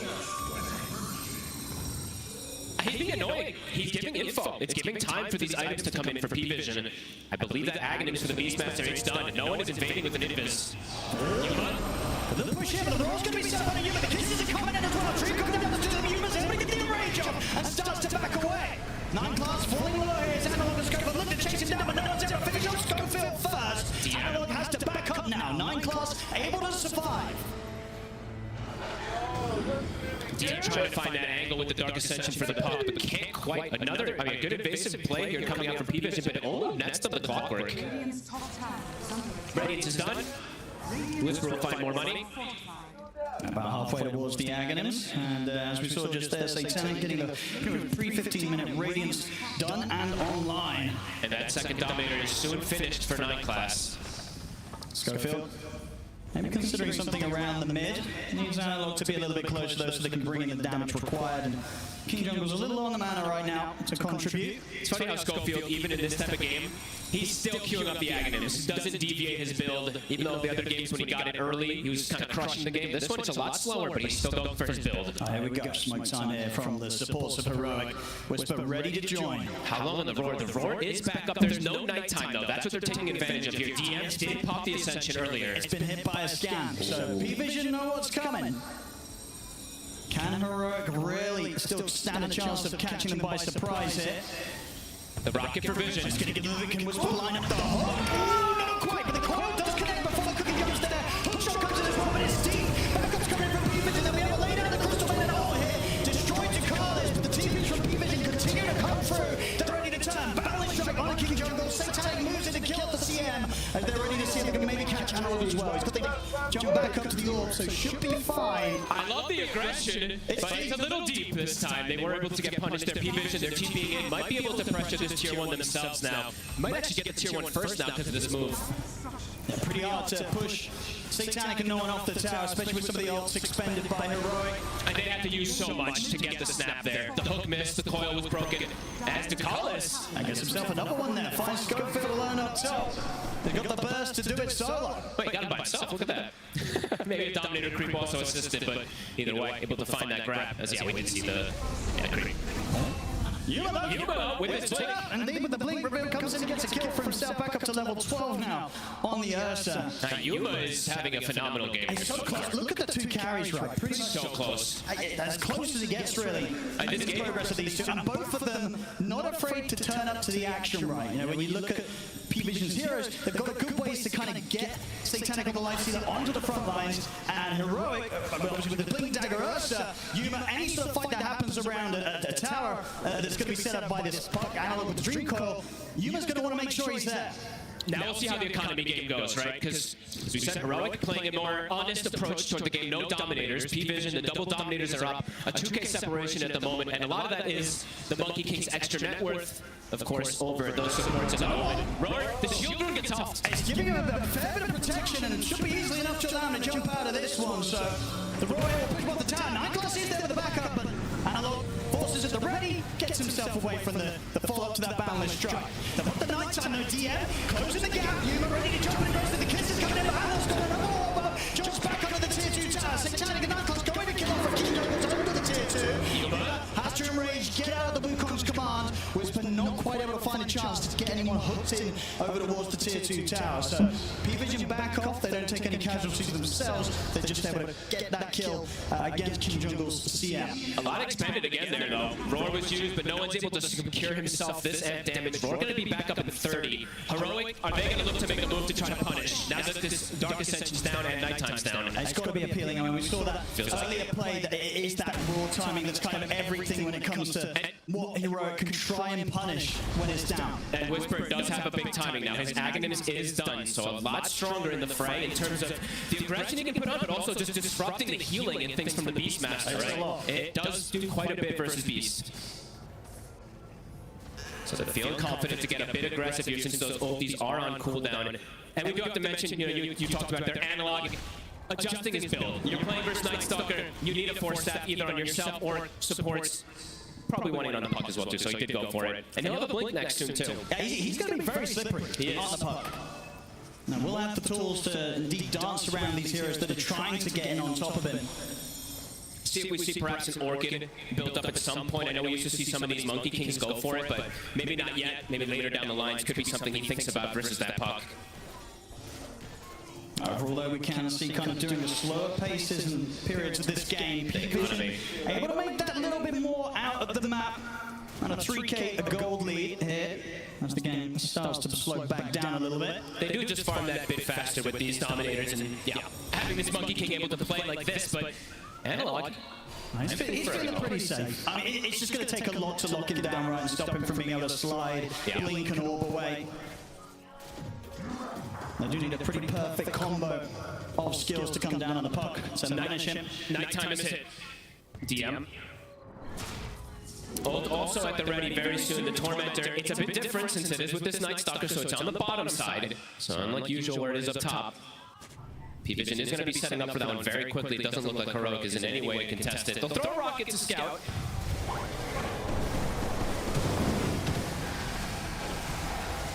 Good shot. Who gets it? It's going to go the way of DM. That's a really nice one to get for free.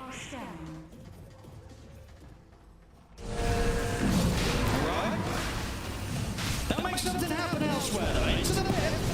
Freezing Fiddles when they need to speed this up. I think so as well. I was about to say they might want to use every spell as possible that they can to damage it. Looks like they should get away with it. Yeah, P-Vision, they do smoke up now, but it's a little too late, Roshan. It's going to all be Heroic. Streamer's going to have that Aegis secured for the next play. So, P-Vision, they get a Tormentor, they get a Shard, but Heroic do manage to find that timing to get the Ursa in the pit and secure that second life. Balance in all things. No one, a full BKB finished up now for this Beastmaster. He is going to be very difficult to bring down. Even though they have BKB piercing disables, the damage, unless the Ursa gets the fully free hit out to him, could be problematic now to deal with this beast early.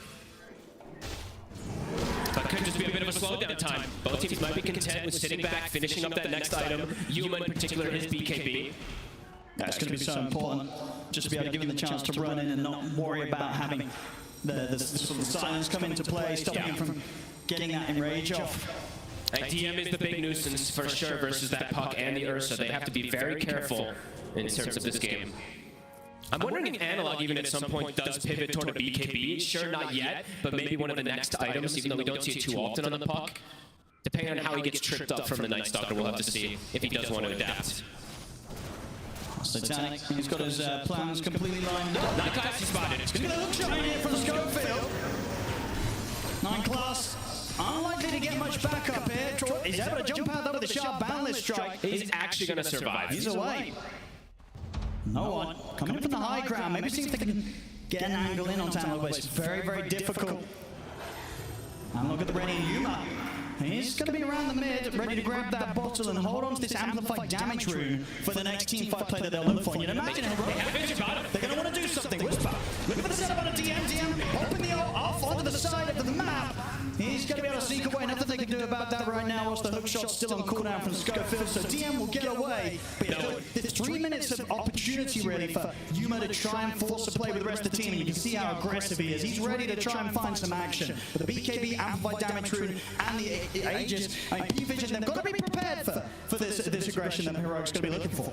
They just have so much info getters, right? We see the Night Stalker and the Monkey King is constantly getting information again. They see Heroic. Some of the blinks, he's only going to find the helm of the Dom creep. So they avoid the smoke immediately, just from that little play there from the Night Stalker. Able to gather that information, as we see time and time again. I see Yuma there as well, was maybe see if he could find the chance to get the solo catch on Ducalis, but Ducalis headed elsewhere. P-Vision's just avoiding until they get these timings. And they're getting a lot of the timings. The gold lead increasing with every moment here for P-Vision. 6 to up to now 7K. Gold lead here, 23 minutes in. Heroic, they're desperate for blood, but P-Vision just aren't giving it to them. Just avoiding every single time, Satanic. SNY is now finished up too, so he's got that status resistance versus that bite in particular. So a lot safer for him to survive. Now Blink also for no one, so easier for him to pick and choose his target for the roar. P-Vision is slowing the game down into a more and more comfortable position to be able to fight versus Aegis. They're very strong in team fights. He's going to grab him off the trees. Have to dismember. It's going to be enough. It's throwing him down into the rocks. So a little bit of action. The Heroics have to get back on the table there as 9 Class gets caught out. It's been a long time since they've found a kill. It's just been avoidance from P-Vision. But look at the Dark Troll Summoner. 9 Class dies, but so he lives on. Oh, here we go. Yeah. And there's another one right above it, by the way, too, cutting the next wave that maybe was getting through.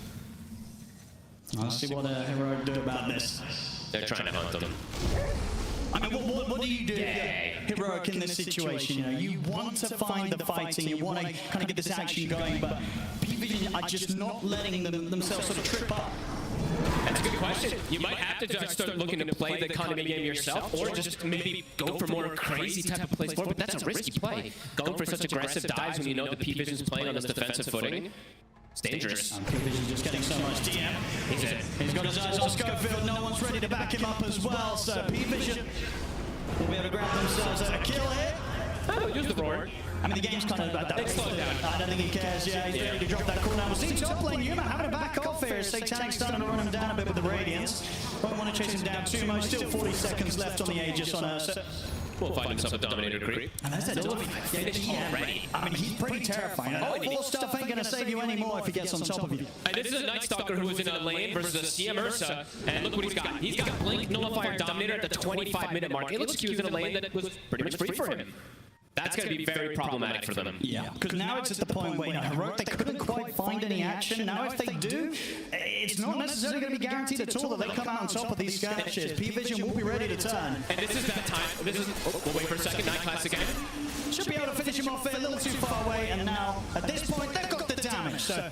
Good kill. They're getting something. They're getting kind of a 9 Class kill here and there to kind of keep that overall gold lead that P-Vision have against them kind of closed up, at least not growing any further than it did in the last couple of minutes. Still around that 6 to now. They're now down to 5k gold, so Heroic definitely starting to slow down the advance that P-Vision was gaining on them. And Yuma is still farming very nicely, right? Almost neck and neck with that Lifestealer, so he's feeling confident. The Basher's done. I was going to mention this, so for Analog, let's see if he does adapt in the build that we were talking about, because that Nullifier's done for the Night Stalker. So now if he gets on top of him, Silence plus Nullifier, it can really cause some problems. But at the moment, it looks like he's content with just going for scale. And if you can get away with this type of itemization on Puck, on Ursa, your lineup does scale super hard. So, yeah, curious to see if this does work out for them, because they're not overreacting to the side of P-Vision. They're just playing their own game, and they're like, okay, let's see what happens. Let's see who idea is better. Always have that threat at the high ground defense, right? You kind of consider P-Vision's lineup, you know, the cores, and one of the supports, it's melee heroes, right? So when it comes to hitting the high ground down the line, you're lining yourself up for some pretty tasty hooks to be coming in from Whisper. No, absolutely. And Whisper, you know, we didn't mention him, but he also has his BKB Blink done. He's actually matching the farm of DM, even without the Dominator. I guess those extra kills do matter, of course. On the hunt themselves now. See what they can find. Schofield. Oh, they're going to make the jump forward. They'll get him. Alright, kill around the tower. No funny business. But look at the wraparound here. Heroic. Looking for a sneaky play. Maybe if they can kind of catch P-Vision starting to split up. But at the moment, P-Vision's staying pretty tight to one another. He's going to buy back from Schofield. They'll make the jump forward to Carlos. They'll clean him up. We've got Command of the Banner Strike. Drop down on Whisper, but he's pretty tanky. Dreamcore comes in onto the two of them. Now jumps forward with the burst. Yuma trying to look for a target, but the ethereal fall at the moment for Noah stopping Yuma from being able to get the right clicks in. Now it ends. They're able to continue to chase the Beastmaster out of the fight. Schofield gets cleared by Satanic, but that chase at the top against the Beastmaster succeeds. They kill no one off. All in all, I mean, they did lose Analog. They did lose Schofield a second time. But they are able to take 3 kills away from P-Vision. Satanic and DM want to go back in. Fight might not be over yet, and the King Jungle's getting jumped. Yuma's going to try and help out. He's getting the swipe stacked up on the DM, but Satanic comes over the hill. Still a Yuma, keeping those swipe stacked up onto DM. The damage building up. The bash comes in. DM. He's still alive. Actually going to be fine for them now. Okay, accepts his death. Did get the nullifier off onto Yuma. Satanic will run him down. Good jump to the low ground. Can he stick on him the blink? He's going to blink up in a second. Good jukes as Yuma will manage to dance away from Satanic. Oh, what a cool fight. The wraparound for Heroic almost worked beautifully. The problem in that fight was honestly, DM killed Analog full 0. That nullifier that he got, he just completely sandwiched him and brought him down. Satanic and Yuma will survive at the end of it all, but Satanic comes out a bit more ahead in the end of it all. Up to level 21, a 20k net worth now for him. I think he does have to adapt somehow. I'm checking analog what he wants to build. Okay, he's going Hurricane Pike. So he's going to use that on the Night Stalker instead to have that be the counter rather than having to build a full other item to protect himself. Because if you Hurricane Pike the enemy, even if you're nullified right, it's still pushed back. Yep, it does not dispel it off of you. You're still able to get pushed back. Exactly. So this is if he had this in the last fight, he likely lives, and it could have been a completely different outcome where Heroic maybe comes out even a bit more in a good position there. But as it stands, P-Vision, after that fight Satanic, he is cruising. Almost an AC finished also for him. Oh, yeah. And we're seeing on the other side, Yuma, he's going to try and get that Abyssal as soon as he can. And he's got it now. So Abyssal Blade done. We did see how kind of clutch the bashes were coming in that last fight. So we dropped down the active on someone. Should have the chance of tearing them apart pretty quickly. Now, obviously, that last fight, they did get no one, but it did take them a long time, right? They had to really chase him out of the team fight and stay on top of him to get that kill. And that was them with the positioning, right? They got that wraparound, and it's still, they didn't get those kills almost immediately. And speaking of which, P-Vision, Smoke, Unknown, looking for another play. Whisper, he's under vision. Straight with the brawl, bringing in Satanic, they easily have the damage to tear apart the punch. Satanic gets the last hit as well, too. Even more HP, up to monster kill. 418, 421 bonus HP now for him. He is getting very tanky. Difficulty definitely rising here for Heroic. Does feel like that, absolutely. Analog, he's got the pike, does get the phase shift off. Can he play around this? It's tricky to chase, Silence comes to an end. Nullify will catch on to him, but no, he's able to jump out with the phase shift dodge and the orb. 9+ is sweeping across, so Analog has to continue to play on his toes there, because they're on a jump, the Silence is back up, they get the jump on him, and this time, he's not able to jaunt away. And in the meanwhile, too, they get a rush. P-Vision is starting to accelerate things. They really are, about 500 gold away from that AC now on Satanic. No one's got the roar ready. They bought him a gem earlier, too, after that last fight. He's always in a good position to know if anyone is stalking him. Schofield. They found him. They've got the roar. There's just kills everywhere. Owen is falling apart for Heroic. I mean, King Kugels, I think he got very close to a bit of a clutch snipe there. I believe the courier did have the rest of the BKB of DM on, but the delivery was actually made just before the courier got killed, and of course King Jungle still loses his life for that effort. This life steal is just getting way too big. Just the difference between him and Yuma now at this point. Yuma can't do it on his own. No one jumps forward. It's definitely 4 minutes on the Sages. It's going to get to the point where the question is how strong of a high ground defense can Hero pull together? Fine grab out to the side whilst Dakalis is separate from the rest of the team, but now the rest of the team's ready to close in. Defensive hook will drag Yuma away, as Yuma will get away with that one. Gets the kill, gets out with the help of Whisper. P-Vision sticking in the area. Satanic still feeling as strong as possible. Definitely, yeah. The pressure's going to fall onto the shoulders of Whisper. Can he get these crazy angles on the high ground defense to get those hooks, pull apart the attempts from P-Vision when they look to try and close up towards the barracks, towards those tier 3s? It does feel like that's going to be their next best shot. Yeah, it feels like it's very dependent on the cores in this game on Heroic. It's been a pretty quiet game from the support zone, I have to be honest. Schofield not really having much of a game this time on the clockwork. Maybe in his lane, absolutely, but right now, he's 0-7, and he hasn't even built any items to buff up his allies either. He's built completely for himself. So. It's definitely one of those risky builds. Sometimes it looks great, sometimes it looks like the support you encounter in your pubs.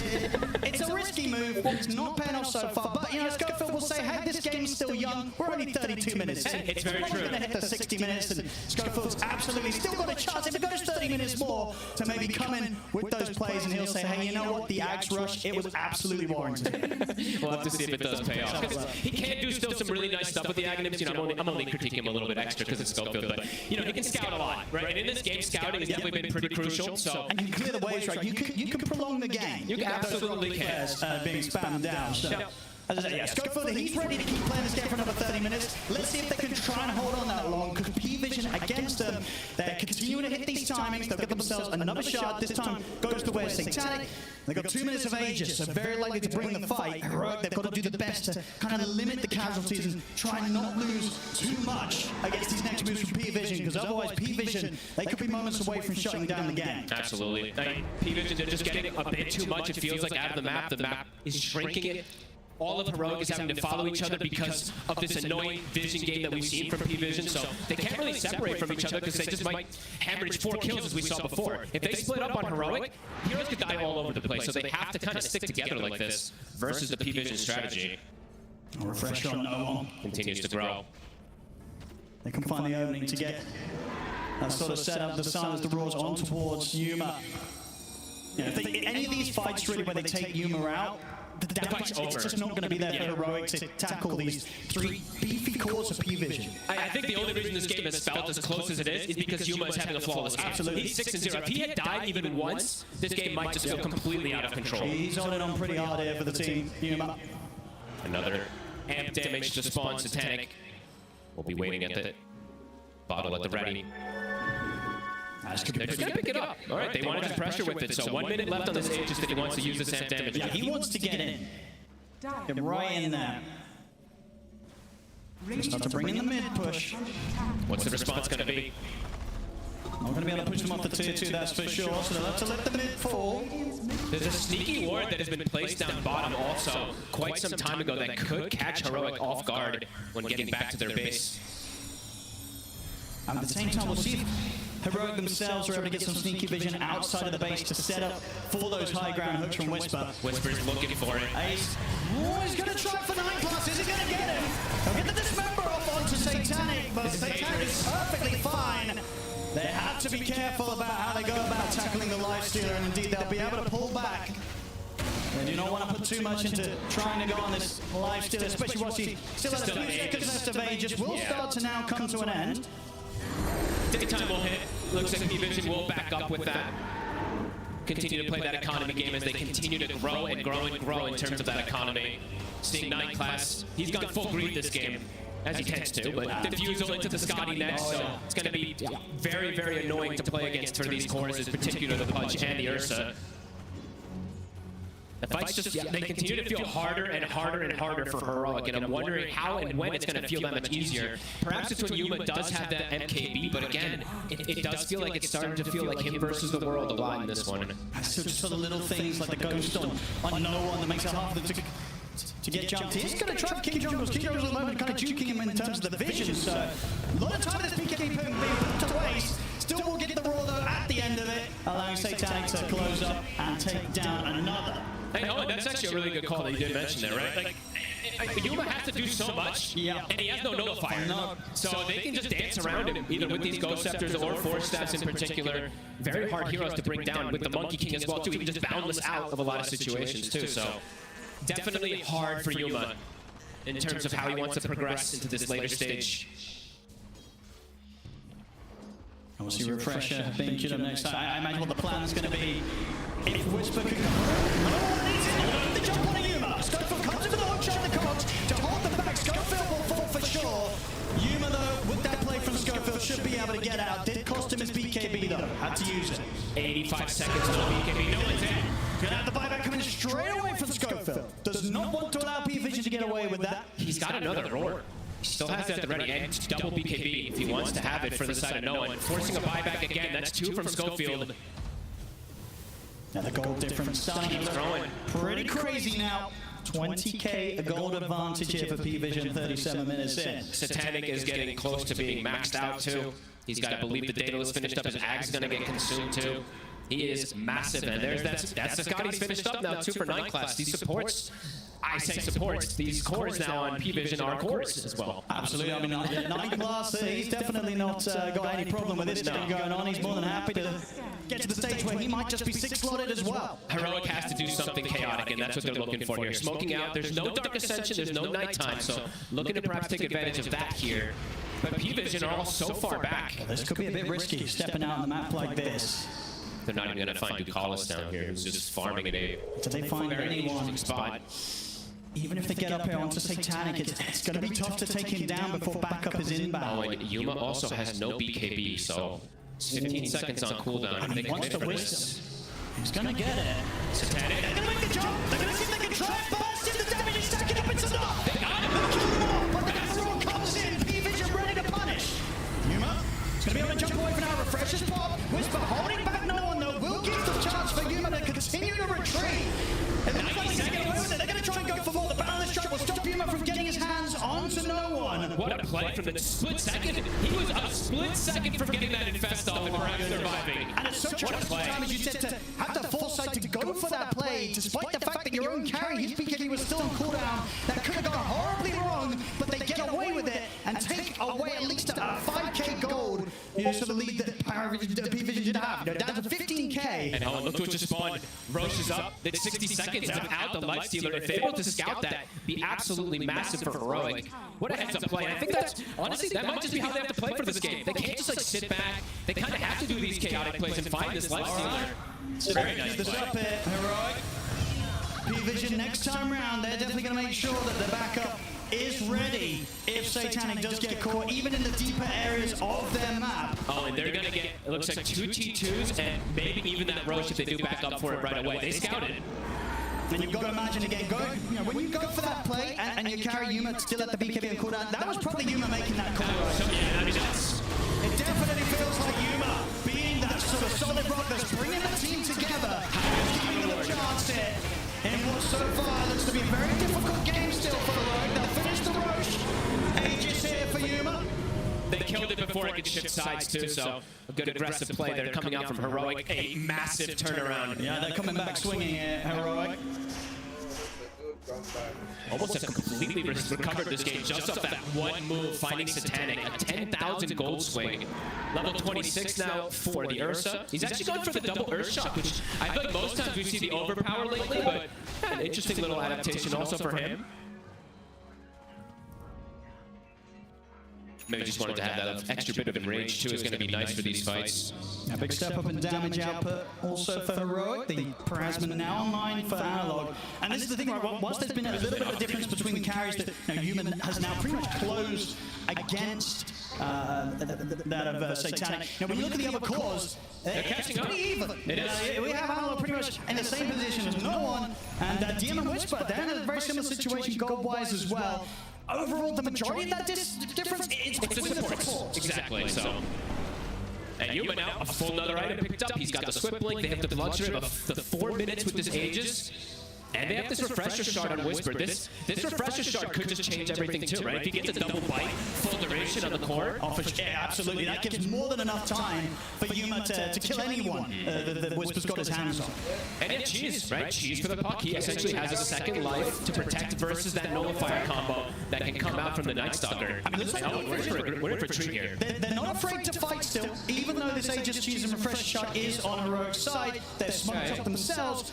And they're ready to try and get the job. They spent their gold too. No buyback on DM. No buyback against Satanic. Well, let's see what they do here. They're finding him on the Nullifier. Jumping from Whisper though. He will miss the Hawk. 9 class. He's going to get the hook shot in the face here.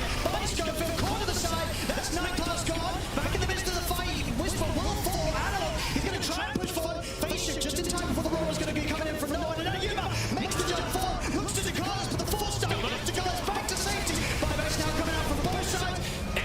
Face shifts there just in time. Analog, can he jump out of this one? He cannot. He'll get the coil off, but Analog's gone. And that probably should be the cue for Heroic to get out of it. Trying to disengage, but looking to reset. Yuma's thinking about it. He's considering. He's under this observable from P-Vision though. They're going to set down further vision, knowing that Heroic will try and look for this risky play. They do get the D-ward though, so Heroic, they're going to know that P-Vision was maybe prepared for this. Right, eyes on Whisper. He did use the buyback in this fight. DM. And 9 class just sort of stepping forward. Heroic. They make the call to back off. I think as soon as they sort of popped the sentry down and saw that P-Vision had vision on Yuma maybe trying to get back in at the end of the fight, they kind of called it. They said, we don't want to go for this anymore. And Whisper dies with almost getting nothing off. He got his BKB off, but wasn't able to get the secondary one, got completely locked down. And then Analog, he jumps in to try to help his buddy. I think he uses Cheese and gets greater healing loads and still can't reset and get out of that fight. So still getting tripped up by the silence. Even with all these defensive tools that he's tried to go for, no BKB, no way to just prevent it completely. Now P-Vision, they're going to be more than happy to try and look for the play there. I mean, we saw them not afraid to fight and being able to kind of come out even on the results of that little bit of a skirmish. Now that there's no H's, no cheese on Heroic, P-Vision, they're absolutely losing a level to try and go against Shadow. They'll get the set, catch the two with the court, he'll die for this, but Yuma's going to jump, they're going to dismember it onto TNT. He's gone for 90. Schofield happily trading his life there for the war of P-Vision. And it's the champ as well too, so big pickup. Great connection there from Schofield. I don't even think that was the initial target that he wanted. That hook shot actually hits the smoke target that was blocking through Collis. So a nice little pickup there from Schofield again. No doubt about it, even though P-Vision have maintained the lead for the majority of this game, they're definitely going to feel shaken up a little bit with how well Heroic has proven to be able to hold the game, punch back. I mean, oh, Yuma just continues to just play almost like he's 7-0-3. He's truly being a lock for the team. That's pretty insane. It's pretty nuts. Action has been starting to go on in these later stages. The fact that they've not been able to get this Ursa at all is rather remarkable. Radiant are scared. Does a great job of keeping that core-to-core matchup versus this Lifestealer. Yeah. That's why they wanted it. That's why they wanted this last pick, because we do see Heroic smoked up again. Still 30 seconds, no Night Stalker. And I guess this is the thing as well for Yuma, why it's working so well for him in these fights. He's just got so many heroes around him that are more than happy to throw their own lives into the front lines, ready to go Whisper jumping in, Analog ready to make these aggressive moves straight underneath the entire team of P-Vision, and Schofield always ready to initiate with a hook shot. So with all this stuff being thrown at P-Vision, it's very difficult for them to isolate and deal with the bear. And he's not the one getting silenced, right? It's the Night Stalkers having to go for the puck. Because if Analog gets left alone in these fights, Analog might run rampant. So, yeah, it's a good way that they've been balancing off of each other and who takes which spells. We do see Heroic still looking for potentially another play, but not going to be the case. Schofield just has to continue hugging Yuma. And he is just, using his Aghanims to scout tree lines. Yep. Every single time he can, he's shooting the rockets, looking for 9 class. Oh, it's doing a lot, definitely, as I say, getting closer to that period of the game where the greediness of the clock definitely feels good. You're happy to have him on the team. BKB also finished up for KJ, so that Frostbite, or that Freezing Field is going to start having some impact as well, too. A lot of money on no one. What do you think he's considering next? 5.7k coming up in the bank for the Beastmaster. Is under attack. That's a good question, because they already have the AC. He already has...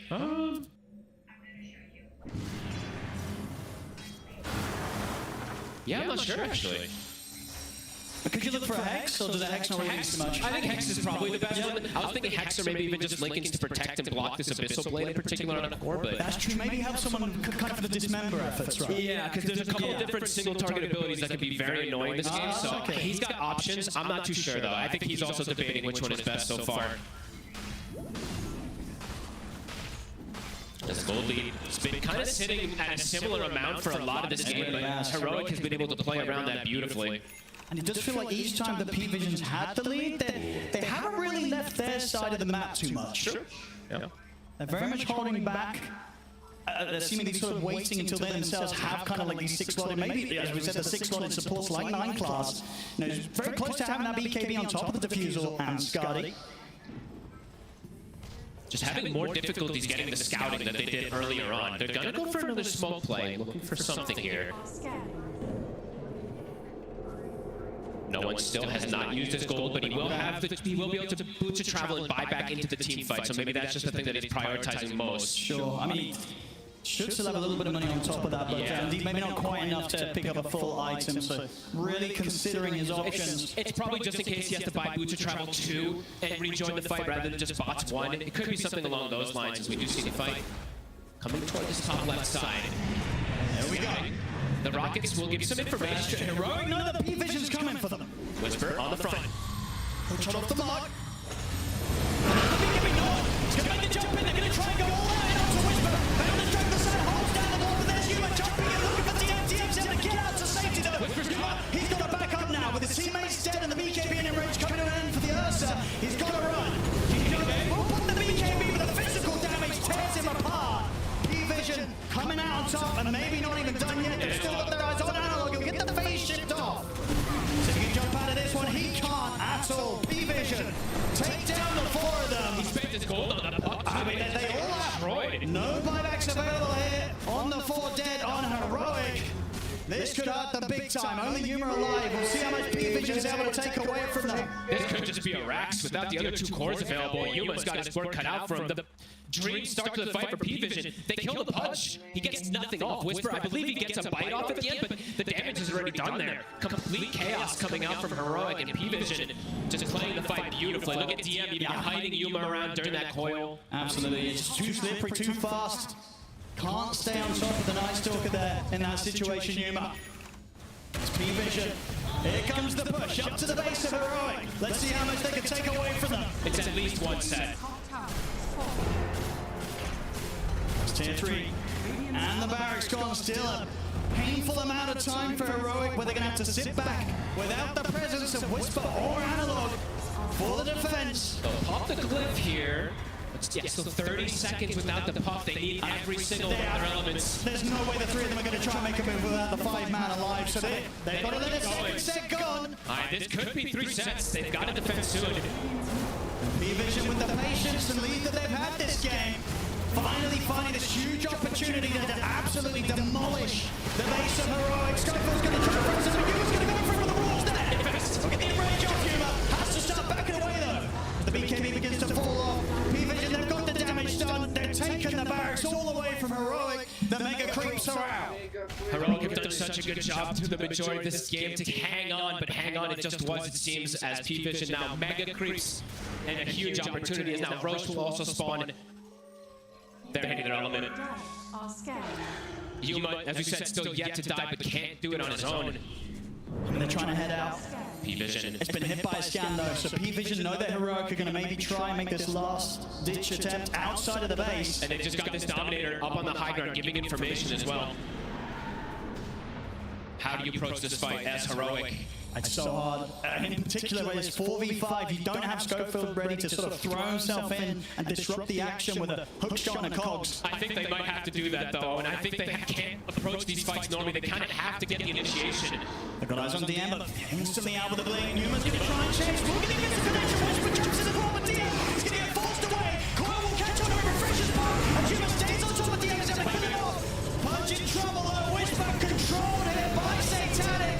They'll get the playback coming in. Keep Jungles will live for now, but Satanic jumps for it, takes him down. Numa having it over the last few seconds of the BKB, but P-Vision will stay on top of him. His Earth Shock's down to the low ground, but the Abyssal for DM's back up. Numa's dead, triple kill for Satanic. Heroic, they tried to go for that last attempt. It does not work out. This Roshan, very likely the game fault. It's going to be P-Vision's. They tried to do the chaos play, but they did not have the numbers. Everyone just buys back. The targets that they prioritize, DM's like, I can throw my life, buys back, rejoins it immediately. The Ursa dies for the first time in this game, but as you said, it could be that nail in the coffin. He has buyback. He does. But let's see if they can even hang on here. Whisper though does not.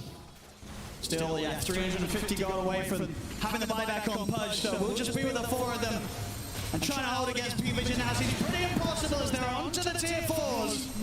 Aegis on no arm, refresher shot on 9 class. P-Vision, they're ready to lay down the Wukong's command. Trying to utilize it with the jump. They're trying to pass the life stealer. Satanic is going to hit him and give him another match. He's getting with the infest. Survives, heals up. They take down the bear, and with that, the tier 4s continue to remain exposed. This game is over. GG is called. P-Vision will take the first game. The economy war, I mean, P-Vision playing the map as they do, as we've seen them do so much this tournament. It works again. Heroic. That's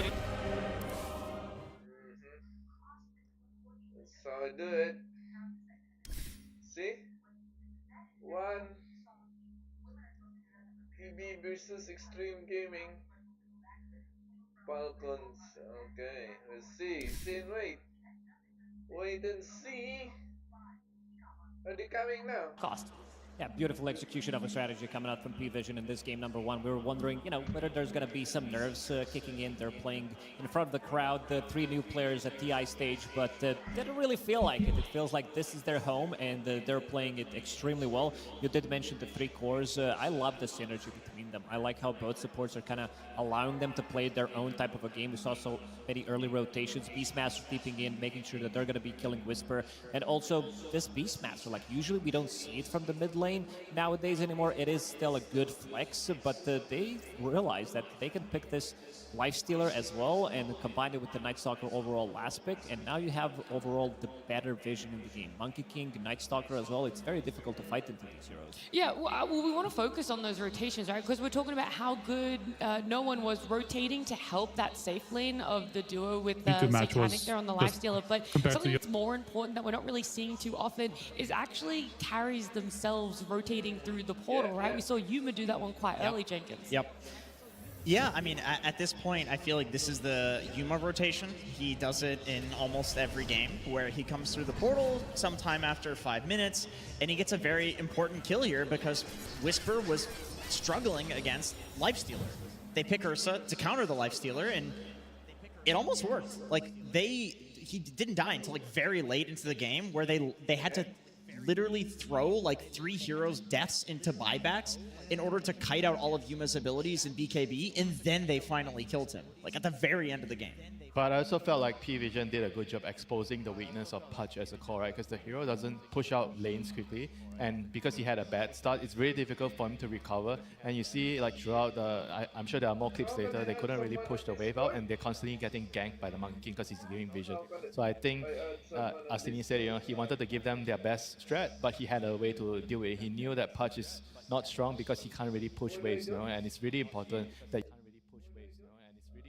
your cores are able to push waves out. And Puck couldn't also push waves because he got countered by the Night Stalker. Oh, I have an idea. Something that can push waves?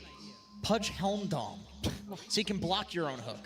Okay, back to retirement home with you. All right, look, guys, we're going to look at that vision game specifically with the Monkey King, the Night Stalker. We said the lineup was big, but seeing it in action and exactly how they're able to utilize it is a whole different thing. Yeah, 9class is just being himself, being super annoying. Look at him dodging the ganks. This is 3 heroes, so there's going to be a hook, there's going to be another hook shot that they're trying to go for, and he's still going to be escaping, lurking around the 14-minute mark, trying to go for the Wisdom Shrine, and he's just going to be staying around. So he came back, and what he did is he provided vision for Schofield. You can see that he's buying time, he drops down. It feels like he's going to die, but they also understand that they can help him out. The rest of the team, after he provided vision, they're going to be helping him. He gets a really good boundless strike, and in the end, he doesn't even die. But this is what he does the best. Like, he's very annoying, and there's going to be another situation where he gets initiated on, again, providing info for the team to see where the heroes are, which allows others to play much more safe, and then you have him escaping with the shard.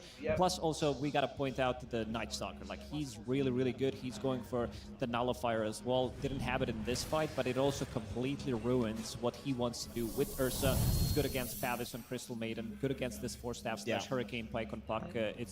They understand how to itemize correctly, and 9class standout player for a good reason.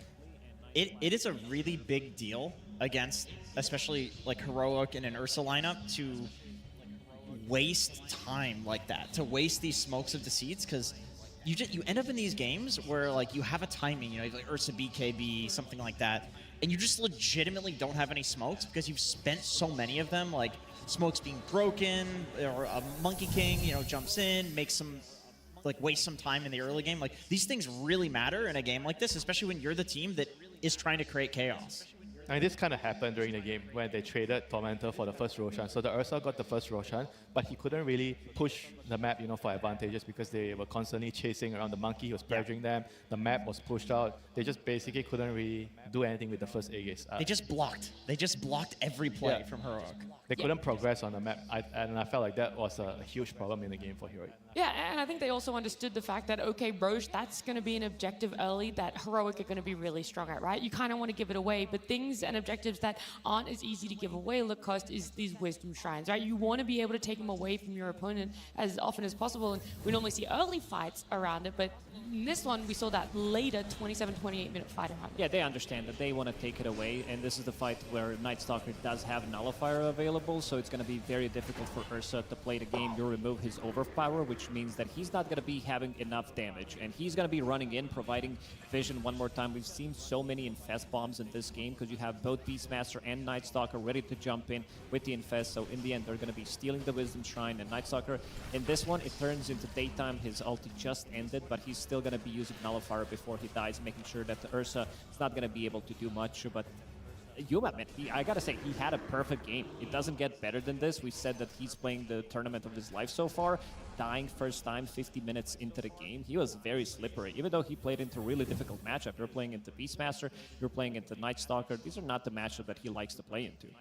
I mean, even Lifestealer with the Ags, we talked about it. Like, you can kite out the Ursa in Rage with the Lifesteal Ags. You infest, and it's not affected by status resistance, so it's not exactly the matchup that it was before. We did see, like, one time, I think, or a couple times, like, he was able to do a lot of damage.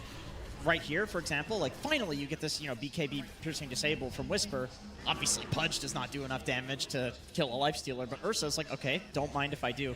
And this is where I think a lot of people were thinking, like, are they doing it? Are they coming back? But more annoying P-Vision shenanigans, like able to slowly kite everything out and only lose Satanic there. I think this is something that they're very good at, is when they do lose a hero, they will retreat tactically, you know? They, as Estini said, will throw once per game, and so they're very good at making sure that that throw does not end up throwing the entire game. It happens, they recognize, and they're like, okay, guys, that was the one. Now we just have to go back, reset, wait until Satanic Right, it's comes like up. we've done this so many times at this point.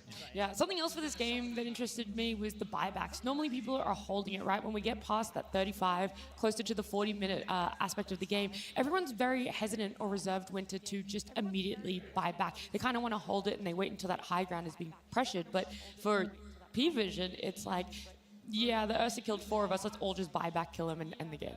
Yeah, I mean, the buyback part is something that you have to really understand as a team, like how to use it. Having the buyback is not just like, oh, I'm going to say buyback, but you don't really plan how to use it, right? So they showed in a couple of fights how to use buyback. Sometimes it's easy when you're in your base, but sometimes it's also a bit more complicated when somebody has to willingly sacrifice your life to ensure your team has a good opening in the team fight. So those are things that are not easily done in the game. Yeah, there's a lot of things that Heroic did so well for themselves, P-Vision as well. Breaking it down a little bit further for us is, of course, our Weatherman Purge. Thanks, Nat. Yeah, I thought 9 Class had really an amazing game, so I wanted to highlight some of the great things they did because he had a little bit of a rough laning stage. This game playing Monkey King, getting back into his normal thing. Now, very importantly, like, he's basically trying to waste a lot of his opponent's time. They happen to get lucky and hit him with a rocket flare, and as a result, this is an easy kill on Monkey King if you can catch him before he manages to come off cooldown here. But because he jumps into the trees, they put all this effort in trying to kill him. This is wasting tons of time, and he's doing economic damage. So him surviving and then ultimately having a great fight over here is fantastic for his team. He's not dying, he's getting pressured, and ultimately his cores get farther and farther ahead. And how this changes as the game continues is basically because of the item of the tournament, the Helm of the Dominator. Now, Monkey King classically never buys this, but it's working out for 9 Class here because it fits his playstyle. He's trying to waste his opponent's time. He's trying to push side lanes where it's normally dangerous for somebody to farm. So he's taking care of this, and it's accelerating his team's growth in pretty interesting ways. This is a little bit further forward into the game, but I wanted to show you the kind of vision that P-Vision is playing towards. What they're doing is they're basically trying to make a big blockage on the map so that they can control. I should do it a little bit more like this. They basically get to farm all of this by themselves. And that space is going to be smaller than the left side of the map. So that means as the game goes on for 5-10 minutes or so, they're just constantly getting more net worth per minute than their opponents are. And this further gets cascaded because 9 Class is using his trolls in interesting ways. He's sending the skeletons out to spot where his opponents are. That means less of his teammates are getting ganked by pressure from the enemy lineup. And check out what he's doing with these skeletons as well. 19 minutes, 30 seconds in. He's even hiding the Dark Troll there. He's not necessarily pushing with it, and he's sending the skeletons to block camps, similar to what a Broodmother is going to do. So that's further decreasing the GPM that Heroic has. They have less of the map already, and now they're getting even less gold out of it. And this is why P-Vision started getting more and more net worth from this point of the game onwards and made their game just much easier to play. That is just insane to really think about, right? It's always been about utilizing the observers, and now we're wondering, Helmdom coming in, that's great for pushing out or stalling waves. That's something that you can delay the game with. But now there's a whole nother aspect to it of supports getting it. Prioritizing what sort of creep they want, and now blocking cans with that's incredible. That is just incredible. I don't think anybody was thinking about that. Using the skeletons to block camps, like, that's one thing, is people can complain about Helmdom, and yes, it's running rampant, it's in every game.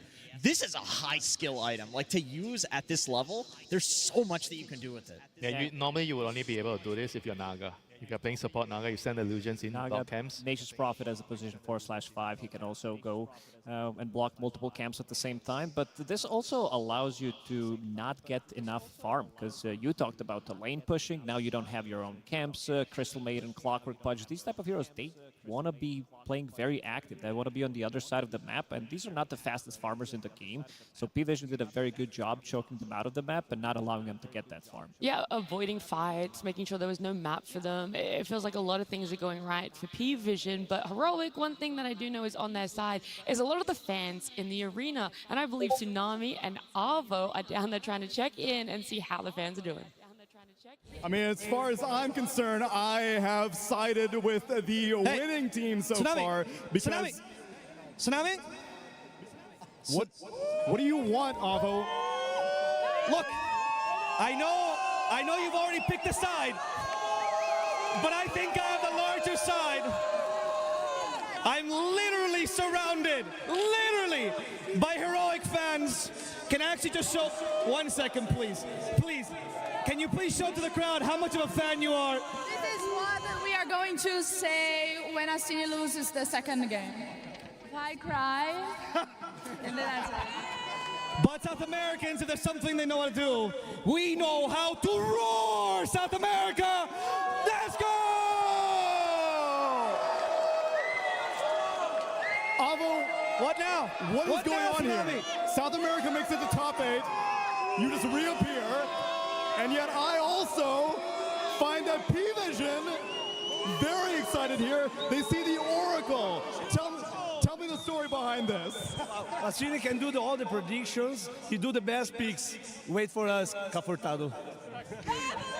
He knew to let the Pudge and the Clockwork through, and he beat it, Avo. What are you going to do about it? Okay. It's hard to compete against Astinissimo. It's true. He's also Brazilian. He's also part of us, okay? And as true South Americans, what we do is we claim anyone that plays well. Anyone that does well is from Brazil, is from Peru. And today, I want your whole stadium to roar for South America. Please, a big shout for the greatest Dota tournament. It's the International.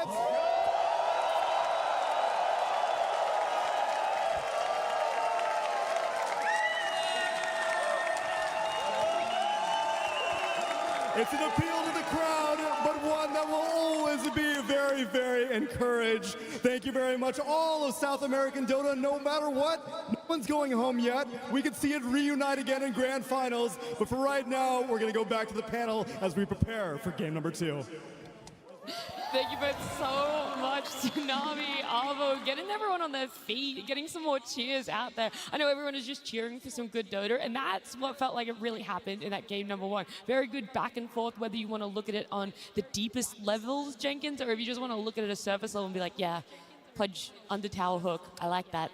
Yeah, 52-minute game. It wasn't like a stomp either way. I think if we're talking, maybe like 5-6 months ago, P-Vision is supposed to stop Heroic, but now we have a top 8 international stage game between these two teams, and game 2 could go either way, because I feel like that game, that went pretty badly for Heroic, given that they had their, arguably best strategy, and like it felt like almost none of their plays connected. Things could go a lot better. Like if Cavs can, work out the kinks, I think game 2. Give them the same thing, they're gonna take it to them. Yeah, just shake it up, It's hard to say that, but it's not elimination. These guys are in the upper bracket. There's still so much potential for them. There's a lot of chances. It's not over by any means. They get to have this fun between the two coaches, really kind of like ego check each other a little bit, Lacoste. Yeah, for sure. I think Cavs, he did tweet it out yesterday that they are ready. All the prep is ready, and seems like, coming into the second game, I want to see that prep as well, because this one didn't really work out for them, especially against a team like P-Vision, who kind of managed to outmaneuver them on the map, choke them out real heavily. I want to see slightly more aggression. I want to see them create that chaos, because 10-15 minutes into the game, we only had 8 kills, and this is not how usually Heroic plays. So I want to see them try to put them in a position where P-Vision doesn't feel as comfortable. Yeah, he's going to play a really important role here, deciding whether they're going to stick to their guns and make minor adjustments, or they're going to just completely change up their draft, right? Because we saw in the first game, they had a lot of problems dealing with the speed pushing of the creeps. You know, they needed something like, maybe something along the lines like Darks. You know, we still plays Darks here. So you can have one of the core heroes just shadow pushing the waves out so that you can fight, because they like to fight. They like to kill heroes. Yeah. But if you don't push the waves out, you can't kill the heroes. To be honest, like, I don't think they should change anything up, because if a single smoke gets broken, like just one in a game, that's a blunder in my opinion. Because you know there's a Night Stalker on the enemy side. You know he just pressed ult. You cannot walk into a lane and press smoke. To me, this is a little bit of maybe pressure getting to them. Like, I guarantee you, this is a talk that they had backstage. I guarantee you they talked about dealing with the Monkey King better. Maybe they ban the Monkey King, whatever. 9 class is going to do the same thing no matter what. You have to find a way to deal with him with wasting less time, or just don't deal with him. Make your own plays. But if you're going to do that, you cannot just run your smoke into a Night Stalker. I think you got to respect that position force. Like the best position force in Dota history, you know, we're talking about Jarex, like Baboka, Jinkyu, these very annoying players, Boxy as well. It's very difficult to deal with what they're doing on the map because they understand the micro and macro like completely. They know how you're going to move. They can predict your moves. And this is exactly what 9 class is doing right now compared to Schofield, who's a bit more of a polarizing player, I would say, who's playing much more aggressive. I don't think he's fishing for information as much as 9 class is doing. I mean, that's like a very surface level problem. I think the true issue is the overall strategy. How are they going to build a lineup which allows them to cover more ground? You know, they have a lineup which, technically speaking, they need to snowball. They're going to kill heroes and they just keep running at you. But you can't do that if you don't have an all-rounder draft. So I think they probably have to look into that. If they don't change anything, I think the game is just going to end up the same way. That's true. It's easier to make the good plays and to not have to deal with 9 class if you're also creating pressure somewhere yourself. I think sure he's like a huge problem, but he's not the root of the problem, I think. There's also a big difference, I would say, with the position 4s, with the itemization that they're buying. For example, in the previous game, you have Schofield rushing Aghanim Scepter, so you're really not getting the value out of the gold until you finish the Aghanim Scepter, which is 4.2k gold, compared to Helm of the Dominator, which is 2.5k gold, and the components that he's getting. And so he's coming online much faster, and we're also talking about them having an early lead, so he's utilizing that much better compared to the enemy position 4. Yeah, I was expecting an earlier 4 staff from him, to be honest, because if you look at like literally every P-Vision hero, all of them don't like playing into 4 staff. Like they have some circle that you need to force out of in the Monkey King and the Night Stalker, you know, Beastmaster Roar, things like that. But Schofield, I also respect that he's got his own way of playing. He doesn't care what we think. He doesn't care what his team thinks. He doesn't care what anybody thinks. He just plays his own way. Unfortunately, it meant that he didn't have much counterplay for his team. But he's got his own strats. The teams have had their time. We've had our moments to talk about those game 1s, the potentials we want to see for game number 2. But as we can see, our players are back in their booth, and that means we get to look forward to a game 2 draft. P-Vision versus Heroic Game 2. Game 2, come on. Watch this. Tournament.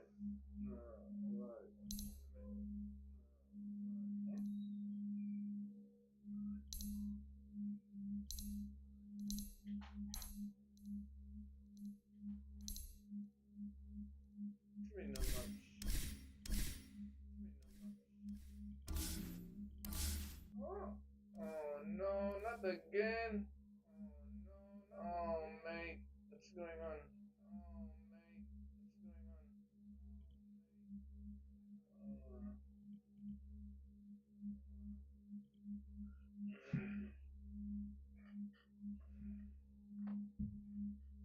Come on. Not again.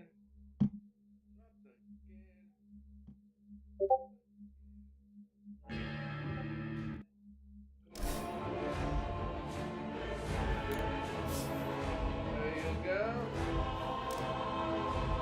P-Vision's turn to pick. Different game here. And it's also a hero that can deal with the Helm of the Dominator creep. With the Sprout, you can easily kill it. Mostly from the core role, position 4 doesn't kill it as easily, and P-Vision, after seeing what 9 class did do in the previous game, they're not going to complicate too much, having that 1-0 lead after game number 1. They can try to repeat what they just did. Yeah, they, on the side of Heroic, they actually value that Night Stalker being much more of an issue than the Monkey King. We did offer 2 different ways to deal with it, either drafting to deal with it, or just kind of ignoring it. There was actually 3. The third one was to ban it, right? Maybe they wanted Puck to go for Puck again this time because they're on the first pick side, so they're probably planning to maybe 18 pick the Puck. Yep, they banned DK as well. That also indicates the Puck. So there's a very high likelihood we see P-Vision maybe on the 16-17 pick try to snatch the Puck away if they think that's a good move for them. And removing Spectre as well, which means that Nature's Prophet is going to be played as a core. Most likely this is not the matchup that he likes to play into. Heroic is the only team so far in the tournament that did play Spectre. Overall, they did win the game, so it seems like they know something about the hero that could potentially be really good, especially this matchup, having that global presence against NP and try to punish him. I mean, it's also the fact that whenever you're playing to the Nature's Prophet, you kind of want someone to be able to shove the waves away from the team and also join the fights, right? Usually we talk about Dawn, Underlord, those are the type of heroes that Spectre kind of, even though it's not a very popular hero, but he can kind of do that with the ulti. Heroic was so quick on their side of this with the bans, P-Vision taking more of that time. They see what we saw, right, that Puck. They don't want to pick it up for themselves, and they're really going to make sure that Heroic can't have the perfect setup for a Puck game. I mean, this is also really, really good sequence here. So they know that the opponent is going to ban the Puck, and when you remove the Puck, Queen of Pain becomes very high value. Because Puck is a huge counter to quad in the lane in the game. I will say though, Nature's Prophet traditionally has been a very strong hero at laning into Queen of Pain. So it does eliminate like an off-lane quap potential. You know it's most likely going to go mid. I mean, 9 class was experimenting with position 4 Queen of Pain for quite some time in pubs. Maybe he'll do it here. We'll see. Yeah, this is the hero to catch the Monkey King in the game.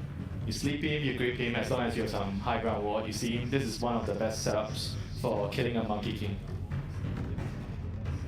I'm interested to see if they still value like block touch. You know, I feel like they've solved some of the issues that we talked about with the Nature's Prophet. They did go to 52 minutes in the game. It was a relatively close game.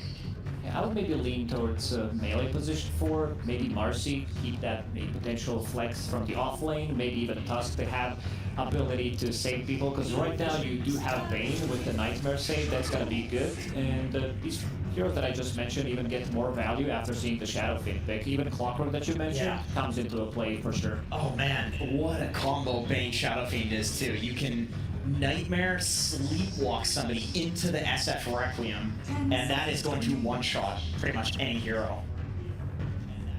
I mean, does this indicate the Nature's Prophet might be a support, or is just going to be a Nature's Prophet carry and an SF mid? I feel like it's analog calling for the SF. It's like his best hero, so I mean, other than Puck, which is out.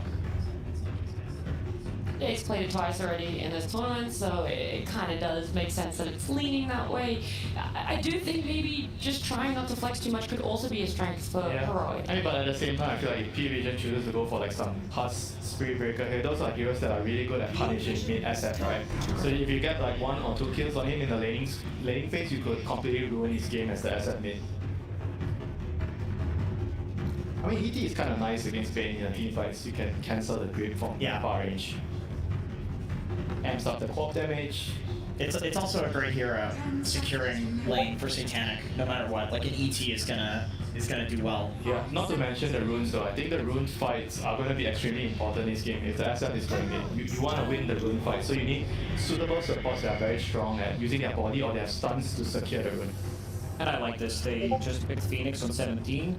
Not showing where the Phoenix is going to go, not showing where Monkey's going to go, so having the flex open between potentially 4 or 5 with Phoenix and ET, and also DM is the one who did play off-lane Phoenix. We saw 33 played as well, so definitely a hero that could potentially counter. Carry lane of Phoenix and Monkey King? Yeah. If your SF is carry right now, you're going to be feeling the hit, right? Yeah. Or even a Nature's Prophet. Even Nature's can die to that. Does Phoenix really hit that archetype? Because we talk about it so much. DM kind of gets left alone in that lane, right? We're probably going to see 9 class on a Monkey King again. Is it going to be okay for DM on this Phoenix? How much? And the thing with that is you don't really need much help later. As long as you get through your weaker space, which is I would say the first couple of levels, especially level 1. Yeah. As long as Monkey King is there, he helps you secure your couple of levels, you get the Lotus. I think Phoenix wants solo levels. You want to get to your level 6 as quickly as you can. And I think Monkey King could actually just allow you to do that, and he just runs around and ganks, especially the SF mid. I think you're pretty tempted to pick Snapfire here, right? Into the Phoenix, kill the egg. I think it would also do pretty well in lane against like Elder Titan in position 5. At this pick, you want to use the 18 on support. Maybe the next pick, but it's probably not going to be there anymore after you pick a Mars. So what is the Mars adding for value for the heroic draft that is slightly better than that Snap? They need team fight, plus they need someone to buy pipe, I think, against this Phoenix core, potential Phoenix core. I mean, Mars destroys Monkey King in the game. Like, you drop the arena, and it kills all of the trees around the arena, as well as in the arena. Yeah, and you don't have the old facet for those 4 seconds that you could stay out of the Wukong's command, so one spear could push you out. It means that your Wukong's is gone immediately. And you also kind of have a combo, right, with SF. You lock them in the arena, then he fears them to the wall. Oh yeah. That's pretty nice. That's a crazy combo. Like, their team fight is incredible in this game. I mean, I still think Snapfire is amazing. It's like Snapfire Mars lane, arena into Snap ulti. I'd be very shocked if P-Vision lets it through. 10 seconds remaining. There's a lot of things that they're going to have to think about for themselves because it's the same issue. You don't want a tunnel vision that they are looking for a support. We have said that it is most likely going to be a Nature's Prophet that is in that core role, but you don't want to oversight of a support Nature's Prophet either. No. Yeah, you never want to like lock something in. I mean, especially hero like Nature's. It literally was played as a support just like 2 weeks ago. That was you. I was playing a lot. Yeah. I'm still playing. It is still a good support. It's just that with the prevalence of Dom and being able to, kill the creep as a core very easily, it's like a free Midas. 10 seconds. It's a lot more of a core these days. But when you look towards the next winter, do you think there's more impact coming from another core hero for heroic, or more impact in that Snapfire that is still... Probably a Snapfire. I think the Snapfire just solves, I think, the egg problem, and it also kind of gives you more damage into the arena. So it feels very natural to go for the Snapfire here. I mean, they've opted to ban out the silencer. I mean, it's kind of okay. It would have been a pretty nasty silencer, right? It's like super high win rate against Queen of Pain. She hates playing into silencer. It's so much magic damage. And then Phoenix as well. Yeah, both the bans are kind of to protect the quad in the game. Yeah. Better to remove the poison. But I still think Snapfire is like more important than those two heroes. I think I'll be okay if I'm heroing. If I'm taking that trade, I'm fine. The only thing is like it's a question of does Schofield want to play it? I mean, he does play it in general. Like, this is one of the heroes that he came onto the scene playing. He's been enjoying mostly melee heroes in this patch. If they feel like they need a better 5 with Shadowfin, they could run Bane as a position 4. Yeah, sure. Because there's a flexibility. You can still play NP from the mid lane. This is doable. Disruptor? You want Disruptor? You want Disruptor if you want to pick a 5? I'm still leaning maybe towards melee position 5s if they want to run it, with the Bane position 4, and then you have a Shadowfin from the mid lane, NP with either Tusk or Marcy, even Clockwork that Jenkins mentioned. Yeah, that would actually make sure that the lane is a lot more stable for the Nature's Prophet. Or the SF. 5 seconds remaining.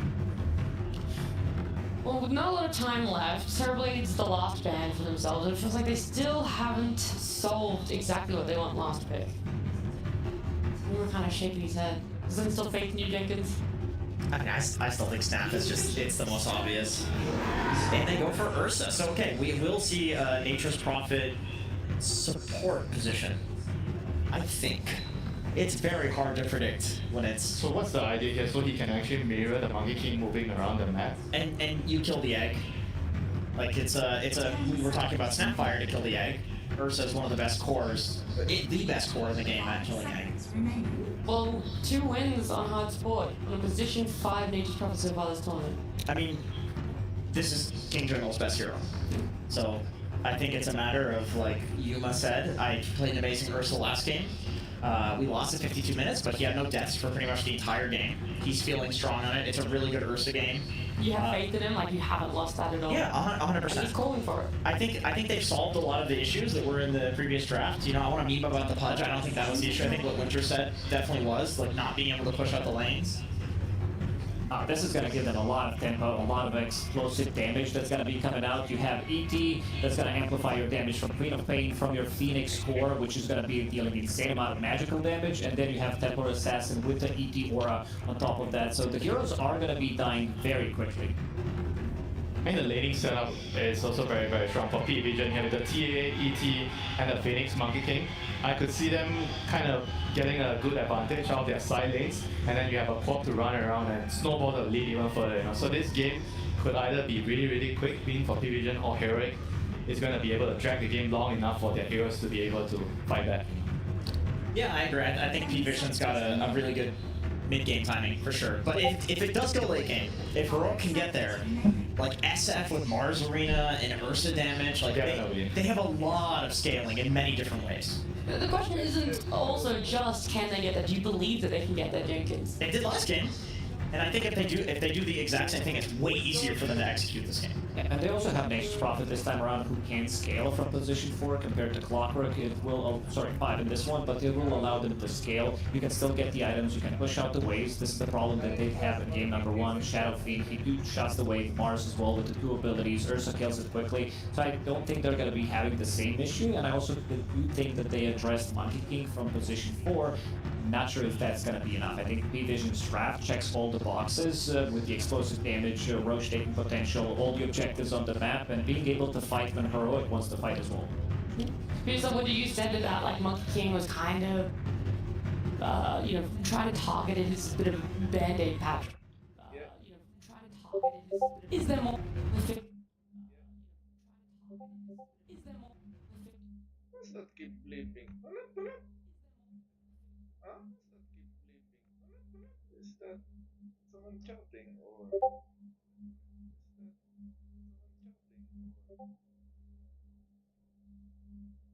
What is that?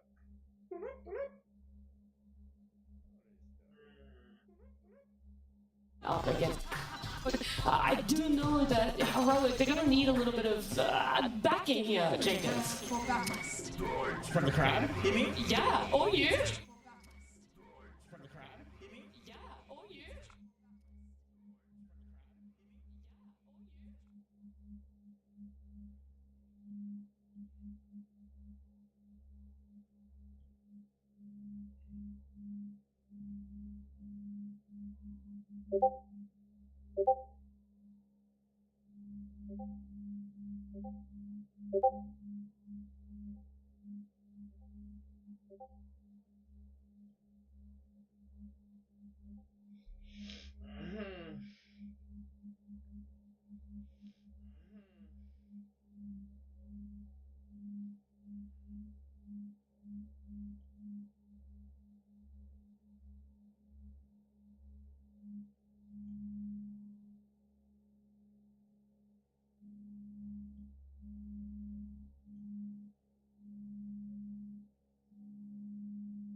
What is that? What is that?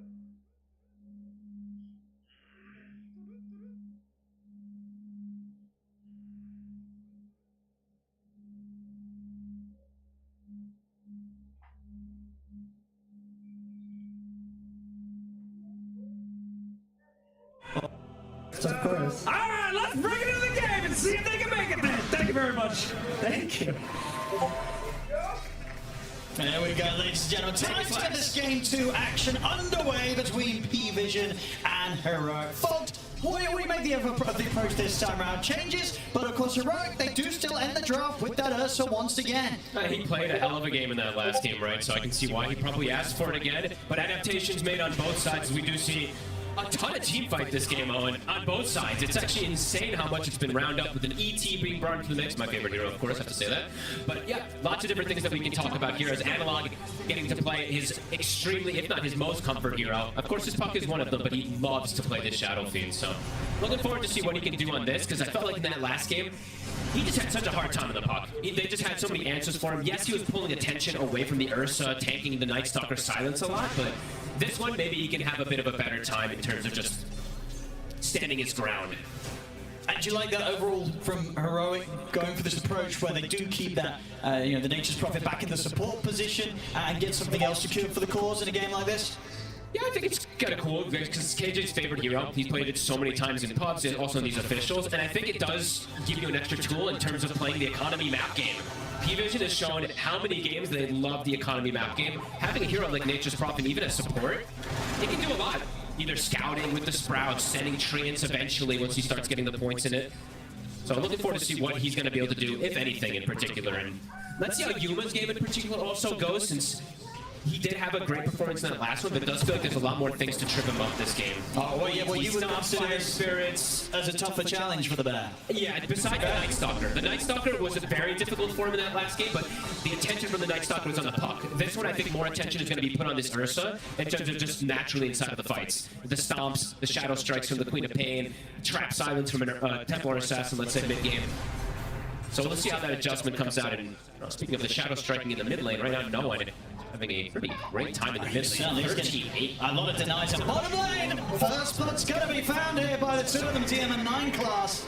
That's a rough one. Yeah, this lane in particular is way harder. The Night Stalker plus the Monkey King lane is a passive farm style lane. This is an oppressive lane that is going to try to constantly kill you. And Phoenix, if he gets off to a hot start, can be one of the more oppressive 3-position heroes as we've seen.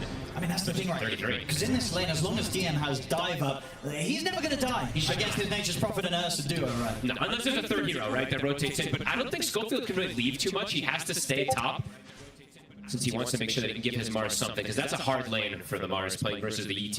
ET can constantly set up kills onto you.